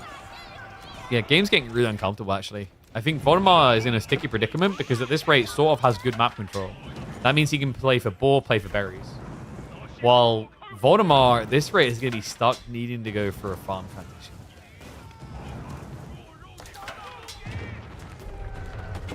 This point in lack of puns? Bruh, like, do you know how many sort of games I've cast? There's only so many times you can do that pun before it gets a bit boring. It's sort of overrated. Sort of himself. Definitely not looking overrated in this one. 16 Lancers now. Just a never-ending pump, and one where he has got that Dali horses, so just quicker to route the Spimmen that are meant to be his counterplay.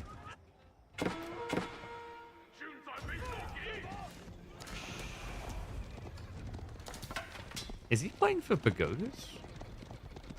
Third Relic is where? Am I blind? Oh, it's already in the base. Okay, so like if he goes Pagodas here, his Shushi is not that great. It's just 2. Nestabees is now coming from Voldy. Not a great unit here. I guess there's just nothing else to really build for him.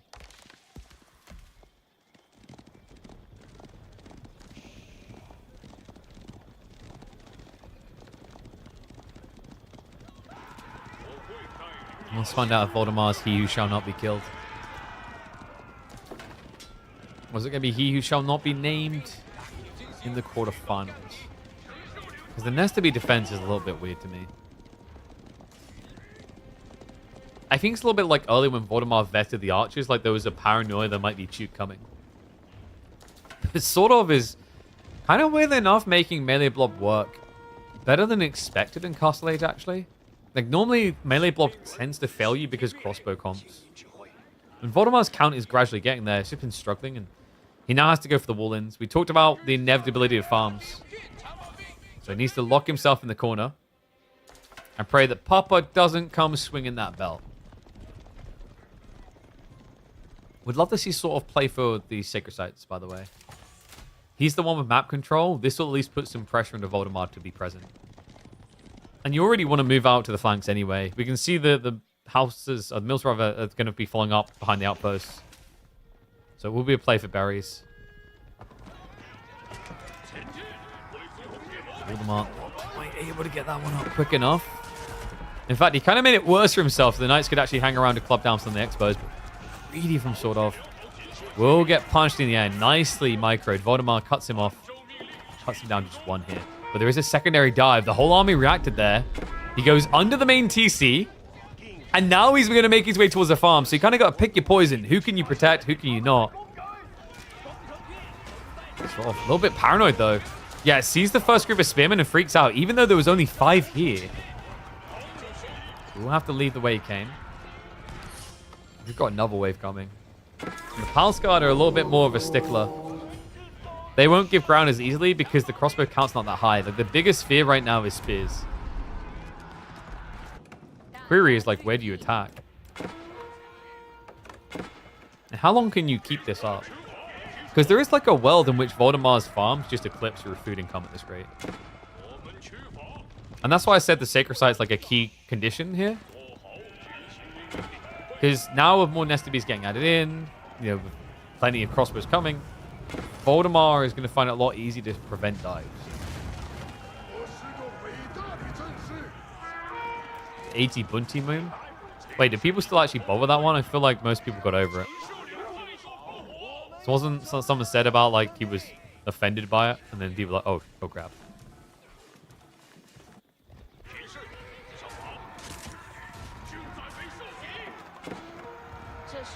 Also, like, when you get ones like that, I feel like sometimes it's kind of hard pushed by certain content creators that its relevance remains. Like, if I hopped on every cast and I was like, 80 bunty, 80 bunty.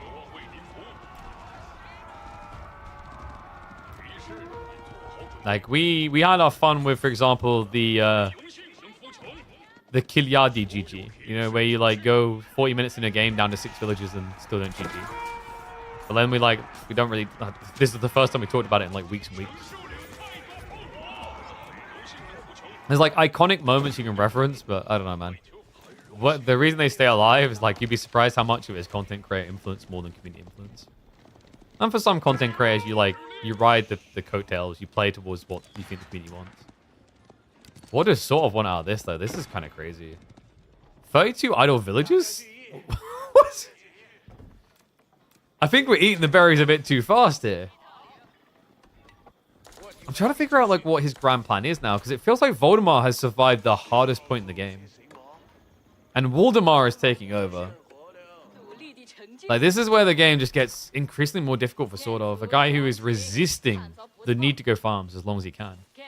And it's cool when you use that to edge an advantage, right? Like, dodging going farms can actually be a win condition when you're able to pressure your opponent some way, right? Like, you get the big fight you're looking for.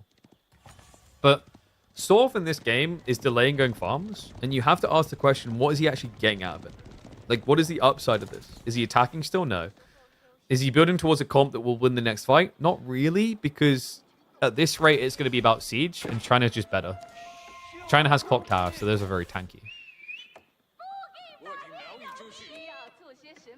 If Sorf at least had the sacred sites locked in early, maybe just sent a villager to casually wall them, he'd have a timer to play around. But, like, right now, I don't really clearly see the win condition with the Sorf. It's sort of a little bit foggy.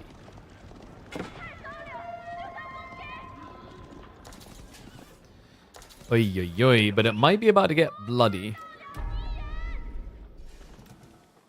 Voldemar was thinking about it. I was about to say, like, maybe a bit too soon. I'd rather see him just build a few lancers to send out there. Someone that's hard to catch. He will come back to defend. Correct timing for it. There's going to be a burn through attempt a little bit too late there on the gate. Spears are revealed. I just don't think you care too much for the Nest of Bees. I'm just going to start stabbing him. Choke point is key here. Voldemar, got to be careful not to invite him in. Double Sacred Sight has now locked in for sort of. Lancers are going to try to dive in. The crossbow's actually griefing. The wall's not going to go up in time. It peels off a group of spearmen to come around the back to defend. So he's going to be able to get that body blocker. Lancers are instead going to ride deeper, but there's a second group just waiting here that haven't even revealed themselves. Was this intentional from Voldemar? I think he maybe lost track, but it works out perfectly because it baits sort of into diving in a situation where he'll get no real damage done. No, and slowly the PG are just going to get massacred. And that feels like all he had to write in this one. The food income is looking abysmal. The quick wall is going to come in. Voldemar will not have to chase this round like a Benny Hills moment. He's going to shut it down nice and early. And that gives him the ability now to push out, sort of at risk of losing berry control. The opportunity to strike back is fading away in this game number 3 decider. Lance account erased. No reason to keep the boys at home. They're unleashed. That's right. Voldemar is that kid at nursery who's been working tirelessly, week in, week out, giving the kids the toys they want, the milk cartons they need, convincing them with very babyish arguments how to overthrow the teacher.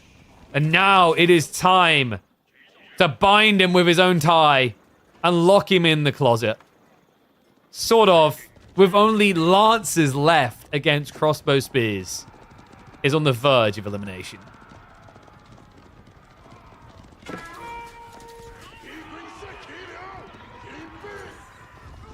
Tricky game. I wonder how Sort of would have felt about trying to play scaling eco. It's always tough against China. I feel like with Shushi, you have to find some economical edge off of like relics usually. And if you can't do that, the game gets a bit weird. But you see what Sort of wanted to do. I mean, Shushi are meant to be the better cav civ. It's just Voldemar, a player who's historically very comfortable with this idea of defending later in the game. Played well to it. Sometimes this slower pace can hurt him, depending on the map, depending on the matchup. We saw how it actually stung him hard in game number 2. Game 3 just didn't really offer the same scale potential or the same pressure. And now, talking of scale potential, this landmark on a map like this is game-defining. Great Wall Gatehouse on the way.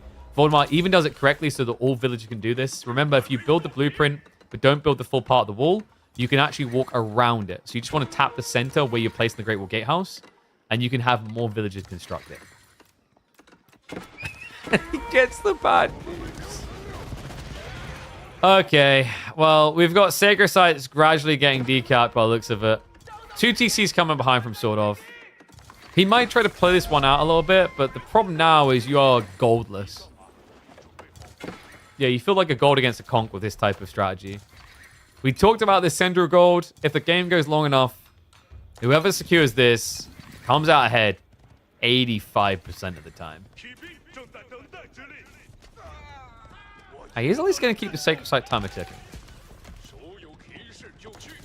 A little bit of praise to him for that, but 7 minutes is a really long time when your opponent's already Imperial. Against some civs, it's like, oh, damn. Like, no. This is actually pretty comfortable. But China's different because of the supervision. They get elite tech so fast.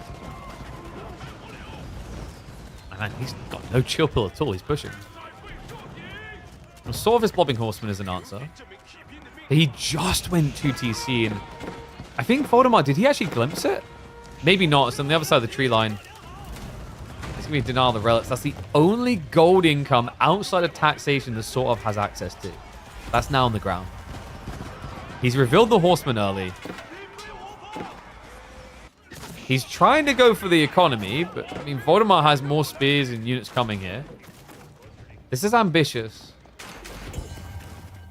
Yeah, also, like, how much damage can you do versus what Voldemort can do here is the big question, isn't it? Yes, he's going to keep blitzing through the production. Now, Voldemort wasn't overly ambitious. He kept troopers at home. Choke points could be a problem in that Springles can exploit you on that. Yeah, so you got to show a little bit of respect.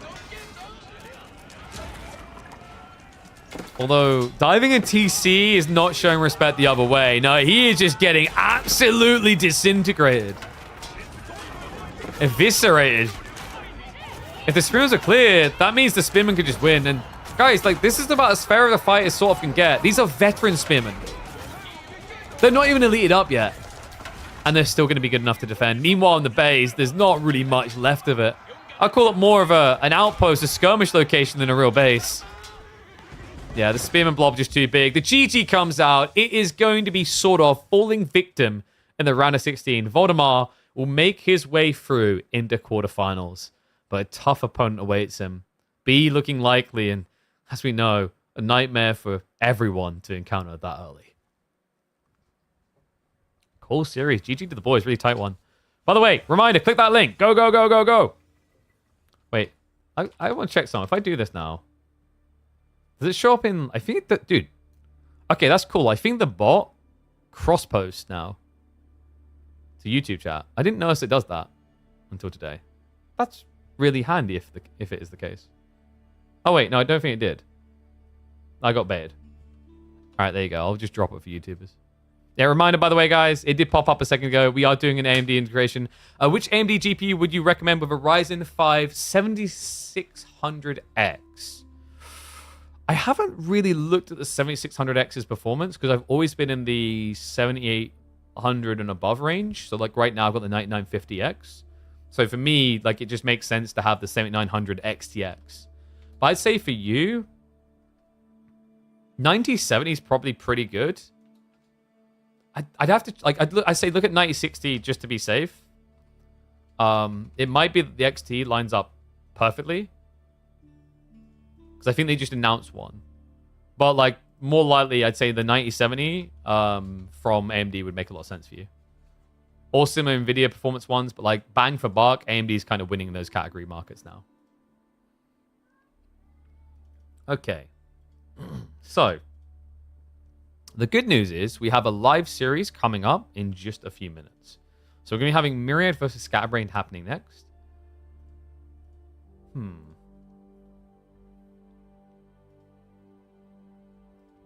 I reckon from that series, I don't know if all the games are uploadable. I think the game 2 between Voldemar and sort of definitely was the uploadable one to me.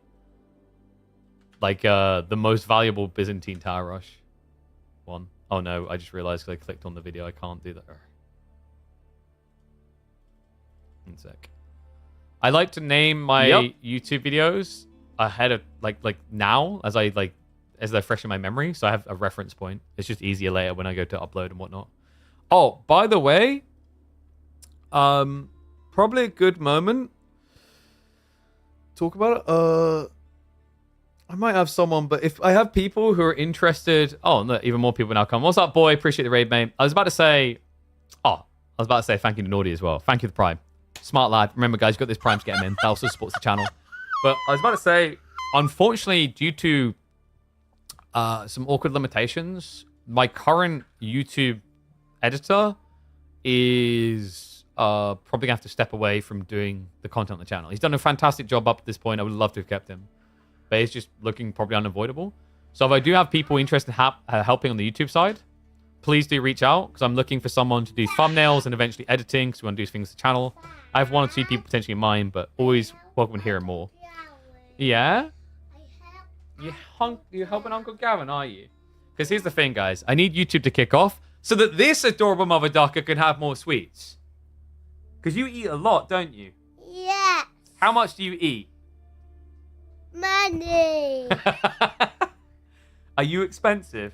Yes. But are you worth it? Yes, Stream. Bye, Stream. Bye, Stream. Say love you. Blow them kisses. Love you. Alright, you go play in the garden. Love you, princess. Oh, lovely. Butt crack showing and all.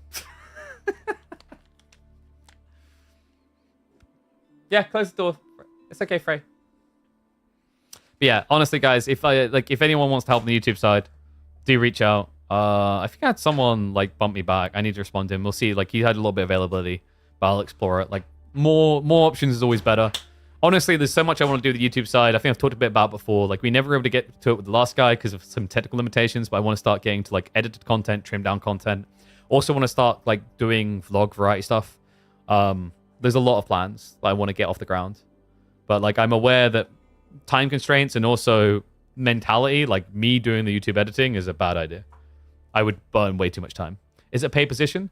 So I don't have much money, so it would be a case of I would probably offer up either for the person who's doing it was quite a low rate, which is reasonable for their country and reasonable for me, because YouTube doesn't make that much money currently. Or the other option I'd be open to is a rev share split, so that there's incentivization to grab the channel, to grow the channel. Sorry, I got distracted. You're meant to be outside. Why are you not outside? Go play. That smile is dangerous. All right, so we've got Myriad coming up next. I think we're just gonna... Oh wait, they're already starting. Oh, nice. All right, we're already at the draft. They're meant to be waiting. They were meant to be starting in a few minutes, but I'll take an early start. All right, so Control F5. Let me have a look. Yeah, basically, I'm looking for someone who actually wants to try and reach it being a full-time gig through it growing to that. Because I can't afford a full-time editor. Those type of people are $500 per video, and I'm laughing because that's just not feasible.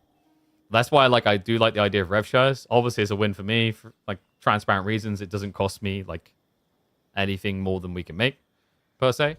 But the thing there is if the channel grows, and let's say there's a belief that we can reach 40,000 people per video, I can do your rough calculation of what that's going to be. So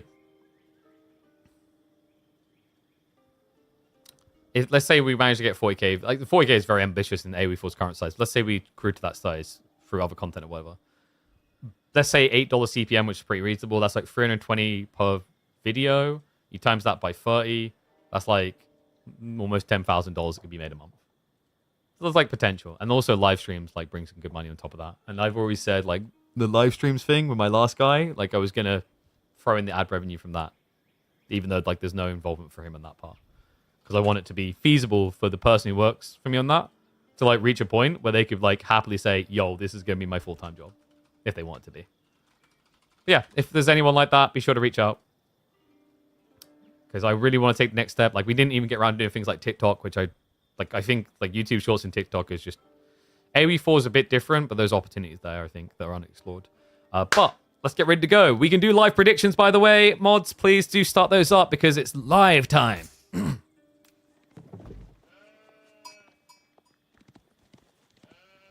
And in we go. That's right, one and all. We are back over seeding again for Myriad versus Scatterbrain. Live series on the channel, and it is going to be an aggressive one. Dark Age, Rax, aggro out of both players. Reseeding has been a cool map so far. How have you guys been enjoying it? You been liking it? I think it's been pretty cool. These Forgotten Ruins have led to quite the enticing engagement point for a lot of civs. Japan, Mongols, House of Lancaster, all some of them. I've been really impressed with Japan in particular. Funnily enough, Myriad was on our channel earlier on today when we watched Wham execute a really cool Japanese strategy here. Guys, it's actually quite valuable to play on Forgotten Ruins for Japanese because the Stone Gen allows you to eventually get Daimyo. And a Katana Bannerman in the Dark Age has an absurd amount of health. 155 HP with 3 melee and ranged armor is ludicrous for a Dark Age unit. I think that's what Myriad has in mind. If Scatterbrain tries to engage with this, which he's going to want to because he wants the stone for mana spam, then this could be a very big win for Myriad. And yeah, we were just talking about like getting someone involved on the YouTube side, maybe expanding TikTok, etc. Just saw the comment, TikTok isn't worth it. TikTok can actually be worth it for a multitude of different reasons. So like part of it is to do with there is more like monetization opportunities built into the platform that like can be easy lifts. But the thing that people often forget about platforms like TikTok, YouTube, etc., like if you're doing YouTube anyway, TikTok can become a very easy cross-platform like post. But then the growth value to pushing the long-form content and streams is where you get a lot of value out of TikTok. So it is. It's just a different style. It's like we talked about before. Like the idea of like YouTube is like our viewership is not high there, but if we're driving people towards the live streams, then that allows us to then get paid integrations because the value of like live viewers compared to like videos viewed after the fact is like very different mathematics. And what equates as a top percentile streamer is different than a top percentile YouTuber. Like by platform standards, we're very easily, I think at this stage, in the top percentage, definitely actually in the top percentage of Twitch streamers. It helps a lot of people like to viewer streamers. But by YouTube standards, we're nowhere near. Okay, so rack spam for Myriad wasn't actually about the stone at all. I'm a little bit surprised. I guess the Katana Bannerman play would be a bit weird against House of Lancaster in hindsight because your opponent wants Yeoman anyway, and the more spear spam you do, the better it feels for him. So Myriad just does this to skewer the food. Does mean, however, Scatterbrain is getting to have his cake and maybe eat it here because he's now going to move his spears for a deer shove. He could even think about going for a second Forgotten Ruins. I really rate this area highly for a Lancaster castle drop, which I think you can slot just about there. And then you can pop a mining camp between there and then build manas around this area. So that would secure you both double stone, which is going to be 120 stone a minute, meaning you could afford a mana per minute.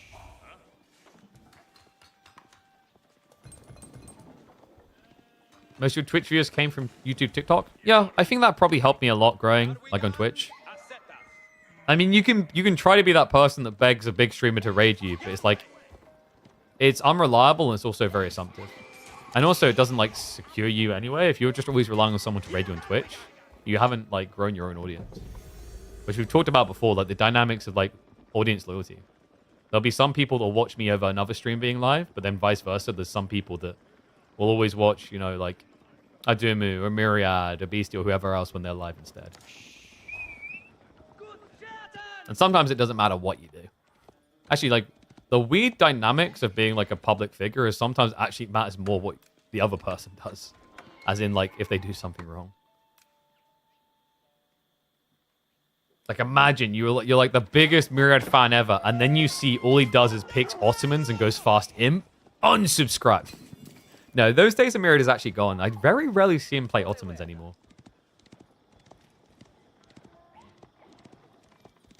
Did I take a picture for you for this map? Mate, I think you may need to talk to our Friday show match sponsor, if that's the case. Oh, dear. Also, like, honestly, if your eyebrows look like this, please, please seek a hairdresser that knows how to do facial hair. Oh, my God. Like, seeing, like, eyebrows like this just reminds me of, you know, when someone has no eyebrows and, like, oh, you're angry? I can't tell. And then they just, like, get the little marker and erase the fake eyebrows and put angry, like, angry lines.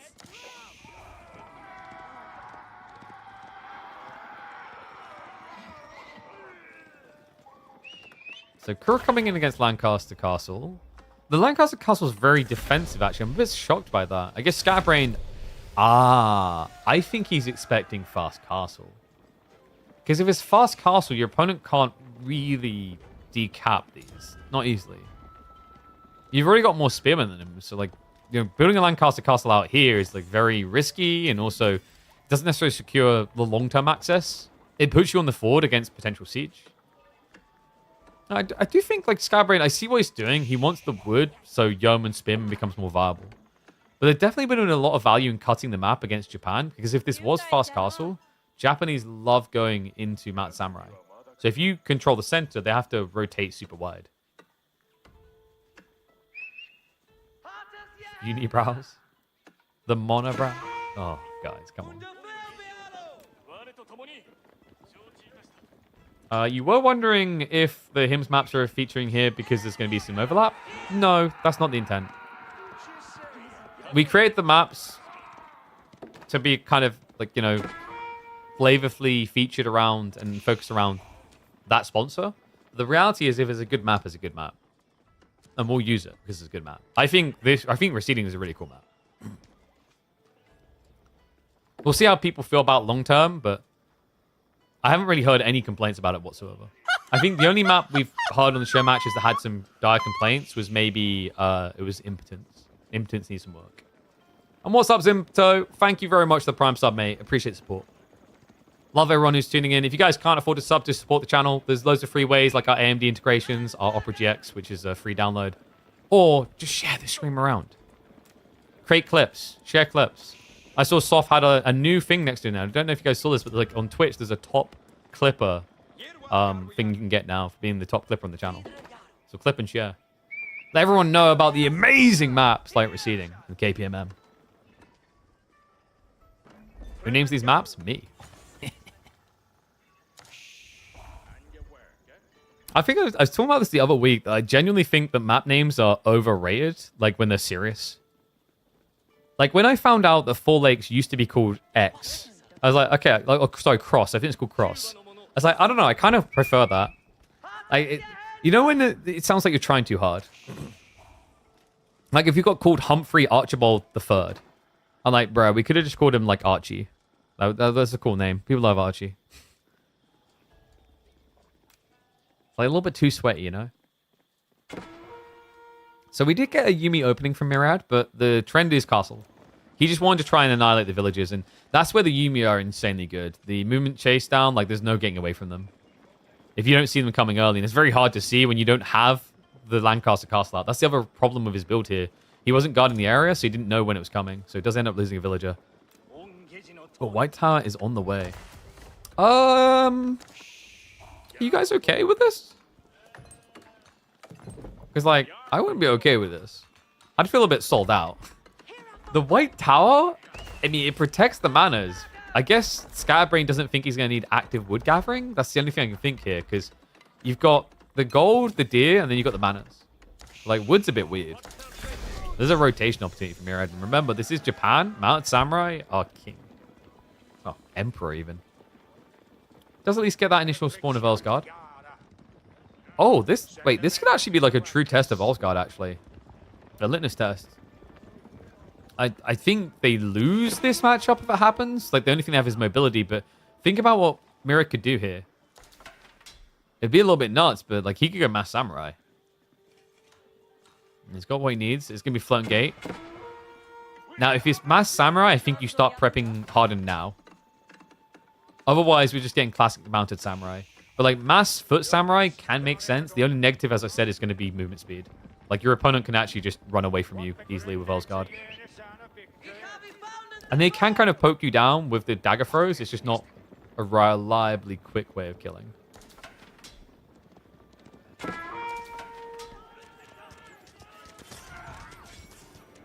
This is ambitious, though. Whoa, wait, what? He came up for the ball, and you see how impactful these Earl's Guard are.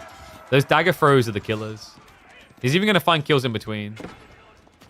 So 3 seconds till another dagger throw. You're getting away, but getting away is never truly escaping when it comes to Earl's Guard.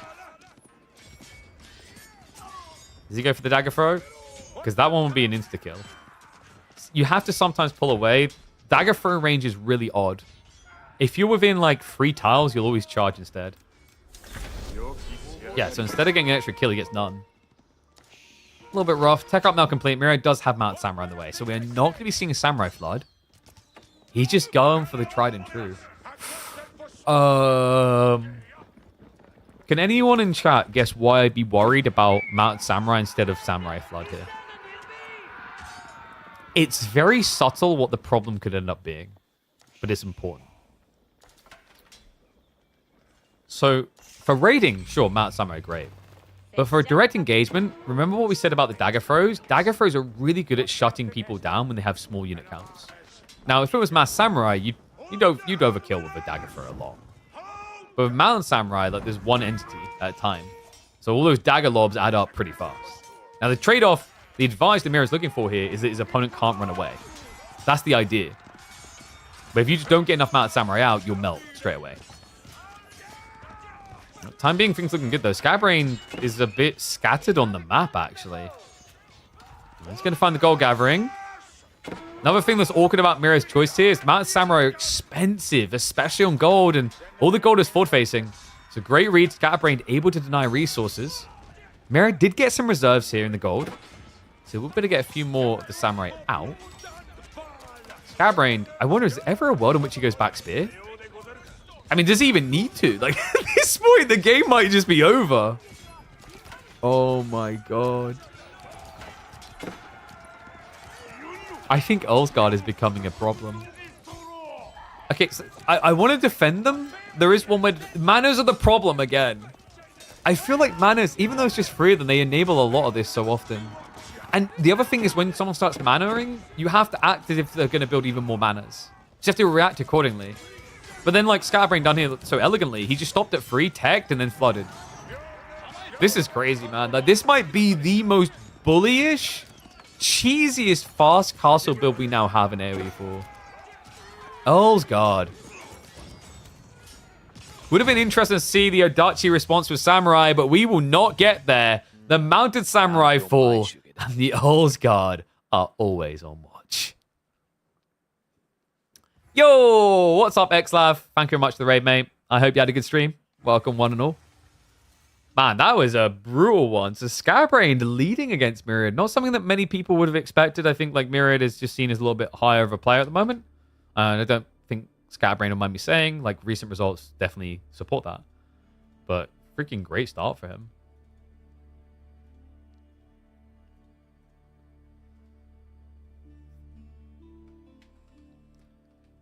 Oh, by the way, seems we've got a bunch more people in. That link just popped up again. Reminder, we're working with AMD to get eyeballs on the latest and greatest Ryzen CPUs. If you guys haven't checked out the X3D lines, if you've never used them before, you're missing out. They're basically the best CPUs for gaming performance you'll find on the market. In fact, I'm going to open up Opera GX now and show you what you'd be clicking through. We're doing an awareness campaign with them, which means if you just click the link, it actually supports the channel. You don't have to go buy. They just want people looking at it. You can go across to the website by clicking it, and it's just going to run you down on like why you should be using these. So like the big thing with the X3Ds is they use a bigger Vcache at like the third configuration so that you get better performance out of them. But like I've been with Ryzen for years. Yes, darling. And they are absolutely top notch. Like I've been using Ryzen since like I think 2018 and never regretted it. So go check them out. Got loads. I haven't got the X3D one of this. I'm a bit jelly. I've got the 9950X.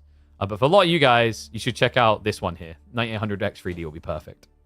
So thanks again to AMD. 5th time they've sponsored us. All right. Should we get ready for the next game? Let's do it. So G2, we're going to Kawasan.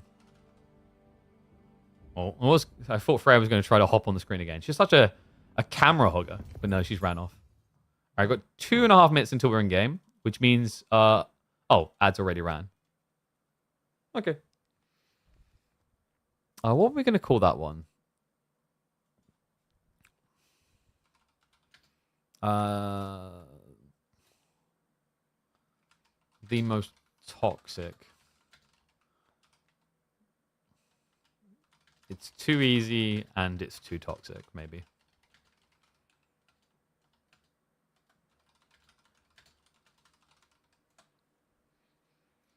Is this match live? I mean, there's like, yes. I think I've talked about this before. Like, if you haven't seen it, it doesn't matter either way. But one thing I'll point out is like that question's not even needed if you have this. If there's an observer delay timer ticking, it literally is as live as it can get. So that's like an easy way for you to know without even asking. I mean, no, everything's pre-recorded. Even me, I'm not real. I'm a fabric of your imagination. Ooh, you know what I'm going to do actually quickly while we got a sec? I'm going to quickly update the scores because for those who didn't see, we've already cast some games. If you guys ever want to watch the VODs, always check them out on our YouTube side. ! YouTube, I think, pops us up on the YouTube. Because the VODs there, like, watching VODs on YouTube actually supports the channel. Watching VODs on Twitch does not. Because Twitch doesn't pay creators for ad integrations on VODs, which is weird because you guys still have to watch ads, right? That's really stupid of them. Also, being totally real, ad money is going to be even better on YouTube at this rate because of, I'm sure you guys have like heard what's been happening with like political streamers pretty much halving the amount of money that Twitch streamers are making off of ads on this platform compared to a year ago. I am not exaggerating that number. I heard one of my streamers like talking about this, and I saw the ad revenues making. I was like, okay, you're still doing well, buddy. But like, yeah, for a lot of us, this is bad. Okay, so I think how many series have we done? Was it free so far? I think it was free. So I think that's correct. We have got Lash versus Numedan happening in about 3 hours live, and we've still got a few other sets to do as well, as you can see here. We've got Mia Micah versus MSN. We've got B versus Flotta Otto and Tam versus Makomi. So plenty to keep us busy.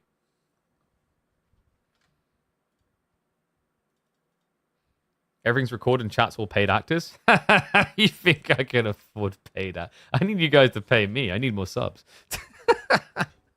Oh, that's cute that you think that I can afford to pay people. Kappa. Oh, by the way, we are 4 off our plus goal. If we get 4 unique subscribers subscribing themselves, that will put us into the point where we get 60-40 split on subs for the month instead of the normal 50-50. Appreciate everyone who's been helping to make that happen. We're just a few away. Whoop, whoop. Okay. In we go.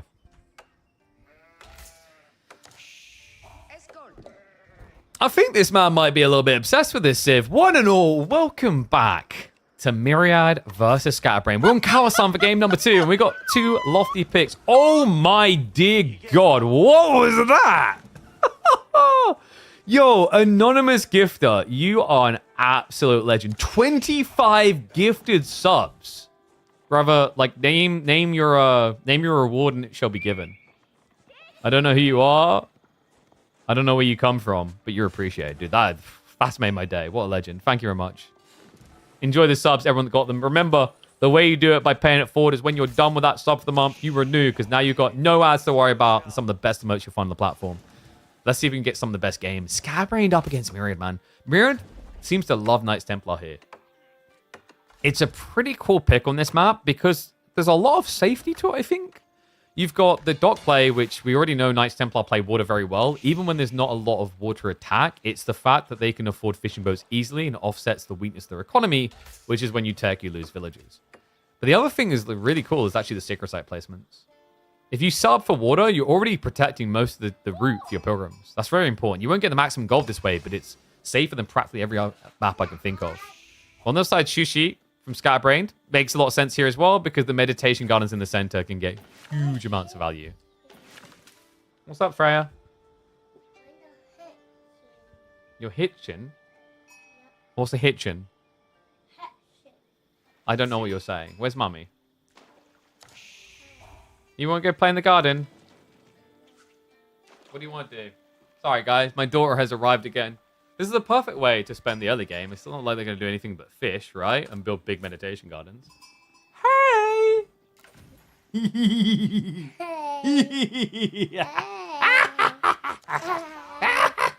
All right, back to the game. Say bye, stream. Okay. Go play. Love you.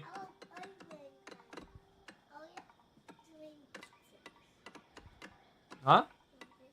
Oh, she wants to give stream a kiss.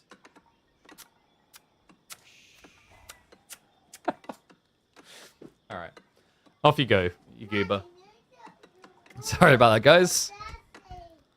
So we have got mini garden coming in. That's actually, like, he gets the gold as well. Is that better than here? Oh, I think... No, he could have built that there, I think. So what... Is this really higher value? It feels like it's lower. Yeah, because it's very deceitful. He's getting like 3 berries here, so up to 5. And then we got the 6, 6, and 2? This is going to be pretty decent. With the gold, I think it justifies it. And he also, yeah, he's clipping this berry here. You're starting to remember why Sushi feels really good on this map. The meditation garden play in the center is really nice. I love the way that people started to leverage Sushi here. The problem with Sushi used to be people would start with fishing and then add medi garden later. The negative of that is your opponent's able to react. But this is a lot more fluid. You come out, you build the medi garden. Now the villagers are out here. You build the dock. And then you counterplay your opponent because Myriad's already started to build fishing boats.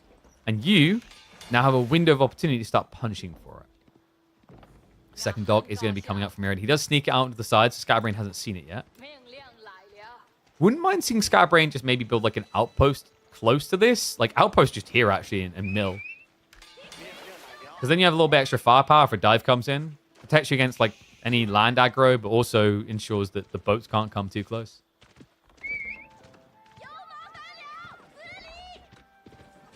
What do I think about Earlsguard versus Samurai? I think Samurai in theory should feel good there, but the problem is they can't reach their targets. And Samurai requires a lot of setup via Veterancy and Odachi, whereas Earlsguard just go. Go, go, go. Scatterbrain does reveal the arch ship. Myriad is going to mirror the play, actually, so he's not going to go for Springwood first. We do not have any pilgrimages yet, either. Villager's going to be pushed away, but it's already double dock. For Scatterbrain, I think it could make a lot of sense just to build a dock on your own pond now to get resources. I think Myriad is maybe keeping an eye out for the potential of that play himself.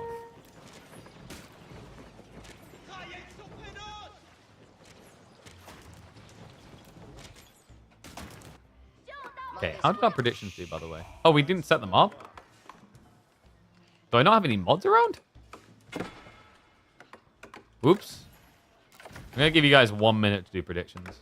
Because we're already pretty deep in the game.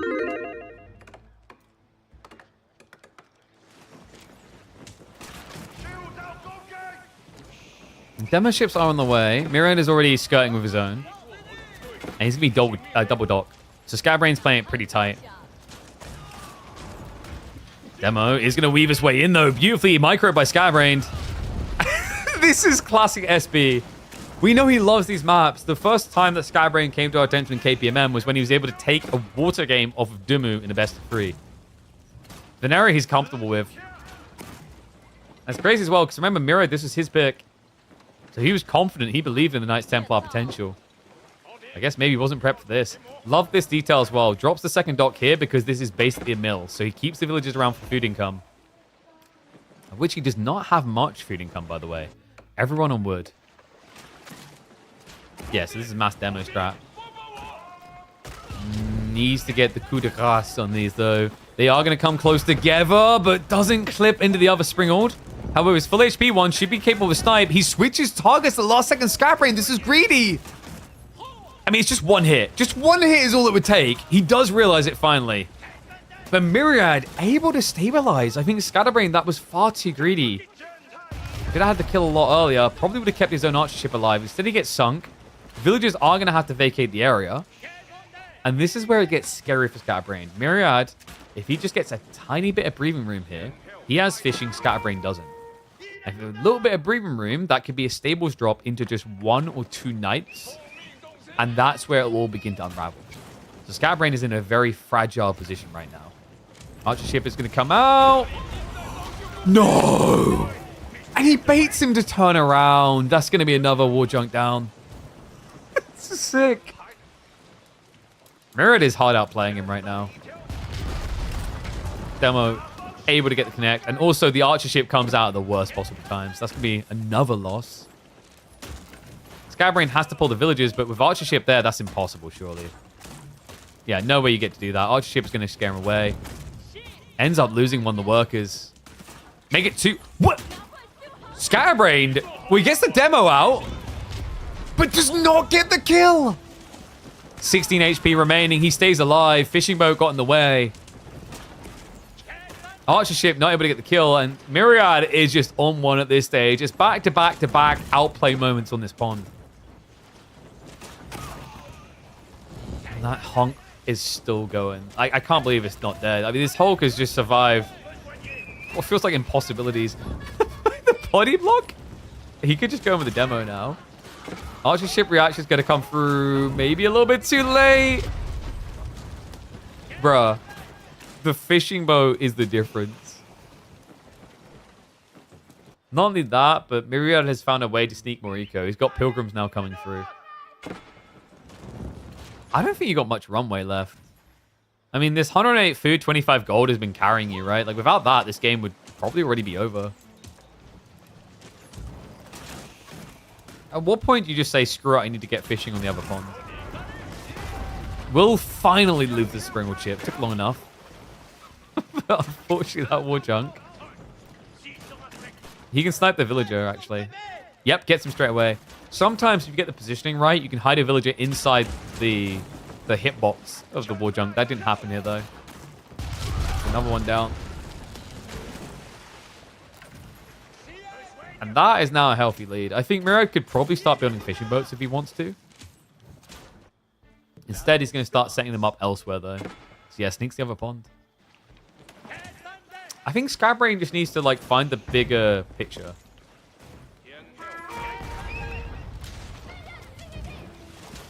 Because, like, right now, he's so funneled and tunnel vision on this.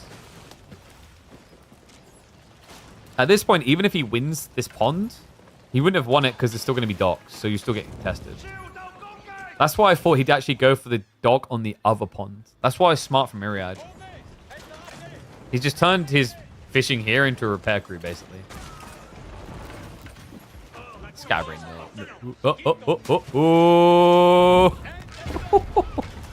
Oh, if he pulled back towards the archer ship, I think he actually might have got out of range of that. So Hulk goes down, but Scatterbrain, he ain't got no hunks to come play himself anymore. Nah. It's going to be a play under the other pond. The timing is maybe rough here. Okay, no, he pulls 2 villages. He's safe. Galley's out in 10, but this will be going up. So Scatterbrain at least stands a chance here. But this is starting to look pretty rough. We talked about the Chevalier Confrère. They are now on their way. And, like, there's no answer. You know, Scatterbrain does not have a single military unit on land.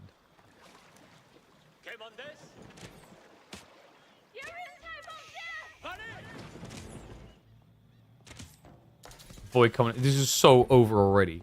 Well, Scatterbrain made it to the semi-finals, boy, so maybe he's got someone to teach, okay? Boy over here trying to take the resident It's GG already title from him, okay? Second dog. Archers? Can we get some snipe done? Nah, okay, so Scatterbrain able to dodge it in time. The Chevalier is a bigger problem, though.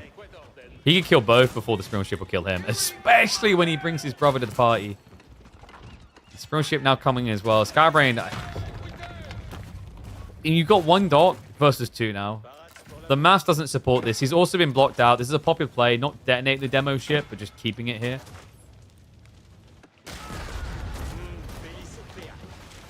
And the thing is, Scatterbrain probably doesn't realize it yet. He's about to get eyeballs on. It's double dock.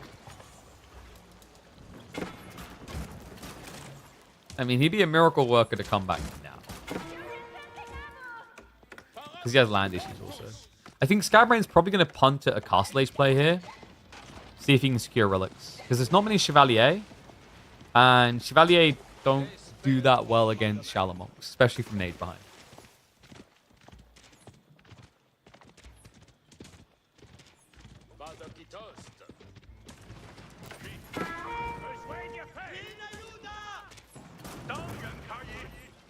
Demo. No, shoot. I think he had enough damage there. Isn't it 15 damage per flurry? Running away kind of like just got him killed pointlessly. We have a demo that now can't kill anything. Skybrain is still not ready to throw in the towel. He's like, sometimes esports is a game of endurance. Myriad is one power outage or a heart attack away from me winning this series 2-0.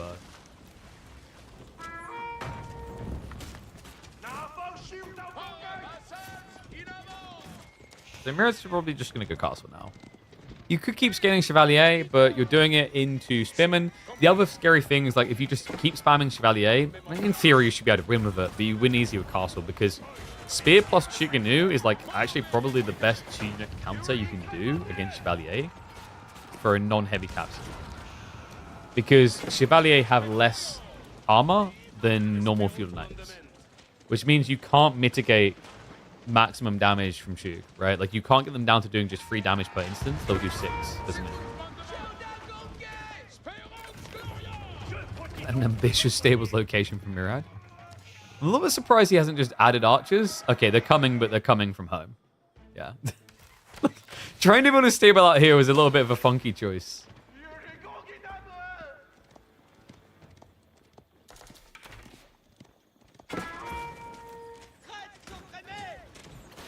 Villagers now rushing for another dog. It's like, if I can just get one up, please. Timing on that. Oh, God. There has to be a point where you're looking at this thinking, okay, at what point am I just demoralizing myself still staying in this game? Archers have now arrived, just can't play the spears. Like, this has to be the end.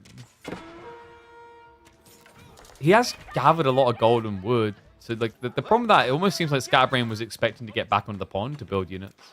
He's at least gathering deer, so there's probably going to be an attempt at castle here, but it's going to be inferior. Myriad is just shopping. He's going to choose Genoa. Pilgrims, 118 gold already, so close to maximum. And more stables. I mean, it makes sense. When you've got double pond, you just spam Templar, brother. This one's a bit of a stomp.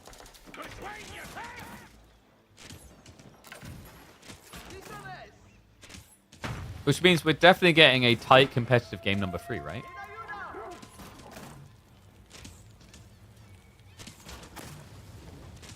Right? Hope so.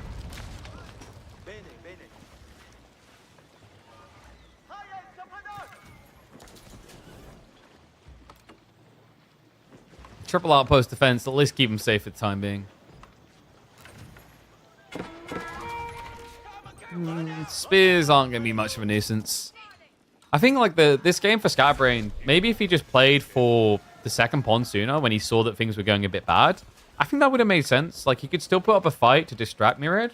Like, we've seen players get better at this. Map that's really good as an example is Lakeside, where your approach sometimes isn't to win water, it's just to distract. Make your opponent waste enough resources trying to protect themselves when it's irrelevant.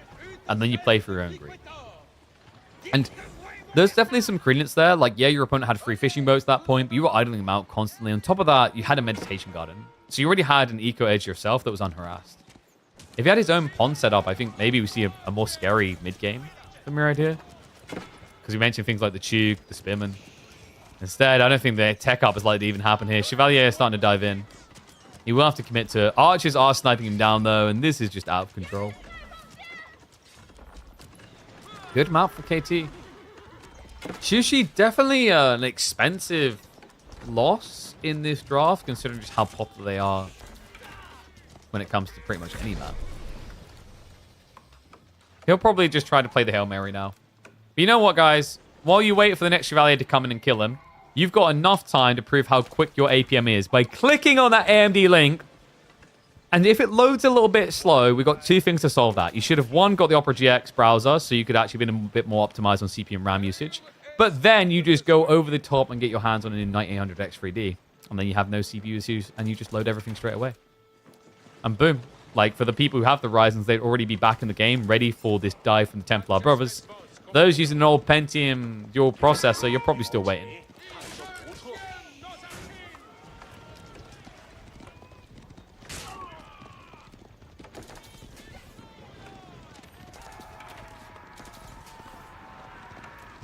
So many Templar people. If anyone who's played Knights Templar, they'll get what I'm about to say. This comp is so hard to scale. They just feel so expensive on this Civ. But when you've got double bond, go crazy. Tip of the hat. Do as much as you want, bud. Let's go dive in. Initial clash, not great. Lancers outnumber him, but if Mirror just slows down a bit, this should be full cruise control.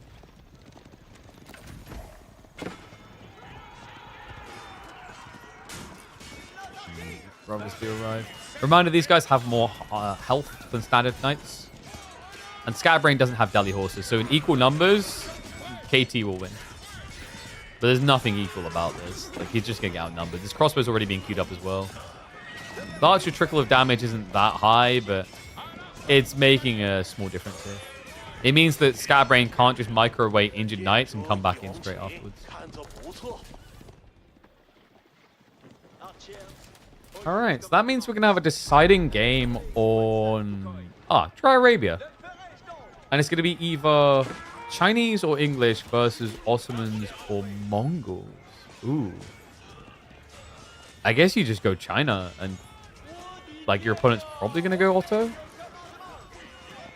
Not really a highly desirable map for an Ottoman pick, though.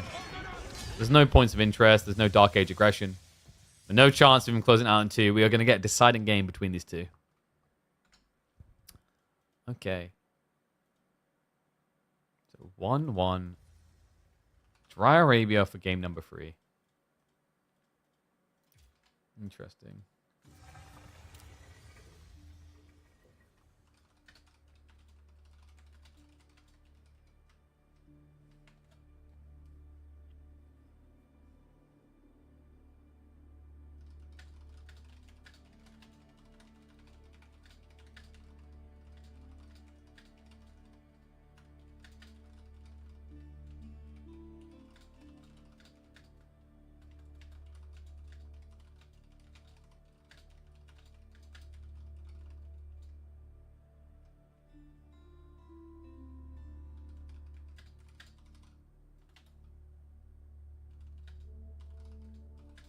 Sorry, I just sent a message quickly.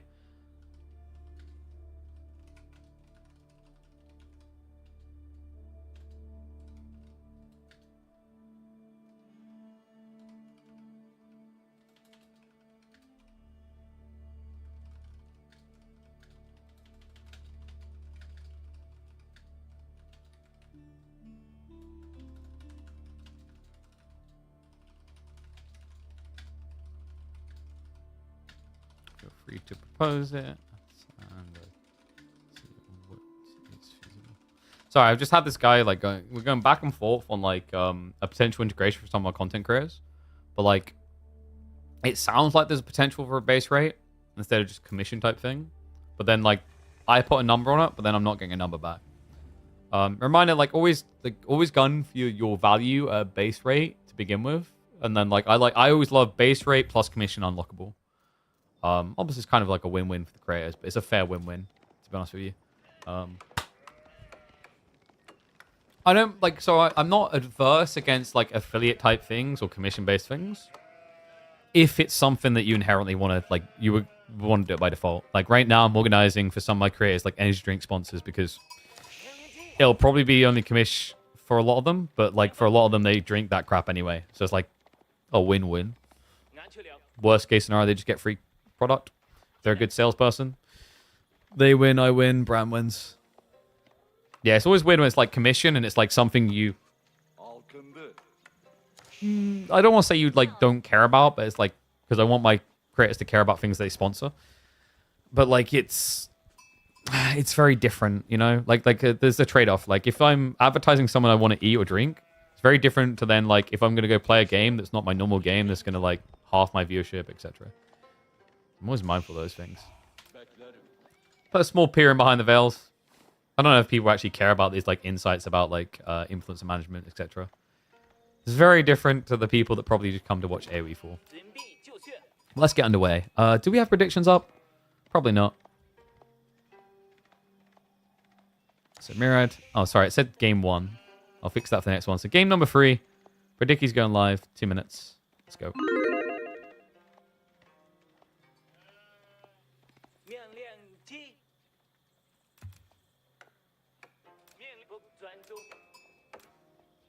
An exciting game number 3, one and all. A beautiful way to decide just how strong Ottomans are in the new world order. Scatterbrained in the deciding game takes to Dry Arabia with them in the yellow, while Myriad goes for one of the emperors of Age of Empires 4. It is going to be the Chinese in the red to the south side.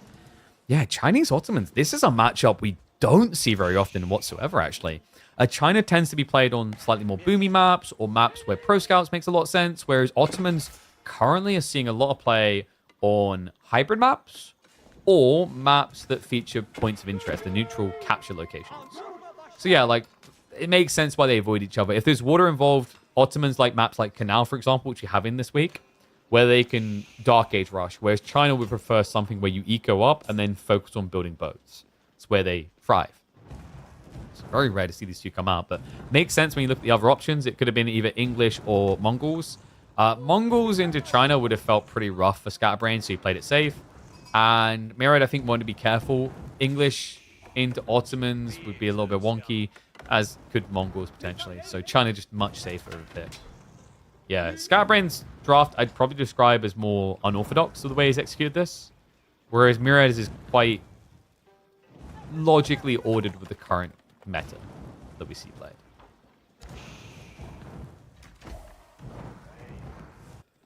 Could have Academy on the way already. Skybrain did make this a Rax rush, by the way. So Deer Shove it is. Does that make it obvious? I mean, this is blocking Pro Scout timing, right? But like for Mirad, is this not a bit suspicious right now? Because he's going to scout over. He'll see no villager coming for an outpost rush. I wonder if Scoutbrain would have benefited from that villager. Because if I'm Mirad right now, I'm probably looking at this going, okay, so it's like 2 spears.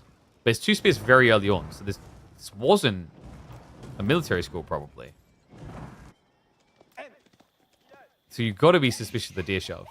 And you don't want to be giving this for free. Like an Ottoman player with just 1 Deer Shove, that's either Master Pahi or Fast Castle quite cozily. Especially when they also have the potential to go into the Anatolian Hills for the extra sheep if they ever run out of food. I love the Madrasa. I think Madrasa is just so good here. Madrasa is a very powerful play. It just gives you feudal potential, but also castle potential. Normally, going the alternative in the Sultani, I just feel like there's not enough value long-term feudal for the gold to make as much sense. And you know what my classic saying is. On your standard maps, gold will run out slower than food. A lot slower, in fact.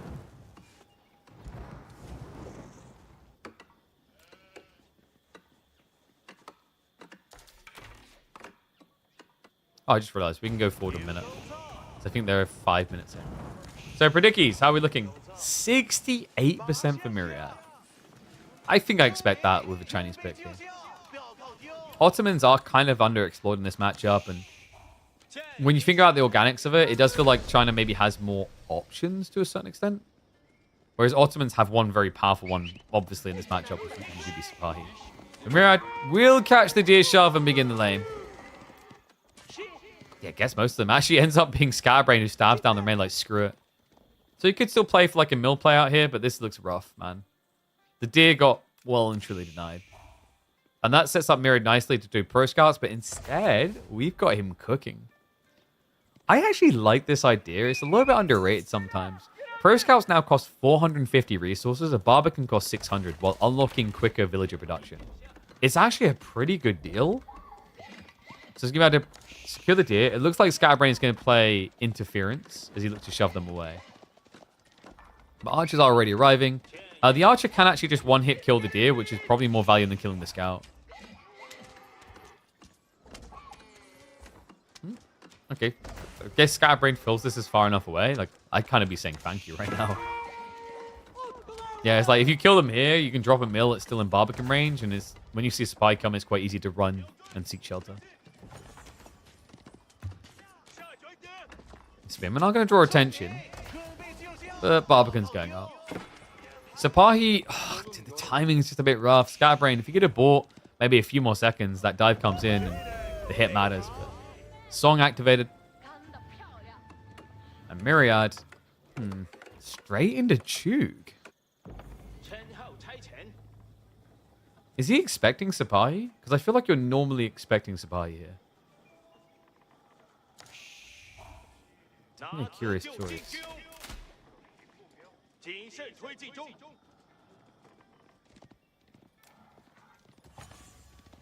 mean, Scatterbrain, he is going gung-ho, so double archery range, double stables.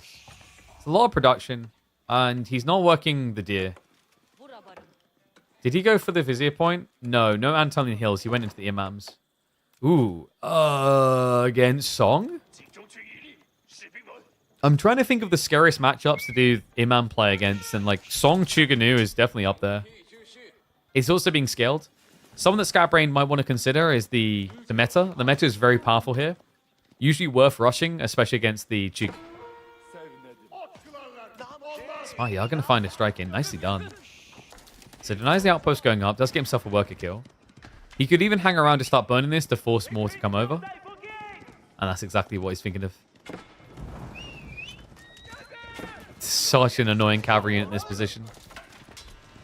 He will eventually secure this. Myriad has got Spimmin coming, so Scatterbrain, happy with the delay at least, backs off.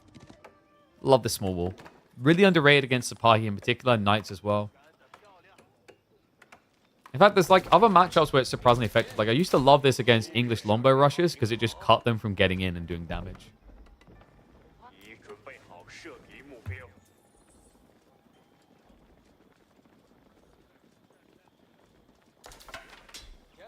I wonder, does Scatterbrain try and bait and switch out the age? Because he seems comfortable with the idea that Sapahi are going to pay off. And it makes sense. Like, so the Imams will lose value once the army size gets to about 30. But the timing, they look good. Chug are going to overextend Sapahi. Diving for the punishment. Scatterbrain. Nice position here. Myriad needs to be very respectful of this. If he doesn't kill them, they will come back with Fury. And 1 HP means they're going to do exactly that. Whoa, Wolf. Whoa. Yeah, so like these are the type of trades you hate to see because you know there's healing involved. It's kind of like when you're against Delhi with Ghazi Raiders. If you almost kill them but don't kill them, you know you've got a problem on the horizon. Only the Imam play kind of takes that to a bigger extreme. Same with the Ibid play. Remember when they go Dervish, it's like, oh, they don't even have to run all the way home. At least the Delhi player has to move his troops all the way back to base where the skulls are hiding. You have the case of this though. Scatterbrain, rejuvenated. Almost, Cav. Steel Arrow is still not there. Myriad, I don't think he's supervising either. No. Did he forget? With four skull, like with four Imperial Fishers rather, that's quite surprising. And still no kill. Are we about to see Myriad go out in the round of 16? Scatterbrain getting a potential date with his fellow Belarusian, Anatans, if he's able to overcome Makomi. I mean, it looks that way right now, actually. He has at least got a slight scaling lead, and he is now trending towards Castle, which is a good idea because these Vizier points start to kick in the deeper we go. Good news for Myriad is Scatterbrain hasn't started to insulate himself with military schools, which means we're likely not seeing him play towards Castle himself. So, for Myriad, the goal is same as before, survival.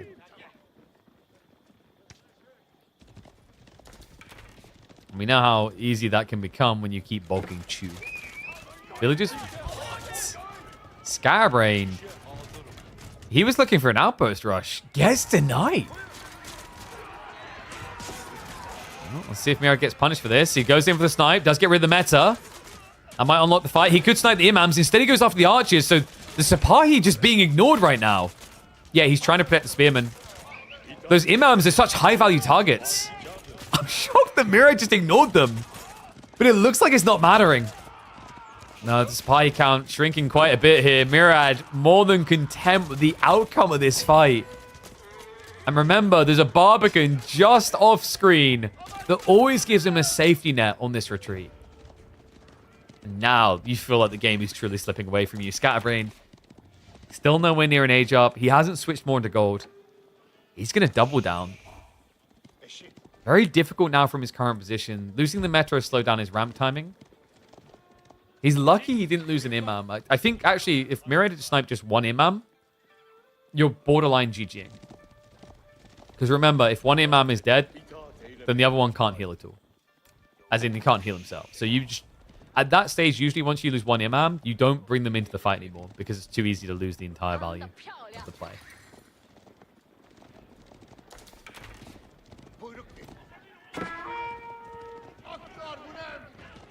No mill school? I think military schools are highly overrated in Feudal Age. Even though it's playing along Feudal, it's tricky to make them pay off. Usually they feel best when you're prepping for Castle. And meta pulls away in time that time. The extra ranged armor critical here. Spear count is still scary though. The imams are so far away, they're not actually healing the Sipahi. He's going to chase again, but... I feel like Scatterbrain is running out of steam here. The deer gathering isn't happening anymore. Meanwhile, remember, Myriad, like, this is no pro scouts. He has to play pocketed resources. And the problem with what Scatterbrain is doing here is, like, the longer he keeps attacking this Barbican, the more he's letting Myriad get away with greed. Like, there's actually not much left at this Barbican location. The problem is, I don't think Scatterbrain realizes what's actually happened here. If he knew about this deer location, you'd be poking in here occasionally. Same with the potential for boar down the line. And the other thing that always worries me about these players is the Barbican is probably the hardest landmark to kill in Feudal Age that I can think of. Like Kremlin as well, right? But Barbicans are always placed more aggressively than Kremlins. Kremlins are super safe. I've rarely seen these days. Spears. You left over. That Stealth Forest is also a bit of a tricky predicament. He has got the scout coming in to give vision though. And we do have Scatterbrain now starting to save up. I like this switch. It's going to be 5 on the gold. He's trending for Castle. And actually, in fairness to him, at this rate, he should beat Myriad to that finish line. Okay, skip what I just said. He just added in 4 more Sipahi. I guess his concern is if he goes for an age up, when the fights are going this way, like if Myriad isn't getting checked, see what he does every time. He steps up. So from Scatterbrain's POV, if he chooses greed right now, it's going to be 30 Chuganu diving your base as you attack. So it's actually the correct call from him. Pretty smartly identified. He needs those Sipahi start. Now we do have more Vizier points potentially to come, but nothing too valuable on the horizon. Only 1 meta still is also another problem. He also lost an Imam. So any damage done is going to be permanent. Spears are going to forward. Sipahi, where are they? Like, you call this a cavalry line?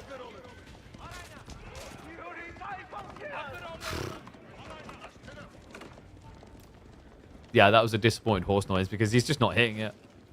At this point, Myriad just has too many repeater crossbows. Scatterbrain is about to get a lot worse for him. That backline of archers needs a lot of wood. And Myriad is hugging that tree line. At this stage, he could actually just stick 1 Chuganu in and shoot over the trees. Final Imam also got removed. There's no healing anymore. And I think we are just matters of moments away from Myriad realizing that he has the whole world in his hands. He can play tech up. He can continue the all-in. If you just keep bodying, the only option for Scatterbrain would be to cut reinforcements. But there's just so many reinforcements coming. Maybe you could, like, raid Eco, but I think Myriad's played this very well also. He's been setting up the outpost, so he's not vulnerable. Yeah, Myriad just spidey senses tingling. Sees him coming a mile off. Myriad's going to check the gold because at this stage, like, a greedy castle play is probably your best out. Just to try and get men at arms together. 1 or 2 springles from the Mehmed Imperial Armory to stop a dive.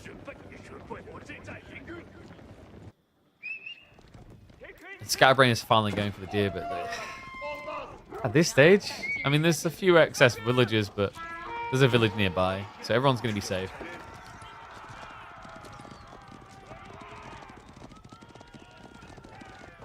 TC can save you? It has its limitations with this many Chuk, though. you'll lose several villages on the dive. And like the point is, this many Chu could just dive past. But more important than that, Myriad doesn't need to. It's much easier to get veterancy here, because then the veterancy on Chug will just annihilate Sipahi. Like, all you have to do is you enter the fight, you kill the meta, and then you just A-click, because your damage will be that high. Right, it'll be 3 ranged armor versus 7 damage times 3. So you can end up hitting Sipahi for 12 per attack. It's way too much DPS. So what you'll probably see from Scatterbrain, Tech Up will come out, and he'll feel an urgency to attack. And you have to attack fast, because against China, they are as fast as a Ryzen 9800 X3D. Like, truly. Their tech speeds are ridiculous. 15 seconds away from veterancy. And they're going to easily get it. Spearman going to buy the time. Meta already been sniped. We're 5 seconds away from the veterancy that should seal the deal. Sipahi, they're getting baited into it, but there it is. The upgrade is there, so now it's going to be a full A-click into the army. Myriad doesn't have to be scared anymore. No, like, you can pretty much just commit to it, lose the spears, and then still come out ahead. He's just going to bait the Sipahi in to make it even easier. 4-1 out for SB. As it looks like he is going to be back to the lobby with an L. Well played by Myriad. Like, I love the approach he took here. Very different. A reminder that, like, Pro Scouts doesn't have to be the be-all, end-all. Very strategically different approach to what we see in 95% of Chinese games. This Civ, Pro Scouts is king. Love to see him showing a different way, though, as he will find his way into the quarterfinals. Damn, that was a cool game.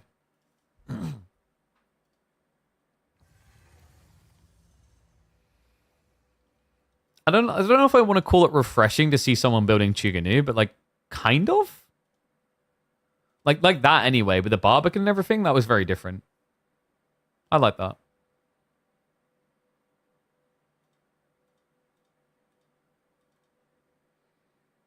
What an interesting build.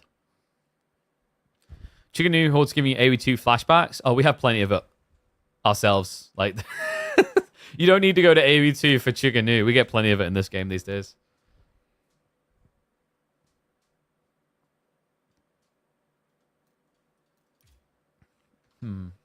So, let me mark it up.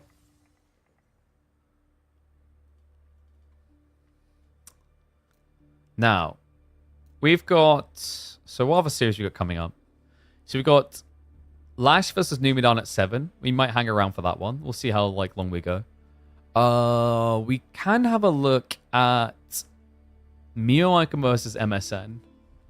I think we've got Antan versus Makomi as well. Which one do you guys want? While you decide that, I'm going to update the bracket and also open the door because I got shot. I got trapped in here by my daughter and it gets hot.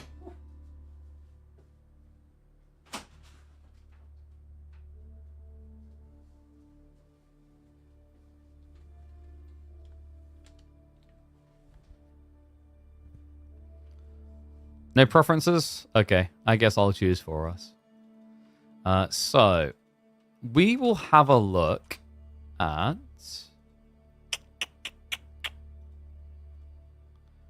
I guess we do Anatan Makomi. Oh, you want to see the Danish grid? Alright, in honor of Myriad, we will check on the Dane. The Daney kiddo. It's the caster that makes RTS watchable, can't change my mind. I respect that. Thank you very much. I mean, RTSs are like slower pacing, right? Like, I think you need to be entertaining. I signed a content creator the other day. He does casting in Counter-Strike, and he's very unique because he doesn't like. He called it boring casting, like the standard kind of like hype style of the show. He just does like crazy stuff. He almost uses like the casting as a background element for the show that he runs.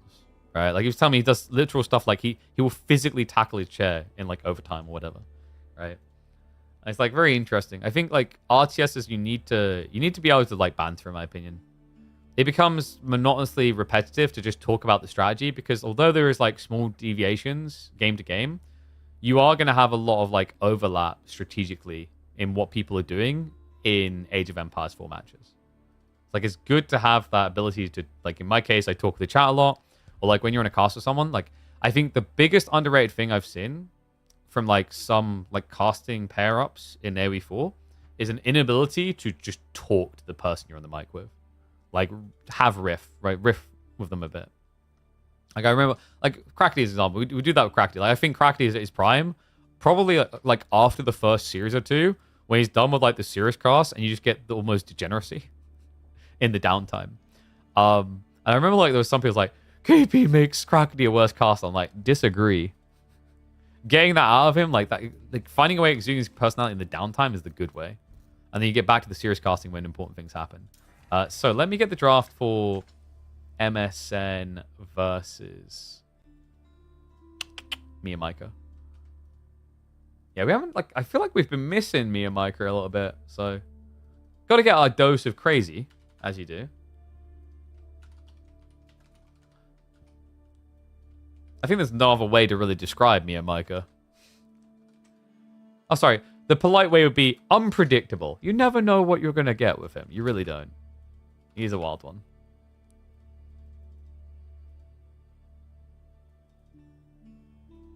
Oh, did we not? I think I pasted the things the wrong way around, didn't I? Yeah. Doink. And doink. Kawasan Dry Arabia. No Canal enjoyers? I am disappointed. Have to make fun of the players? Nah, dude. That's like, nah. You can, like, tease certain things, but, like make fun is not far off of mocking. And that's just, like, BM. That's rude. Like, you can have fun if you're smart about it, but, like, you shouldn't just be sitting there mocking and teasing and shitting on the players. Like, sitting there going M-Lord's mom or whatever repeatedly is, like, it's not as funny as you think. And it's pretty disrespectful. So you gotta be careful with that type of stuff. So let me get Mia Micah's profile open. He has that CDSG tag, doesn't he? Yeah, there we go.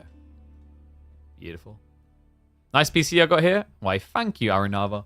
That is our absolute banger of an AMD setup. We've got the 9950X in there, a 7900 XTX, like it's top range. That's a $4,500 PC. We've got the full Corsair cooling solutions. We've got Kingston RAM.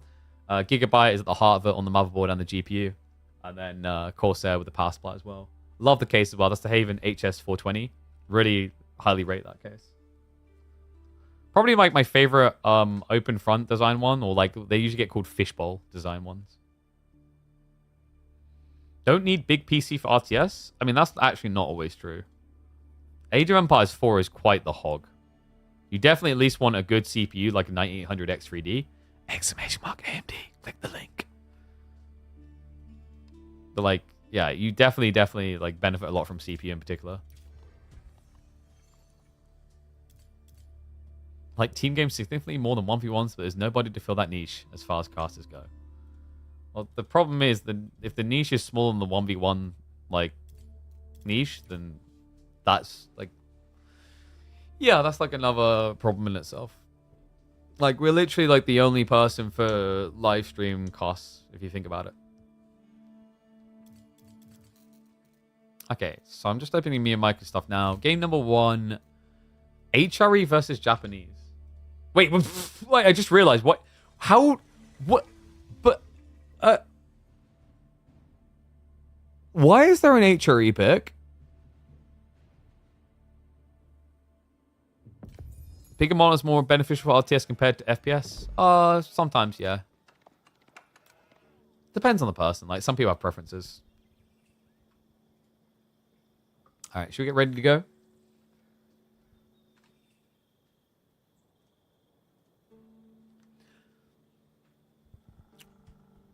Okay, just admitting that he plays at less than 60 frames. GG.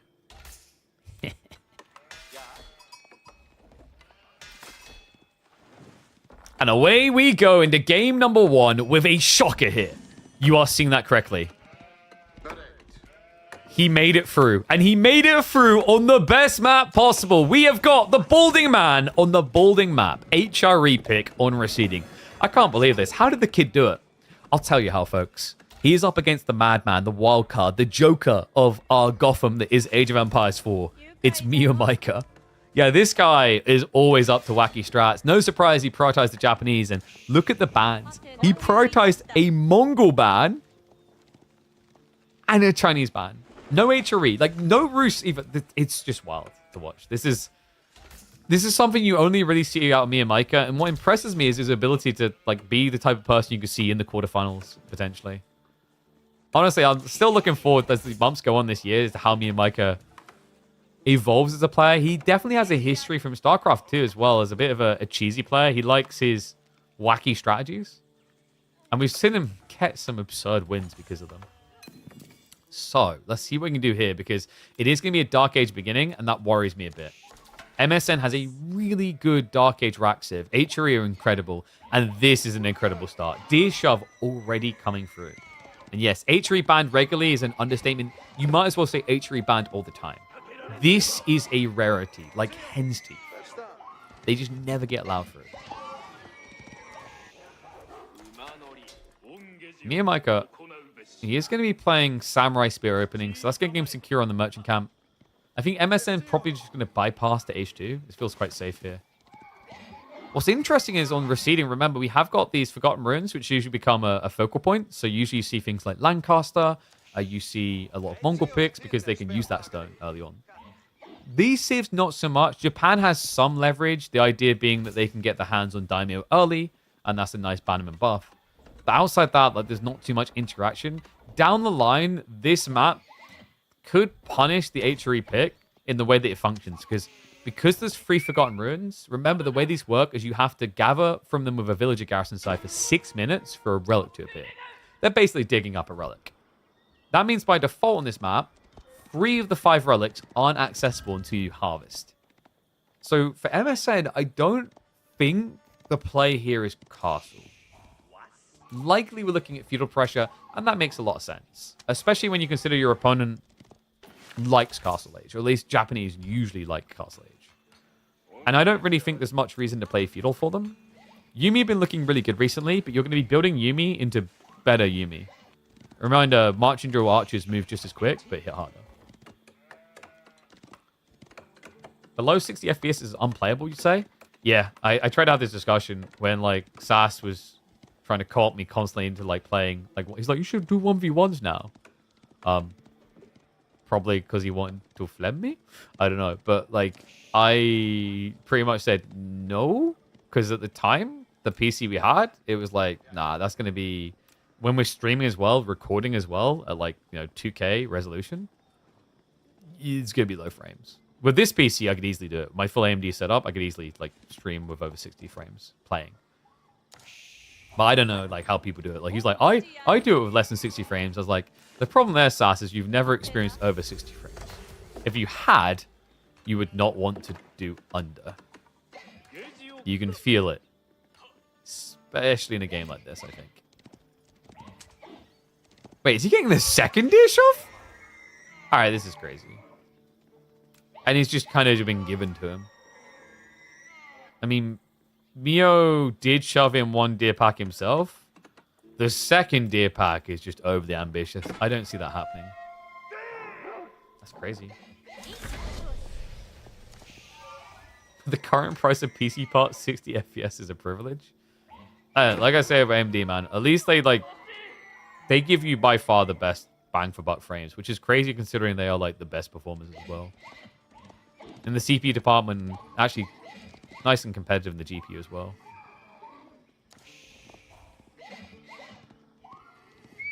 Okay, this dish shop's getting a little bit weird in this positioning. Has been scouted. Me and Mike is going to try to stop it. Very difficult to do against HRE. Remember, they've got marching drills. They move faster. That was elegantly done by MSN as well. I don't know if that was fully intentional, but the way he rotated, he kept units this size, so the deer shove didn't get weird. It kept packed. Really nicely done.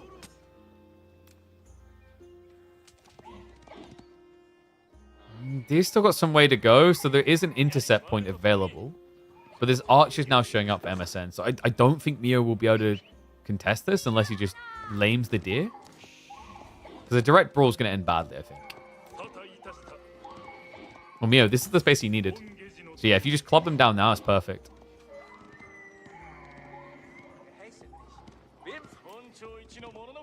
This may be a little bit greedy, no? He's going to shove him away. Okay, well, MSN says hell no. Wait, have we got a divorce proceeding over the deer? Who gets ownership of the kids?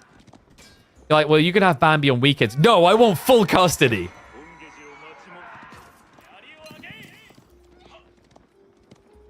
All right, hear me out. Some sort of weird food interact. We've talked about different ideas, like the rabbit holes. We've talked about the ideas of like bison patrols.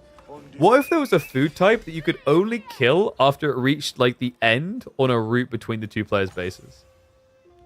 So like a full tug of war resource.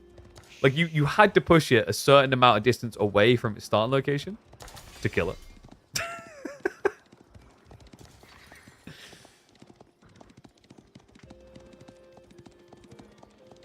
Well, the interesting thing on that comment about Intel versus AMD is like Intel's issue is like for a long time they've done very well because they've done their own prefabs and everything else. They handle the whole process.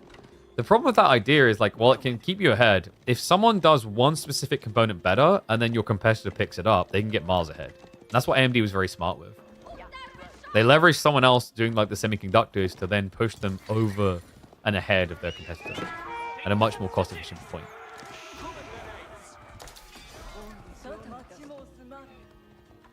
I think you're even seeing it on like the home market. Like AMD is starting like year after year consistently gaining market share in that area.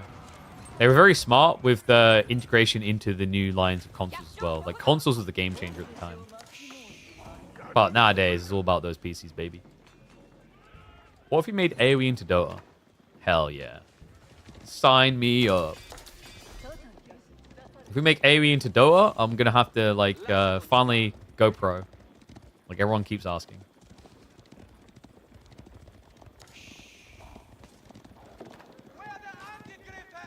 Yes, ownership of the kids. If you have ownership of the kids, you can choose which sweatshop to send them to if they're old enough. That's how it works. Don't read into the fact that I have two kids too much, and don't read into the fact that for some reason Mio Micro is putting Onubugeisha into art. Oh no. Oh god. What? I told you, this guy is chaotic as all hell. If you had to define someone as an action, Mio Micro is swinging a cat in a room like it's a ceiling fan. Who does this? Horseman Onubugeisha strat has been like dead for a very, very long time, I think. The only player who's doing it frequently was about a year and a half ago. It was Neptune.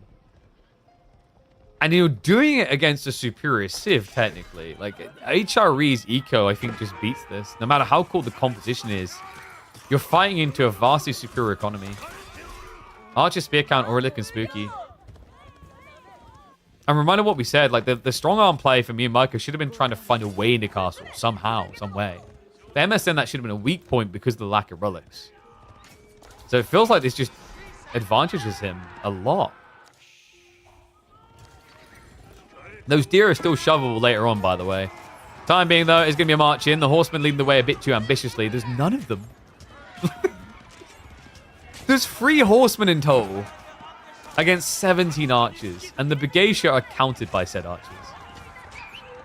Yeah, this was a wild scratch from Neo. I mean, I don't think someone like Samurai would have done better because you just get kited. So, like, the idea of mobility is pretty smart here. But no bannerman is a big problem. And it's just the raw eco. The upside for him, at least, is I think the deer is about to exhaust. So the increased food gathering is about to disappear. Downside is your opponent can keep lobbing just even more archers.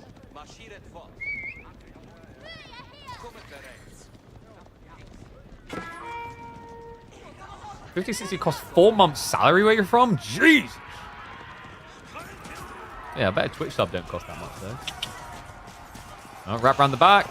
MSN's going to hug on the stone outcropping. He's going to react with his own ponies. And we're just in A-click mode. Mike's like, please lose the fight so I can gather. Please lose the fight so I can gather. Please. He's not losing the fight. That is a complete and utter stomping. And you know, you might go, well, Japan's not that popular a pick. It is these days. On top of that, it's me and Micah. He rates this Civ so highly. Look at his draft. Oh, wait. Sorry, I flipped the wrong way around. Look, right there.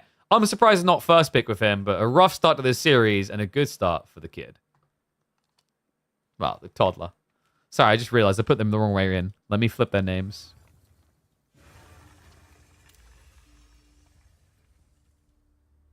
Boom. So game number 1 is going to be an unsurprising win for the HRE. G2, they're going to be taking us to Kawasan. And it's going to be the Abasa pick, which is not really surprising here. Shushi response coming in. Yeah, once again, just the expected comfort being played, but a decent pick on this map as well. Yo, what is up, Camian? Thank you very much for the gifted sub. Appreciate you, mate. Thank you, thank you. You hooked the boy up. 60 Twitch subs equals 150.60. Is that like a good deal, dude? Like, I don't. So I'll just bluntly say, like, even if I wasn't sponsored by MD, I'd say this: the 50-60 is not good value, and you can like check every unbiased tech review, and they'll tell you the same thing. Like, you would be better getting, like, what's the comparative meant to be? I think it's meant to be like the. I mean, the 90-70 does better, right? I'm pretty sure. Have a look now. Yeah, 90-70 is stronger. And the 90-70 costs you... Okay, yeah, that's a lot more. I think there's rumors of a new AMD one coming up. Oh, speaking of AMD. Yeah, but when it comes to CPUs, there's no competition. It's all about that bad boy there. Oopsie, there. Click the link. Reminder, clicking that link supports the channel. Absolutely free way of doing it on our awareness campaign we're running with AMD. Big shout out to them. Dude, like, you know what? Do you guys realize how much of a flex it is when, like, they say that they're like recommending you can play Warzone with it? You guys should know just how, like, absurdly, like, frame consuming Warzone is. I used to play it, and it was not. It was insanity, man. Like, that game was a hog. The fact that they can flex 9800X 3D is going to be good for that says everything it needs to. Whew.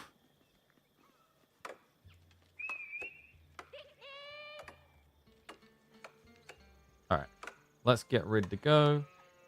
Oh, did I miss Failgain? Thank you very much, mate. I don't think I said thanks for that. Appreciate the sub. I see you come through as well. Legend. Can it run Crisis? I think anything can run Crisis these days. No one uses that engine anymore. Is Crytek even still a company, or are they like... I think they crashed and burned finally, didn't they? Or they barely still exist if they do. Let's mark up game 1, by the way. That is going to be a win for MSN.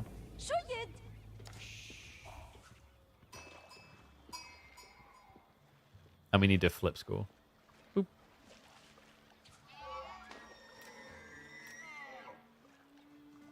A good beginning for the toddler on the Age of Empires 4 block. 1-0, we head into game number 2 with MSN on the Abbasids up against that crazy dog, Mia Micah, playing as Shushi. That's right, Meow Meow. Most comfortable at home with this Civ. Kawasan is going to be the map. A pretty good one historically for Abbasids, but definitely don't discredit what Shushi can do here. I think Abbasids looks really good because of the dot control into camel spam. And, well, repeat crossbows is like a pristine answer to that. So Mia Micah has some potency here. On top of that, we've seen that the Meditation Garden openings onto these locations are pretty absurd. Easily capable of netting well over 100 food a minute to kick your game off.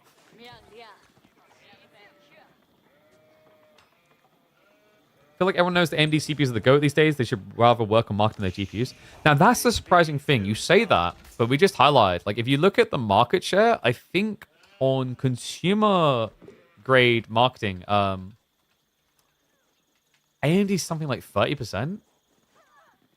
They've been increasing, but yeah, like, so Q3 2024, they're at 28.7%, which was a notable jump from 23% the previous quarter and 19.2% a year ago. So believe it or not, despite the fact that AMD is most definitely the best performance, it shows you how, like, deep root the Intel origins are for the gaming audience over generations. Like, nowadays, like, there's no doubt about it. Like, if you want, funnily enough, like, best bang for buck and best performance, like, AMD is tipping the hat right now. So Meditation Garden coming in. Ah, he hasn't clipped the stone there though, has he? I think it's just out of range, which is unfortunate. We've seen these before where it like looks like it should just about classify, but doesn't. Still, gonna be a lot of food to work with. Military wing, the expected. I like me and Micah's approach. So his approach is I don't have dock play. I'm just rushing age. So your military wing play has nothing to target. The idea of military wing is that you use these units on Khao-San to build a ram to take out docks. By the time docks would exist, military units could exist too. Like me and Micah could realistically just build an archery range here and get free Chuganu to counter your play.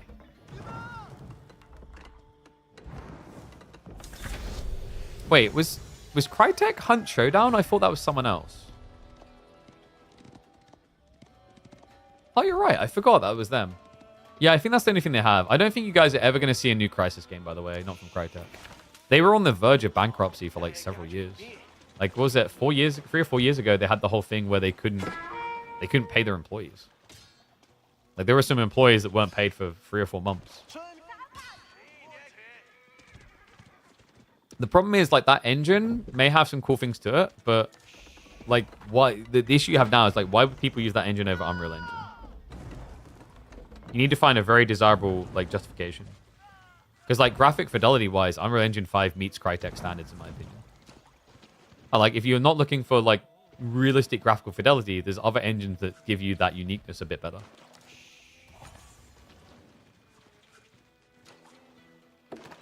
So we have got fishing right next to him here. Archer ship's already on the way out. MSN is stockpiling for what looks like a Springald ship play, which makes a lot of sense. He understands his tech time is going to be a bit weaker here. So you can do Springald, and then you can actually survive a demo ship hit because of the fishing boat. So this is a good timing for MSN, obviously in terms of like matchup, but in terms of actually getting the units out, you're now going to get idled. The villager's going to need to leave the area, so he does the right thing, delays it slightly, gets a drop off. We'll fully garrison. We have got archer spears, but because the archer ship is there, they can't come close. And I should have known. This is such a Mia Micah thing, man. Like, he does this all the time, guys. We've watched him on water maps build like 6 archer ships in a row. He's gonna do it again. This is so silly and so should not work. But he somehow does make it work. I've witnessed it. Just gonna pull the boats back. Needs to be a bit careful with the villagers because they're exposed.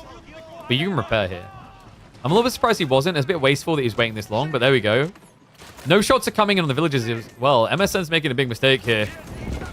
I mean, it's a bit hard because you can't easily click them. He's going to go for his repair crew now. It's triple archer ship. You can't stay there long. Instead, he's going to end up losing the boats. The demo ship follow-up's now coming. This is so perfectly timed. Are you kidding me? And guys, it gets worse than that. Triple archer ship means you can't get demos out defending. You can follow up the springs if you want. And also, because it's instant attacks, they're actually not as terrible as you'd think at taking out rams. It also means if you ungarrison to try and kill these villages, the archer ships can defend them easily. This is so absurd. It's so Mia Micah. So instead, he's now going to move over to deny the meditation garden. Probably the best he can get out of the situation. Wait, did Kingdom Come Deliverance use their engine as well? All right, I'll tip my hat. I didn't realize they were using it still. Like Kingdom Come Deliverance 2?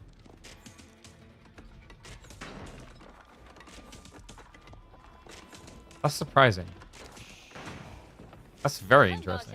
I don't really consider Sniper Ghost Warrior to be that relevant, though, by comparison. Sniper Ghost Warrior does well enough to keep selling new games, but like the Kingdom Come Deliverance is definitely the big brag.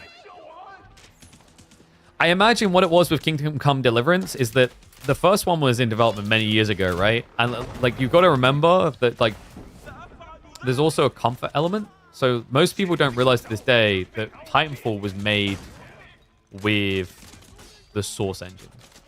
And for a lot of people, that sounds very weird to hear when you look at Titanfall. Because you think Source engine, you think Half-Life. You can actually do quite a lot with different technologies. There is an element of comfort to how you pick your engine. That's why, like, so many games use Unreal Engine. Like, there's a lot of easy tools there, but the majority of developers use it. That's why if you go back about, like, 8 or 9 years ago, a lot of developers, especially the indie ones, all use Unity. Because, once again, comfort. Actually, the same reason, like, #1 reason why C++ is the most used coding language in game development. there are some upsides for sure, but like the big sell point is like the majority of developers use it, so everyone uses it. Same logic as why Adobe gets used everywhere. Every single like university gets sponsored by Adobe, so they use Adobe in the courses, so everyone's trained in Adobe. Doesn't matter if there's an alternative that's better. It's just the one that everyone knows. Same reason why most players just play English. They see English, they experience English, they become English. Wow, that one hit too close for most of the community, I think. Double dog now coming in. And Miro's just on it. He secured his own pond, which wasn't even his to begin with. And now he's blocking MSN from getting greedy here. So definitely a step ahead. Remember, on top of that, he's also still with the meditation garden. His harassment never stopped. 138 food a minute off of this thing. Yeah, no wonder he's able to afford the Chug. Chug that are shutting down MSN's greedy attempts on land. Was he thinking of going 2TC, maybe? He's going to pay the iron price for a few villagers going down. No counter pressure coming in. Mio in full cruise mode. And he is going to look to secure the second pond the same way he secured the first. Larger ships. Still mad we don't have Titanfall 3? It makes sense. Apex Legends is a lot more financially viable. The funny thing is Apex Legends, when it was first released, EA tried to kill it, basically. Because they had the Battlefield Firestorm Battle Royale at the same time. They diverted any idea of funding. Because like the Apex Legends was just a pet project while Respawn was waiting for approval on creating the Star Wars game. It's like it wasn't... No one really thought it was going to be successful. That's why Apex was kind of slow to get off the ground in terms of updates, is because no one like was prepped for it to be funded. But then once they realized how big it was, it made too much sense that Titanfall would get cut. And I say that as someone who loved Titanfall as well. The parkour was sick. You know what is even more disgustingly sick? The amount of archer ships he keeps building. This is just silly. Oh, God. We have got a Horseman blocker. Okay, so he stopped me and Micah from getting demos. That's pretty important.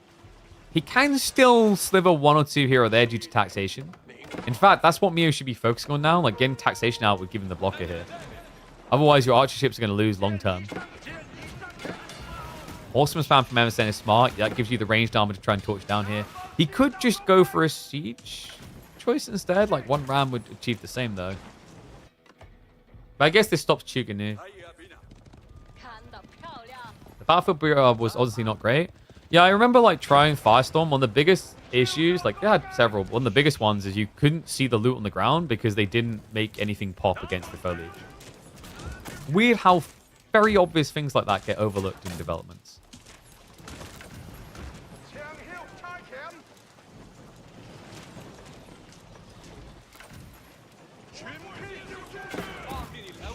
Oh my god, the demo. No, the demo. Gets it. Gets the high value one. Doesn't quite get the double. But this is happening again. I'm losing my mind. Like, how does he keep doing this? Archer ship only shouldn't work. At least according to the counter system, it should not work. There is something direly wrong with this man. Horsemen are going to dive in. We know MSN also has something wrong. If Mio Micah is obsessed with archer ships, MSN is for sure obsessed with horsemen. This is a game of pure obsession between the two. Question is, which one's going to work better? We have more sprills on the way. Demo ships are inclined to counterplay this out, though. Micro from MSN. Oh! He doesn't finish the bagler, but he does get the villager. On land, the pressure is mounting, though. Taxman goes down. Those are expensive for Shushi. Mio Micah was caught being a greedy mother ducker. He was trying to play for castle. Now, it looks like he will get the space to do so, but it means that MSN can finally start thinking about fish. The problem is, while you're thinking about fish, Mio Micah has been bathing in them, drowning in them. He's got 9 fishing boats. They've been unharassed for quite some time. This is a weird game, man. Such a weird game between the two. Honestly, though, makes me love it all the more. I dig weirdness. You know, I've thought about this before. Like, there's only so many times you want to watch someone optimally execute the meta. You know, you want to see the creativity. It's kind of oozing through here.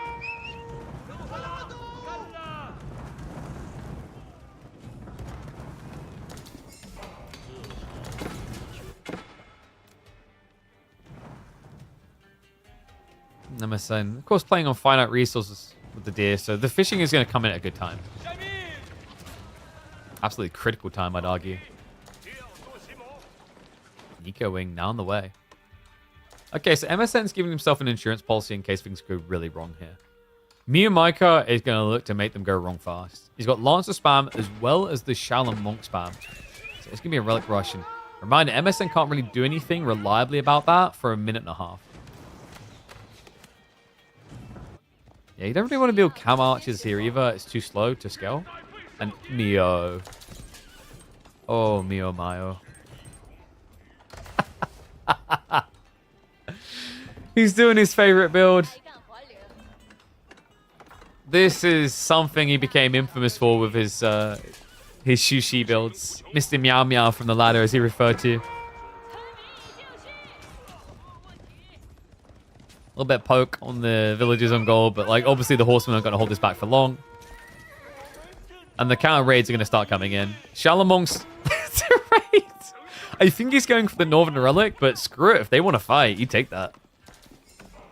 Oh no, you've stopped attacking him. It would be a shame if this unit had an integrated nanobot system to heal itself. I mean, I'm sure like the guy with the stick won't win. Wait, what do you mean he's winning? TC help. TC help.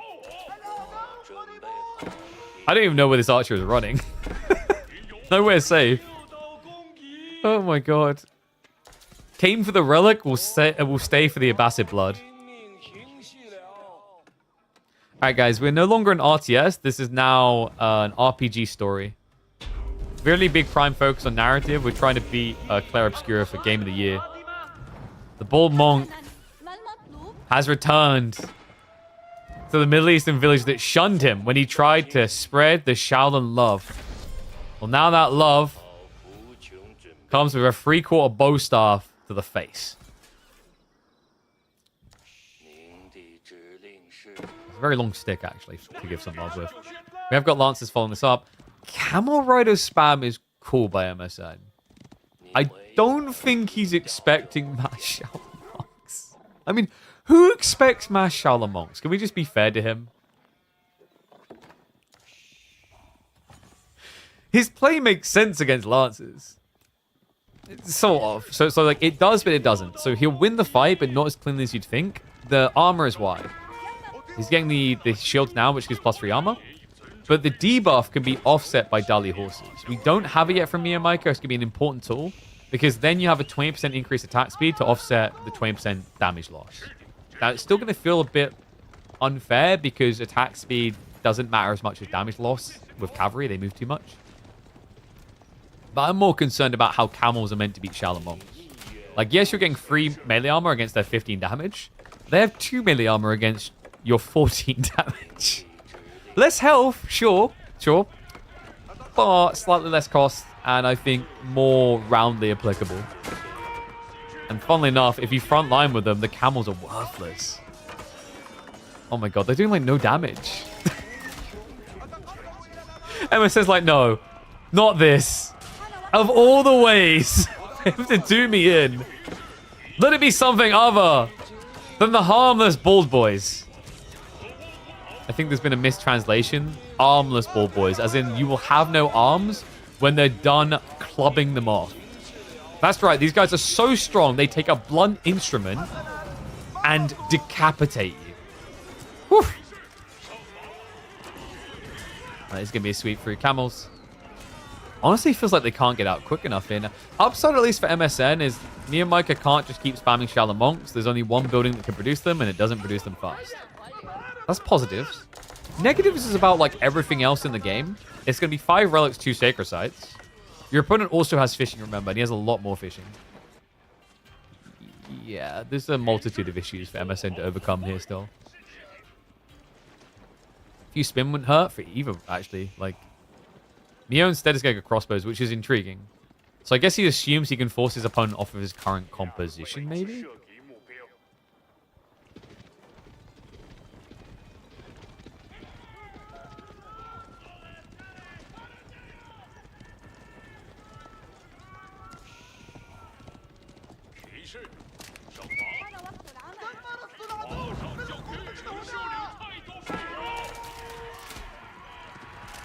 So how does MSN get him out of the base, truly? Maybe Archers? Archers is awkward against the Shaolin Monks due to the reduction in damage taken temporarily. And Lancers is still a problem, right? But Archers is probably the most cost efficient. The problem for MSN now is, like, where do you get wood? Oh, well, that answers the concern. We get wood completely away from our base in a very risky location. Because remember, composite bow Archers is a scary deal. Could be the necessary deal breaker for him, actually.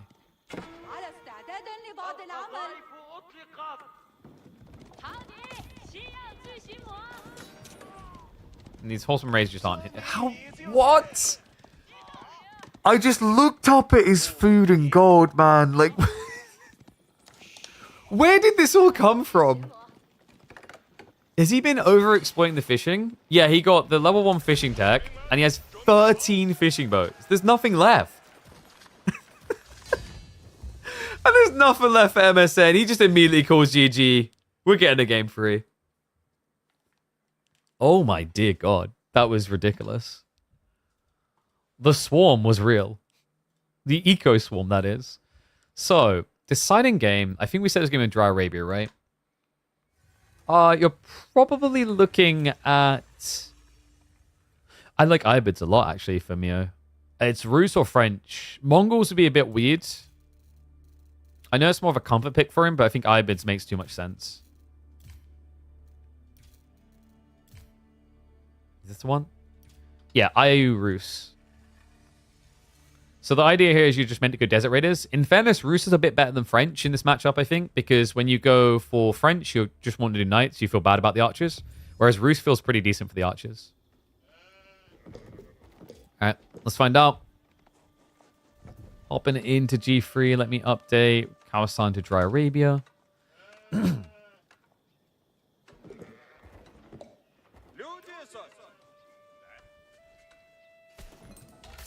And in we go, one and all, to game number 3 between MSN, DK, and Miyamika. It's going to be a Rus Ibid showdown.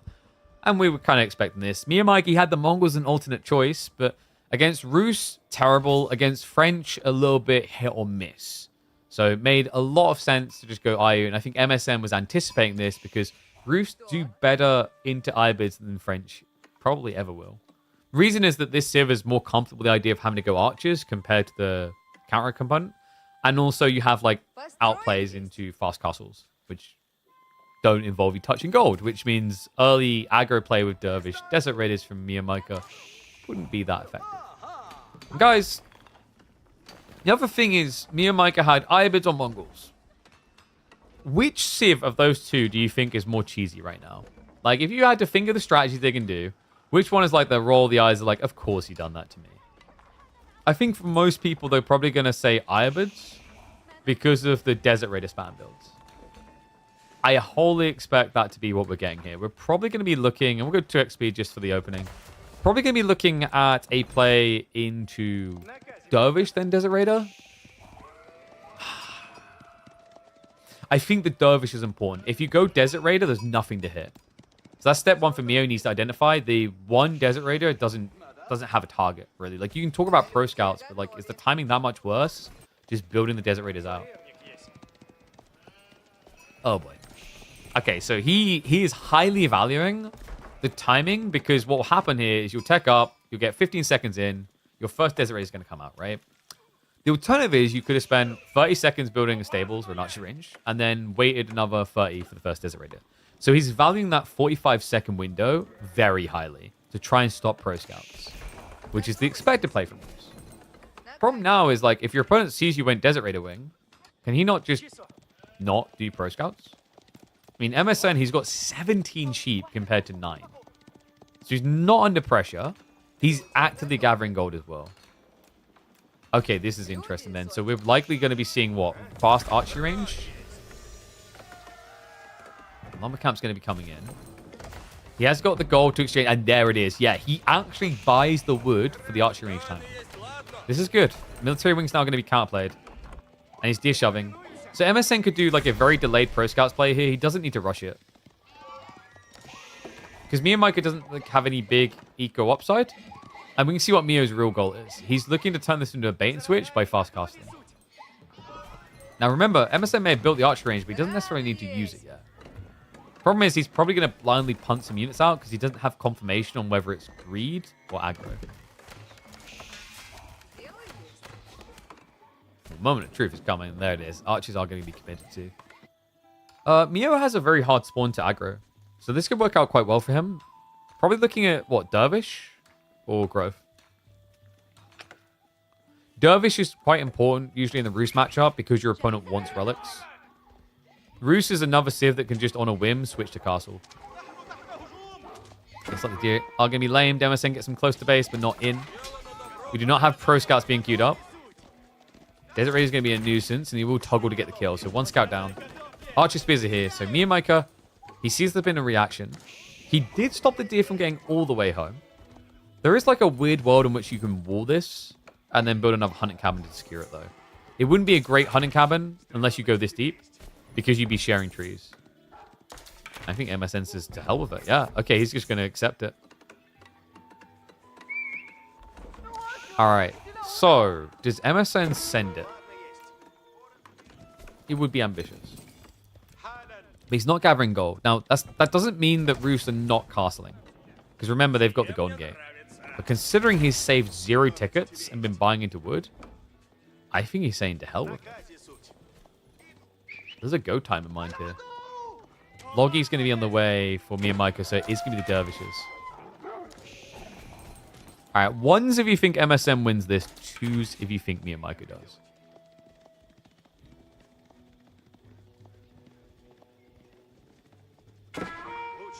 Because this looks pretty good for Hybrids, no?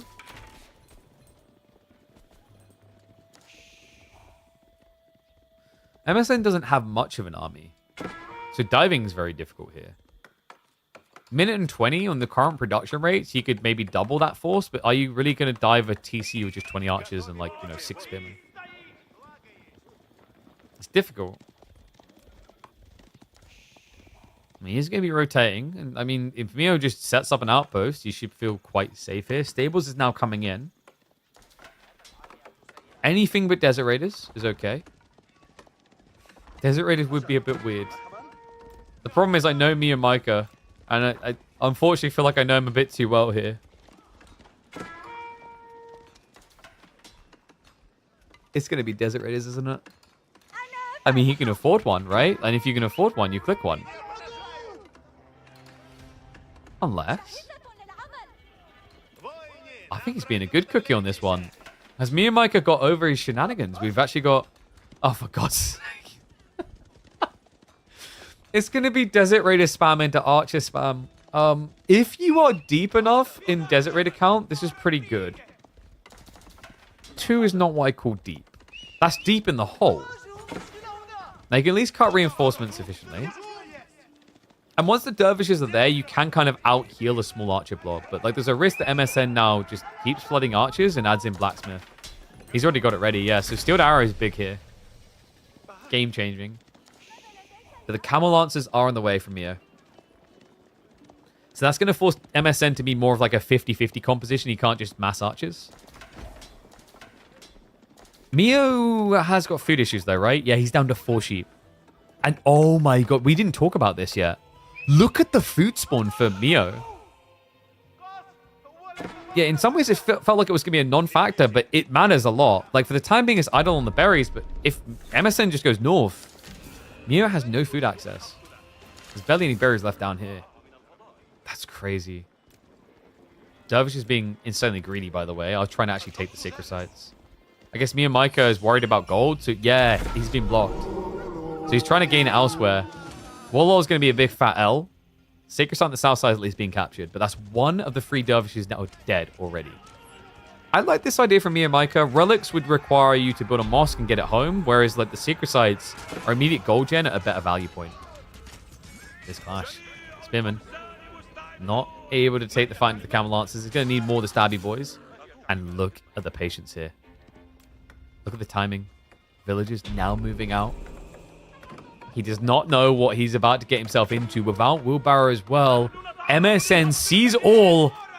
And it's time to spring the trap. Mio Micah cut off on the food straight away. Yeah, and the pressure is not coming the other way. The Camel Lancers run headfirst into Spears. Mio Micah now falling further behind in a game where he needs this food. It's a necessity for the comp. It's a resource he simply won't get. He's trying to be... No. MSN, if you walk away now, you give Mio the keys to the kingdom. Does he know? I think he's about to find out. The scouts almost backed off entirely to see it. Crash coming in, MSN. Let's trade out for those Desert Raiders. Wow, Mio just calls it. He just reached the food. I thought he tried to play this a little bit longer, but I guess he saw the second group coming in. So it's going to be a 2-1 victory for the toddler and a date with Wham 01 in the quarterfinals. That was a little bit of a premature GG. I thought he'd at least try to gamble on gaining a little bit of food there, but I guess the production rates is also a problem. Like, Camel Lancers take a long time, same with Desert Raiders. It's just a slow-to-scale comp. So if you start hemorrhaging early, it just never comes online. So GG's to him. Mio Micah will not make it out of the round of 16 this week. It'll be good old MSN. So let's have a look at the brackets and see what that leaves us with. I'm wondering if we go much longer. So I think we've got, like, what, Anatan, Makomi, and B, Flotter Otto left. But I am getting hungry. It's almost, what, 6 p.m. my time? I did want to do the Numedan Lash series, but that's not happening until 7 is the problem. And Mondays are usually hectic with a lot of behind-the-scene things to catch up on. So I think we might get ready to wind down here, maybe? I think that's kind of reasonable. So for those who just tuned in, Mio Micah did end up losing. I'm now updating it, so you'll be able to see it on the screen in a second.